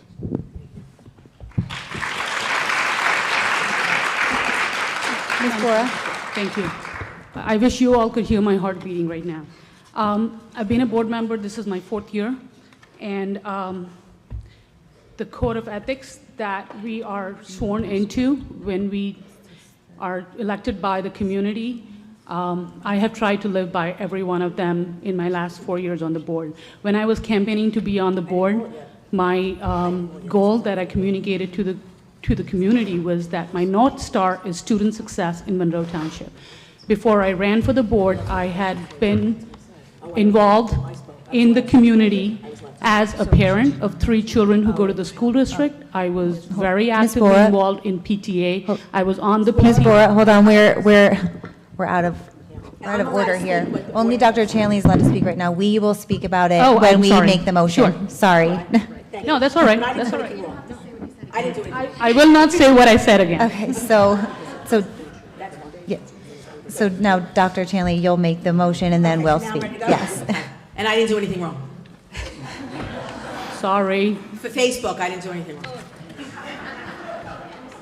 Okay, thank you very much. I'm going to go back now. Let's just make sure I'm on point. Under a 9-member vote, it is recommended the board approve the attached personnel items AF through BF. Second. Motion by Mr. Tufano and second by Ms. Bora. Now I can open up to the board And I will discussion. continue without repeating what I said. I have also been on a PTA board. My children have been in 4 buildings in this district. I have closely, through friends and family, been aware of the other 4 buildings also in the district. Is there a perfect principal in this district? I'm sorry to say no. Is there such a thing as a perfect principal? I am sorry to say no. Have I had issues as a parent with building principals? Yes. Once, twice, maybe more than that. As a parent who was not on the board, had no say, I followed the process that is outlined. I would, bring my concerns up to people who had the decision-making ability, starting with the chain of command with the superintendent. As a board member, the Code of Ethics teaches me that I have to have my ears to the ground. I have to listen to the community. When I take a vote, it starts with the superintendent's recommendation and what I know about the community. If I do not agree to the superintendent's recommendation, there has to be some history before of my conversations with the administration about those concerns.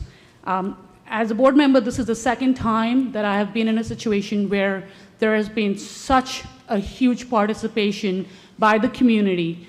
First time that I've seen so many staff members come and speak, so that is definitely a first.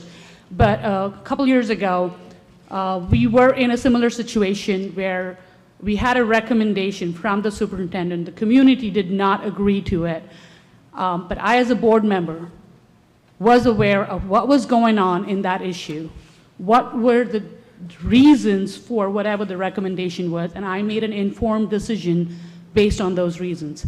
A few days ago, I was informed by the personnel committee of the challenges with these 2 principals probably not getting the vote from this board. It was shocking to say at the least, because I had not heard anything before. I spent the last 3 days speaking to every single board member because I felt I needed to know what was going on that I was not aware of. What was the issue that could cause such a big step from the board that I am a part of? I did not find anything specific. I did speak to all the board members. Either they chose not to share because they have a right to vote whichever way they want without sharing it with me. But the due process for any one of us would have been to bring our concerns, even if the public doesn't want to bring it directly. If I know of a concern, I would bring it to the superintendent and see if she addresses it before not listening to her recommendation. This is what the board members' Code of Ethics has taught me. In the last 3 days, I have received, like Mrs. Chanley said, Dr. Chanley said, ridiculous amount of emails. I am, in my professional life, a customer success leader, and one of the things that we say in customer success is that 20 positive reviews has the same weight as 1 negative review, because negative does not, it takes a lot to give a negative review. So we give it the same weightage. I have received over 45 emails, I have to say, and there was 1 parent that gave me a negative email about this issue. 1. So in my line of work, yes, there was a concern, but it still did not overrule the other 45 emails that I had received from parents of these 2 schools and staff members. And it was overwhelming, it was heartwarming and heart-wrenching all at the same time. My response to that parent was that, why was this never ever brought up to Dr. Chanley, and to that I will end my monologue, and I would like to direct a question to Dr. Chanley and Dr. Lehman both. In the years that these principals have been in our district, and I was one of the board members that voted yes on their employment contracts, have there been significant concerns brought to you by community members or board members for us to be at this position tonight? No. Thank you.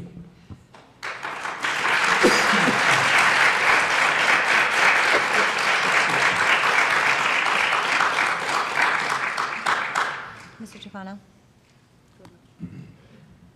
I'd just like to piggyback off of what Gonzalez said. If there were no negative reports on these two wonderful people who have the support of so many staff and parents, I think that's unbelievable how many people came out for you too.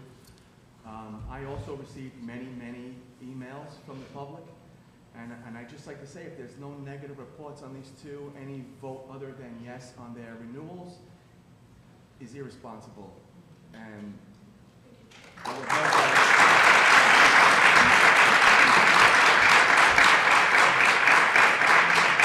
as a board member, my fellow board members would take into consideration that they are excellent members of our school staff, and it would be insane to lose them.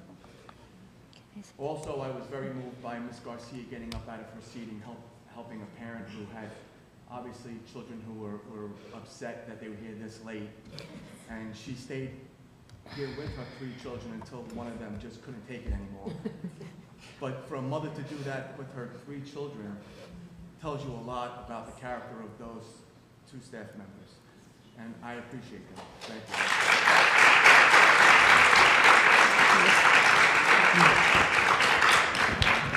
I just want to say that the person I have to abstain on is related to an issue with my child, and I'm happy to discuss that with the person after, if you wish.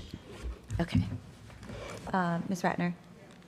Yeah, I'm going to try to keep this short, which you all know is hard for me. You can do it. But I recognize how hard it is to sit up here. We've been up here for almost 4 years.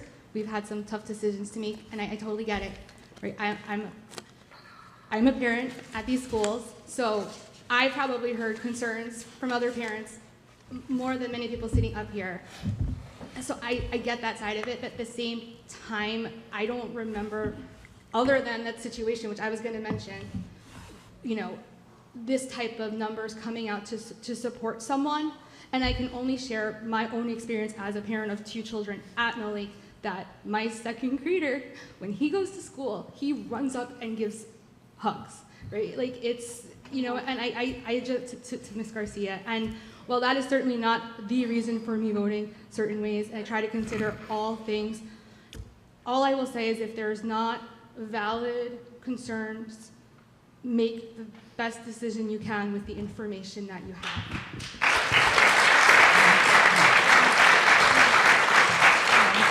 Mrs. Fabiano, can I say one more thing, please? Can I say one more thing, please? Yes. Sure. Because Ms. Ratner just brought up concerns. Concerns can be brought up and fixed still. We don't need to make such a drastic decision on somebody's livelihood. As a board member, our goal is student success and solving problems in this district, and problems can be solved other ways. This kind of an action should be taken when there is no more methods left to solve a problem, and somebody is just not open to criticism or working towards improvement. Anybody else? Okay, then we are ready to have a roll call. Ms. Allen. Okay. Ms. Alvarez? Yes to all, abstain on number 8. Wait, BB? Oh, BB 8. Ms. Bora? Yes to all. Ms. DePayne? Yes to all, abstain on BB 7 and 8. And, one second, no on BG 2. Oh, wrong one, never mind. No, that was right. I thought it was in it. Oh, sorry. Okay, I'll take that back. I'm sorry. No, No, I'll take she it made a back. mistake. It's, Dr. Lehman she has to, corrected Dr. me. Lehman to. Okay, not yet. Okay. Mr. Pirro? I am abstaining on BB 7 and 8, and I am no to BG 2, and then yes on everything else. Ms. Ratner?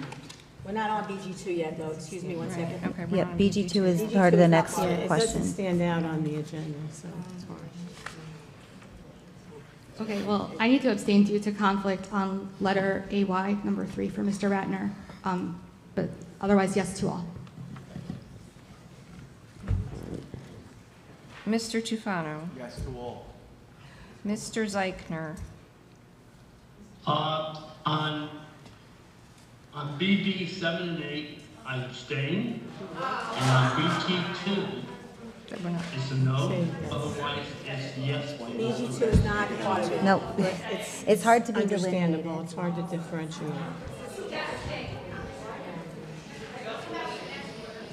What's the problem? Ms. Fabiano?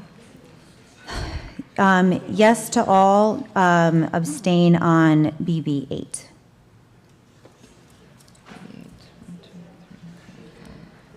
So BB8 does not B7, I think, pass. BB8 does not pass. BB7 is one, BB7 passed? two, three. BG is the next one. BB7 passes.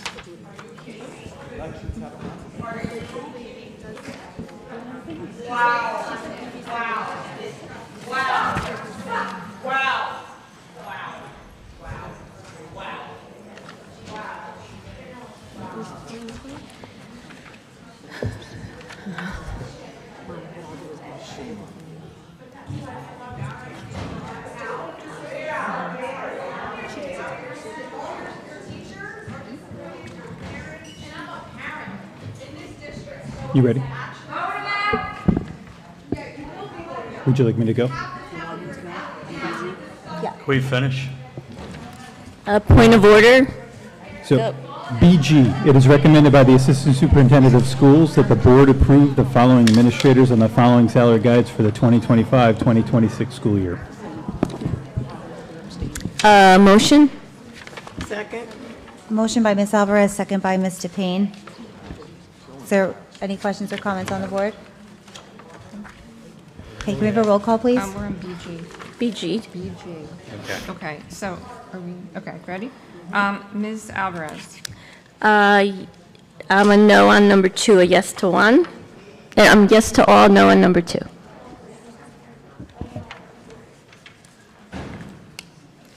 Ms. Bora?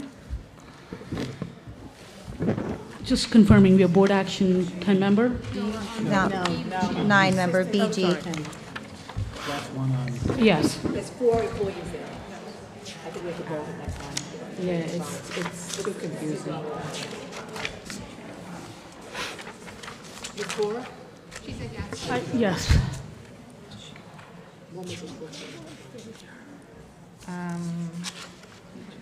There's 1, 2, 3, 4. Okay, so you were just a no on 2. Correct. Okay, and Ms. Bora, I'm sorry? I'm sorry. I did vote yes. Yes So- to all? yeah. Okay. Ms. DePayne? Yes, but no on number 2. Okay. Mr. Pirro? Yes and no on 2. Ms. Ratner? I need to abstain on these 4 people, so abstain on numbers 1 through 4. Okay. Mr. Tufano? Yes. Yes. Mr. Zeichner? So are we just recalculating the vote again, or? We're what on are we doing right? We're on BG? On BG 2? Yeah. Yes. Just BG and as a whole. There's 4 people on there. I don't have the, I said BG 2, I said no. Right, Right. yes. We said it earlier because it was confusing. 2 is no. And Ms. Fabiano? Yes to all, no on BG2. So BG2 does not pass.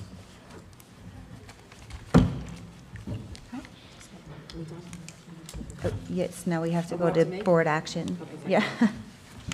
Under a 10-member vote, it is recommended the board approve the attached board action items A through R. Second. Motion? A second. Motion by Ms. Ratner, second by Mr. Kane. I Any have a questions or comments? I have a comment. Ms. Alvarez? Okay, it's on the calendar. I was one of the people that pushed back a little bit on the calendar specifically for having a full week off in November after being in school less than 40 days. We did get feedback from the community, and the overall theme seemed to be that airfare and hotels are cheaper in November, and it's a good time to go on vacation. To me, that's not an educationally sound decision. So I'm not going to be supporting the calendar. That was my comment on that.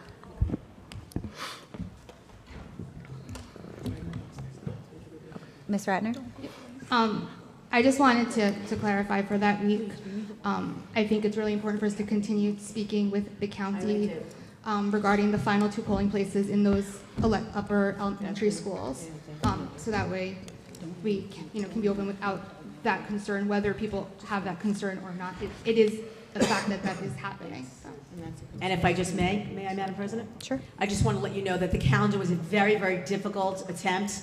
I revised it with Dr. Lehman probably 7 times, trying to take into account what everybody wanted. I don't in any way disagree with Ms. Alvarez, but at the same time, I did get a lot of feedback that people and this is not necessarily a reason, but people got comfortable with that week.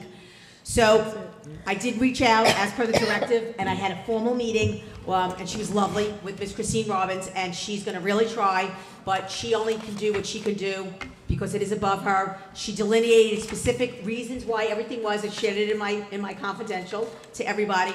So at this juncture, I had to make a decision like I do with all recommendations. The calendar stands as is with the week of November off. I do believe a break to have school to be off on Tuesday and have school on Monday, Wednesday, I do not believe is quality education, but at the same time, the first calendar that I provided that everybody wanted me to redo did not have the week off. So I'm trying my very best, and I will continue to try my very best and look at all times of options. I just wanted to comment about it. Ms. Bora? I'm just going to contribute to that discussion. I appreciate the work that was done on the calendar. We've seen an example of how well-rounded a school district we are tonight itself. I don't think that all the feedback that the community gave and I think even staff members gave on the calendar that was incorporated into what we are seeing today is of any concern. I in fact think I was surprised that all of those requests were accommodated, and we still have a calendar where most of the people are happy with. We are educationally sound. We can do what's being proposed in this calendar, and so I want to support, I want to voice my support for it. Any other questions or comments? Okay, can we have a roll call, please? Yes. Ms. Alvarez? Okay, so yes to all, no on K, and no on the supervisor of transportation revision that's being proposed on the job descriptions.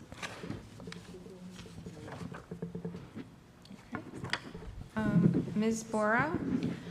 Yes to all, but on item I am voting no on 5430 and 5440.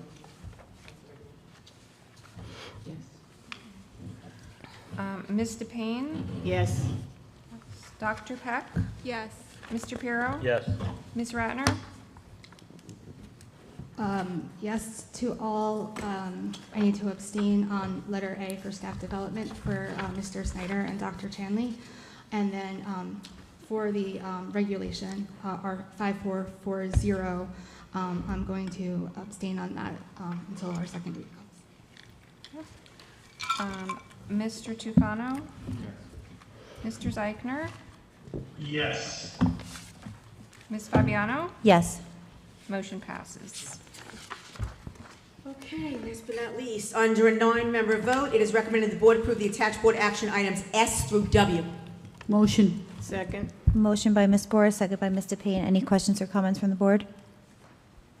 Okay, seeing none, can we have a roll call, please? Yes. Ms. Alvarez? Yes. Ms. Bora? Yes. Ms. DePayne? Yes. Mr. Pirro? Yes. Ms. Ratner? Yes, abstain due to conflict on letter S for Mr. Lurie. Mr. Tufano? Yes. Mr. Zeichner? Yes. Ms. Fabiano? Yes. Motion passes. That concludes my superintendent's report. I thank you very much. For those of you that would have celebrated the holiday if you weren't here, happy St. Patrick's Day. The next item on our agenda is our business administrator's report. Okay. It is recommended that board action items A through M be approved by consent roll call under a 10-member vote. Motion. Second. Motion by Ms. Bora, second by Ms. Alvarez. Any questions or comments from the board? Seeing none, can we have a roll call, please? Ms. Alvarez? Yes to all, recuse on items related to the learning tree on letter B. Okay. Ms. Bora? Yes. Ms. DePayne? Yes. Dr. Peck? Yes. Mr. Pirro? Yes. Ms. Ratner? Yes, abstain on checks 05954, 06224, 06225, 06242, 05932, and C06220. Mr. Tufano? He just walked out. Oh, he, okay. All right. Mr. Zeichner? Yes. Ms. Fabiano? Yes. Motion passes. It is recommended that board action item N be approved by consent roll call under a 9-member vote. Motion. Second. Motion by Ms. Bora, second by Ms. Alvarez. Any questions or comments? Okay, can we have a roll call, please? Yes. Ms. Alvarez? Yes. Ms. Bora? Yes. Ms. DePayne? Yes. Mr. Pirro? Yes. Ms. Ratner? Yes. Mr. Zeichner? Yes. Ms. Fabiano? Yes. Motion passes. And that concludes my report. Thank you. The next item on our agenda is our board president's report. I think everybody has pretty much covered everything. I want to once again congratulate the staff and students that were here for the awards tonight. We have spring break coming up, so I wish everybody a restful, relaxing, enjoyable spring break. And I think that's it. I just want to add, I also forgot, thank you for reminding me. So regardless of what you celebrate, wishing everybody happy Passover, happy Easter, because we will not meet again until May 5th.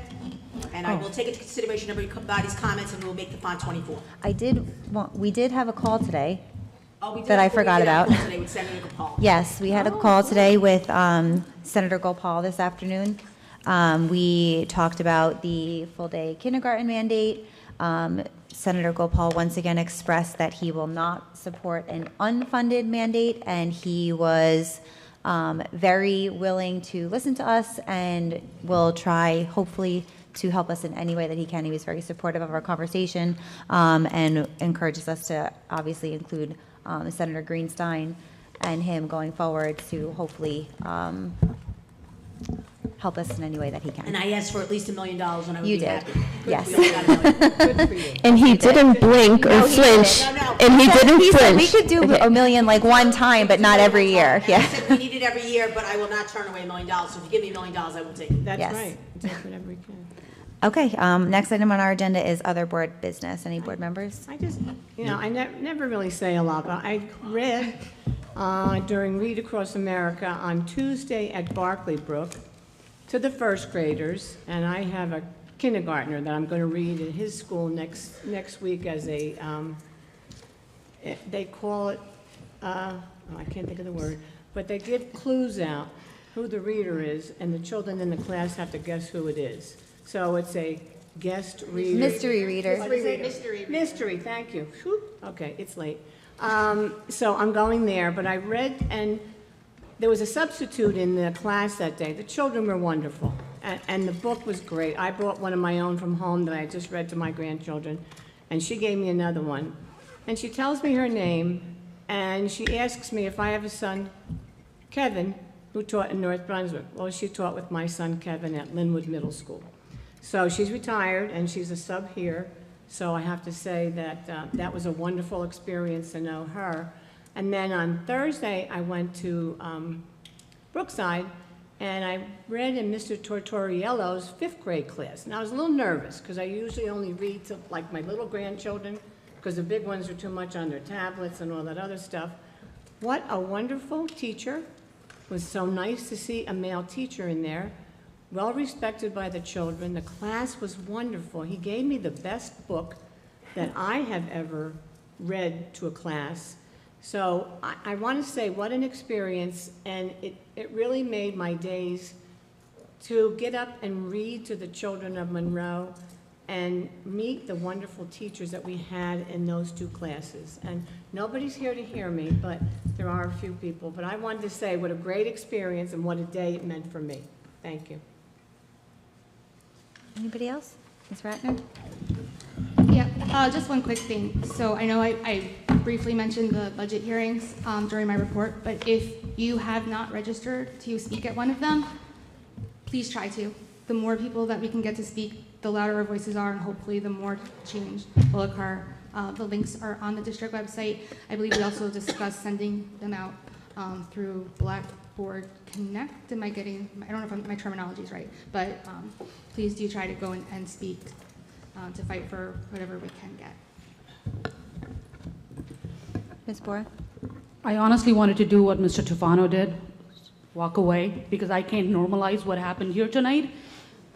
Mr. Payne talked about Read Across America. I did the same. I read in 3 schools, and what a pleasure it was to walk inside Mill Lake and find out about finding Freddie, or where is Freddie, whatever Ms. Garcia was doing, that the whole school was so involved in.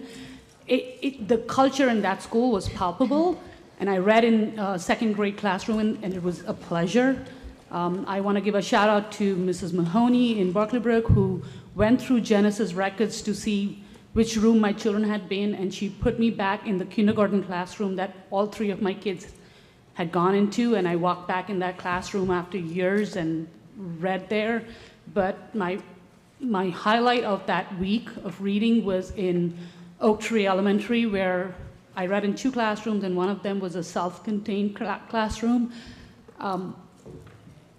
I think the leader of CPAC was here, and she talked about how we've really improved as a district in inclusion, and I've had a chance as a board member to see that.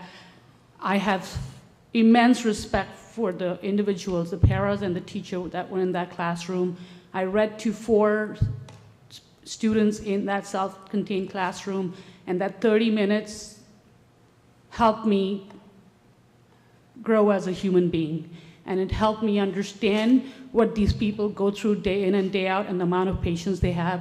I have so much respect for every staff member and administrator that works with students in Monroe. We see how successful our programs and our students are. We have extremely talented students.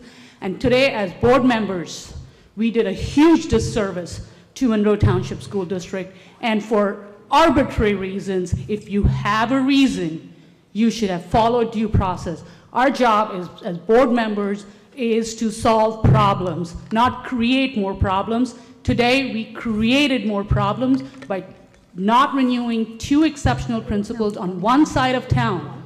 That town is shook up today, all because of the actions of this board. And It's just sorry one. to say, this is my time.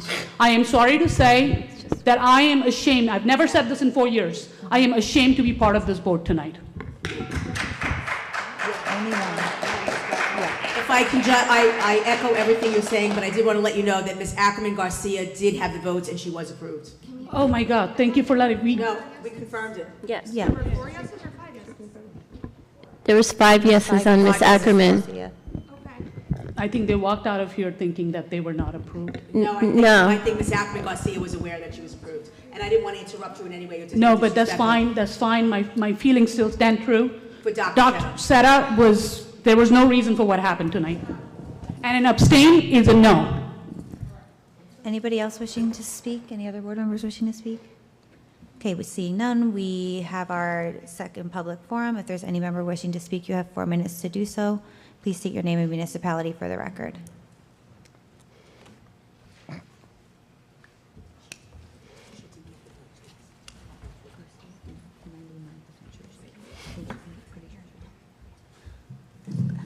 Mrs. Kirby again. I just want to go back to the budget. As Ms. Bora said, last year we had to go out to vote for a $24 increase. This year, the state allowed the Board of Education in New Jersey to take massive adjustments, and now you're allowed to increase $161 for an average assessed home of $300,000. Board members on here campaigned to reduce our taxes. Board members on here dragged my name and others through the mud, saying that I was increasing taxes. Me, myself. When you are quadrupling our taxes for next year, you should be ashamed of yourselves. What you did here tonight is absolutely appalling. It's appalling. Do you know Dr. Chetta, Mr. Payne? Do you know her, Carmen? Do you know her, Katie? Yes, I do. My child went to, it was in her building. This isn't about you or your child. This is about the good of this district. And you are not supposed to take votes as board members on your personal opinions. What you did to that woman's career in life, do you even care? Thank you, Kate. Thank you, Gonzala. Thank you, Pete Tefano. Thank you for voting for Dr. Chetta. I cannot believe what I witnessed here tonight. It is unreal. And you really all should take a good look in the mirror when you go home, because I don't know how you're putting your heads down on the pillow. You think that you are good for children? What's good for children is Dr. Chetta. You go into our schools and read to our children? You should go there tomorrow and tell them all you've just voted no and ripped their principal out of their school. It's unacceptable. You don't have children in our school district. We do. We see the impact that these principals have. How dare you sit here and take that away from these children, from those staff members? It's a disgrace. You all should resign who voted no, who abstained. Abstention is a coward's vote. You wanted to vote no, you know it was a no vote. You wanted to vote no?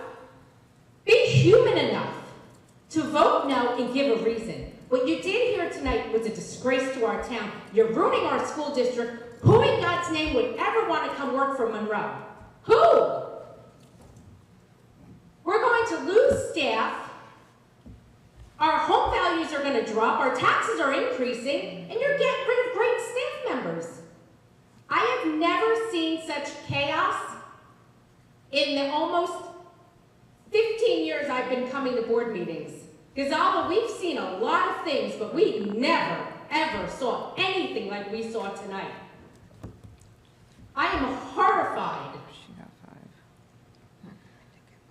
what you guys did here tonight. Katie, you ought to be ashamed of yourself. You are a teacher in a school district. How could you sit there and do that? And who's behind it? Your psychotic husband. He has for 3 years been after those principals. He sat here and he screamed and yelled for us not to vote for them to begin with. He has caused so much discourse in this district. You should be ashamed. You should resign. You should resign. And you should resign. You people are not here for kids. Shame on you. Thank you for your comments, Ms. Skirby, but I want to make one thing very clear.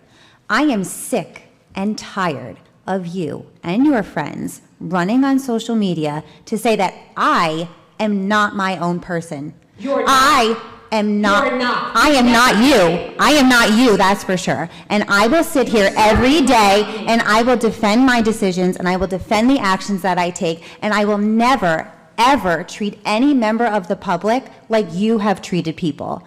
I will never put my husband and I are two different people. And if you can't see that, shame on you as a woman, Miss Skirby, because as a woman, you have your own voice, I have my own voice. You've not used it. I have used it. I have used it every single time. Can you keep the time running, please? And to other people in this district is disgusting. Keep the time running, please. And time again, and you allow him to terrorize people.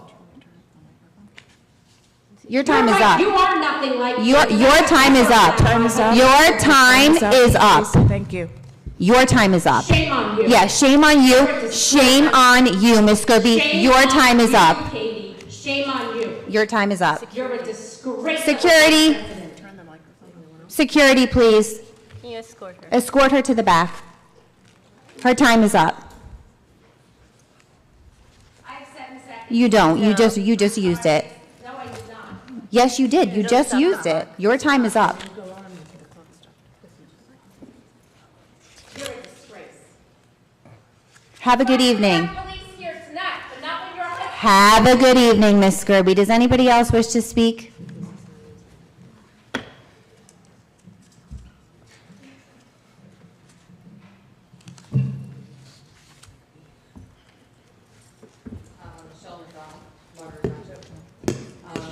I want to be here speaking again just as much as you want to hear me speaking again, especially after tonight. But here I am, another month gone by. I'm here for my children and all the children on the buses. My speaking has nothing to do with politics. I have nothing against this board. I barely even know any of you. My kids have been in this school for 9 years. I do need to note that the interaction that I had with Principal Higgins at the middle school regarding the bus last week was excellent. He was responsive, he was understanding, it was great. I am appreciative of seeing this being discussed last week at the committee meeting. There's just some things I want to comment on. The accident, sorry, I'm tired. The accident could have been so much worse.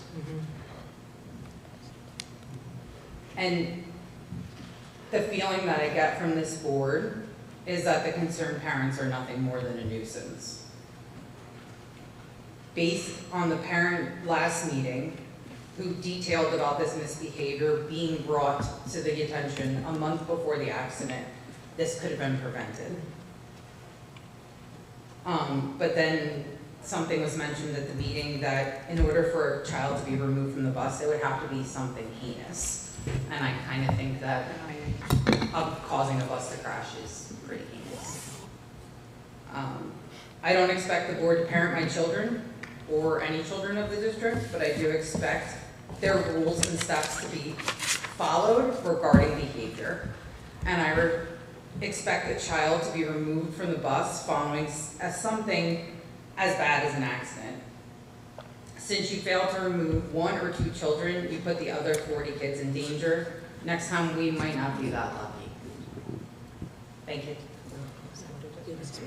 Yeah.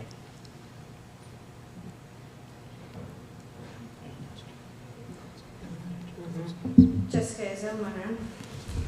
I have a few questions, but first I want to add what I had to say last month. I didn't have time to address it.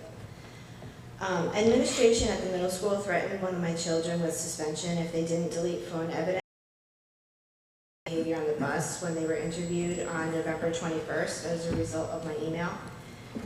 My child did not record any video of people on the bus, only clips of background noise, but you could really get a sense of how out of control it was. The recordings were only shared with myself and administrators with the intent to help get the behavior under control. If a child is compelled to advocate for themselves by recording ongoing dangerous behaviors that they are forced to endure and which directly threatens their safety and security, they shouldn't be threatened with suspension and coerced to delete evidence. More importantly, they should not be threatened that if they advocate for themselves again in the future using this method, they will be suspended regardless of whether they were trying to protect themselves or not. Since this has negatively affected my children and myself, and I received no response when I brought this up via email months ago, I'm here to stand up for my child who did nothing wrong and to give them their power back. They are not to be intimidated in this way again. I also want to note that I do greatly appreciate the increased communication and transparency since the last board meeting. Now to my questions. During the March 11th meeting, enhanced bus driver reporting requirements were discussed with the intention of improving record keeping. This will support progressive discipline and better hold kids liable for their actions. Nearly identical requirements were part of the bus company's corrective action plan submitted to the state early last month. It all sounds good on paper, but what does this look like in practice on district and contracted buses? Are school administrators regularly reviewing the tapes? And how are we ensuring compliance? Are there more questions, or do you want us to answer now? Those are my main questions Okay. that I have from watching the meeting last week. I can't comment on your relationship with a child and an administrator. I will tell you that I do agree with you 100%. If a child wants to come and advocate for themselves, I've advocated for your child in the past myself. I feel that that is very important. One of the conversations we do have is about the concept of recording other children. I do know that there were no faces in your daughter's recording. I also have checked in with Dr. Higgins on a regular basis to confirm that any child that needed to speak with a guidance counselor or a child study team member, depending upon if they had that opportunity to make sure the children feel safe. I will let you know, and I've conferred with the attorney, I can't speak about individual children being held accountable. I will tell you that individual children are held accountable. I will further tell you that the plan or I've brought it to meetings, is quite exceptional. We have direct relationship on the contracted buses because it's a little bit different, where we now have, if a supervisor, assistant principal, security guard goes on a bus, even if it's not written up individual children. They go on the bus, the children are being rowdy, we need to tell them they need to sit in their seats, they're getting up out of their seats, or so forth. I now have it where, at all grade levels, because a lot of issues we had were elementary, not just middle school, with some of the children. What we do now is, I've asked the principals, and I will repeat this tomorrow at my leadership meeting, but I did it at my last leadership meeting. They are to then immediately contact Ms. Martyr and state, on such and such a day, at such and such a time, I entered, or security guard or whomever it might be, entered the bus. This was the discussion of the behavior. This was our concern. Additionally, they've had 2 additional, what I would call expectation assemblies, talking about the bus, not just behavior in the school. And that is what we continue to do. So even if it's a contracted bus, we're now requiring, because we've always required, but we're following through to make sure that this is what's going on, that you have every child in a seat, all seating charts are made available, and every child is held accountable, however that might be appropriate. I am not at liberty to discuss any individual child, I still can't. Yeah, that's not. And I will let you know that I'm actually quite impressed with the record keeping that we've been doing, because what we do is we have this form, and the form gets literally old-fashioned way, literally gets, not only does it get placed in Genesis, but it gets placed in an old-fashioned book that looks like this, with each child's name, first offense, second offense, what's happened, what parents have been called. The other thing that I think is very important to repeat is that there's different levels of what we call consequences, and I've had this conversation even with the attorneys. Sometimes we can't share everybody's different situation, but bringing in parents, having conversations, having expectations is a form of a consequence. Removing from a child, and I was taken out of context, by the way. I'm not on Facebook because I like my job and I like to come to work. But every once in a while, someone does share with me. What I was trying to say is, and I may have used the word heinous, so I'm not going to say I didn't. I never, and that's fine. You sure did. Okay, but may I finish? Sure. Thank you, because I let you finish, and I want to be respectful. I am letting you know that there are procedures that have to be followed by the administrators. We can't just say, you're rowdy, you're obnoxious, you sit from seat to seat to remove a child off a bus. I will also let you know that a special education child that has an IEP may not be removed off a bus. So there are guidelines to follow. And as far as the way we're handling the rest of it, you are welcome, and I'm glad you did call, and I'm glad you had a positive experience. We are not going to be in a formal setting, going to be talking about any occurrences on that bus as per council. What we will do is, if you call individually to have conversations, whatever we can say and whatever we can share, we will. If you have any questions regarding insurance or your particular child, Ms. Allen has made herself available. We will make ourselves available, but in this forum, you will not get the details that may be asked. I apologize. No, I'm talking in general, if anybody's watching. Oh, because No. I'm talking in general. Yeah, I don't think anybody was really asking about any individual children, just in general. So, just wanted to make that clear. Thank you. Thank you. Any other members of the public wishing to speak? Okay, seeing none, we will close the public forum. We are not going into a second closed session, so our next scheduled Board of Education meeting is May 5th, 2025. Can I have a motion to adjourn? Motion. All those in favor? Aye. Have a good night, everybody. Good night.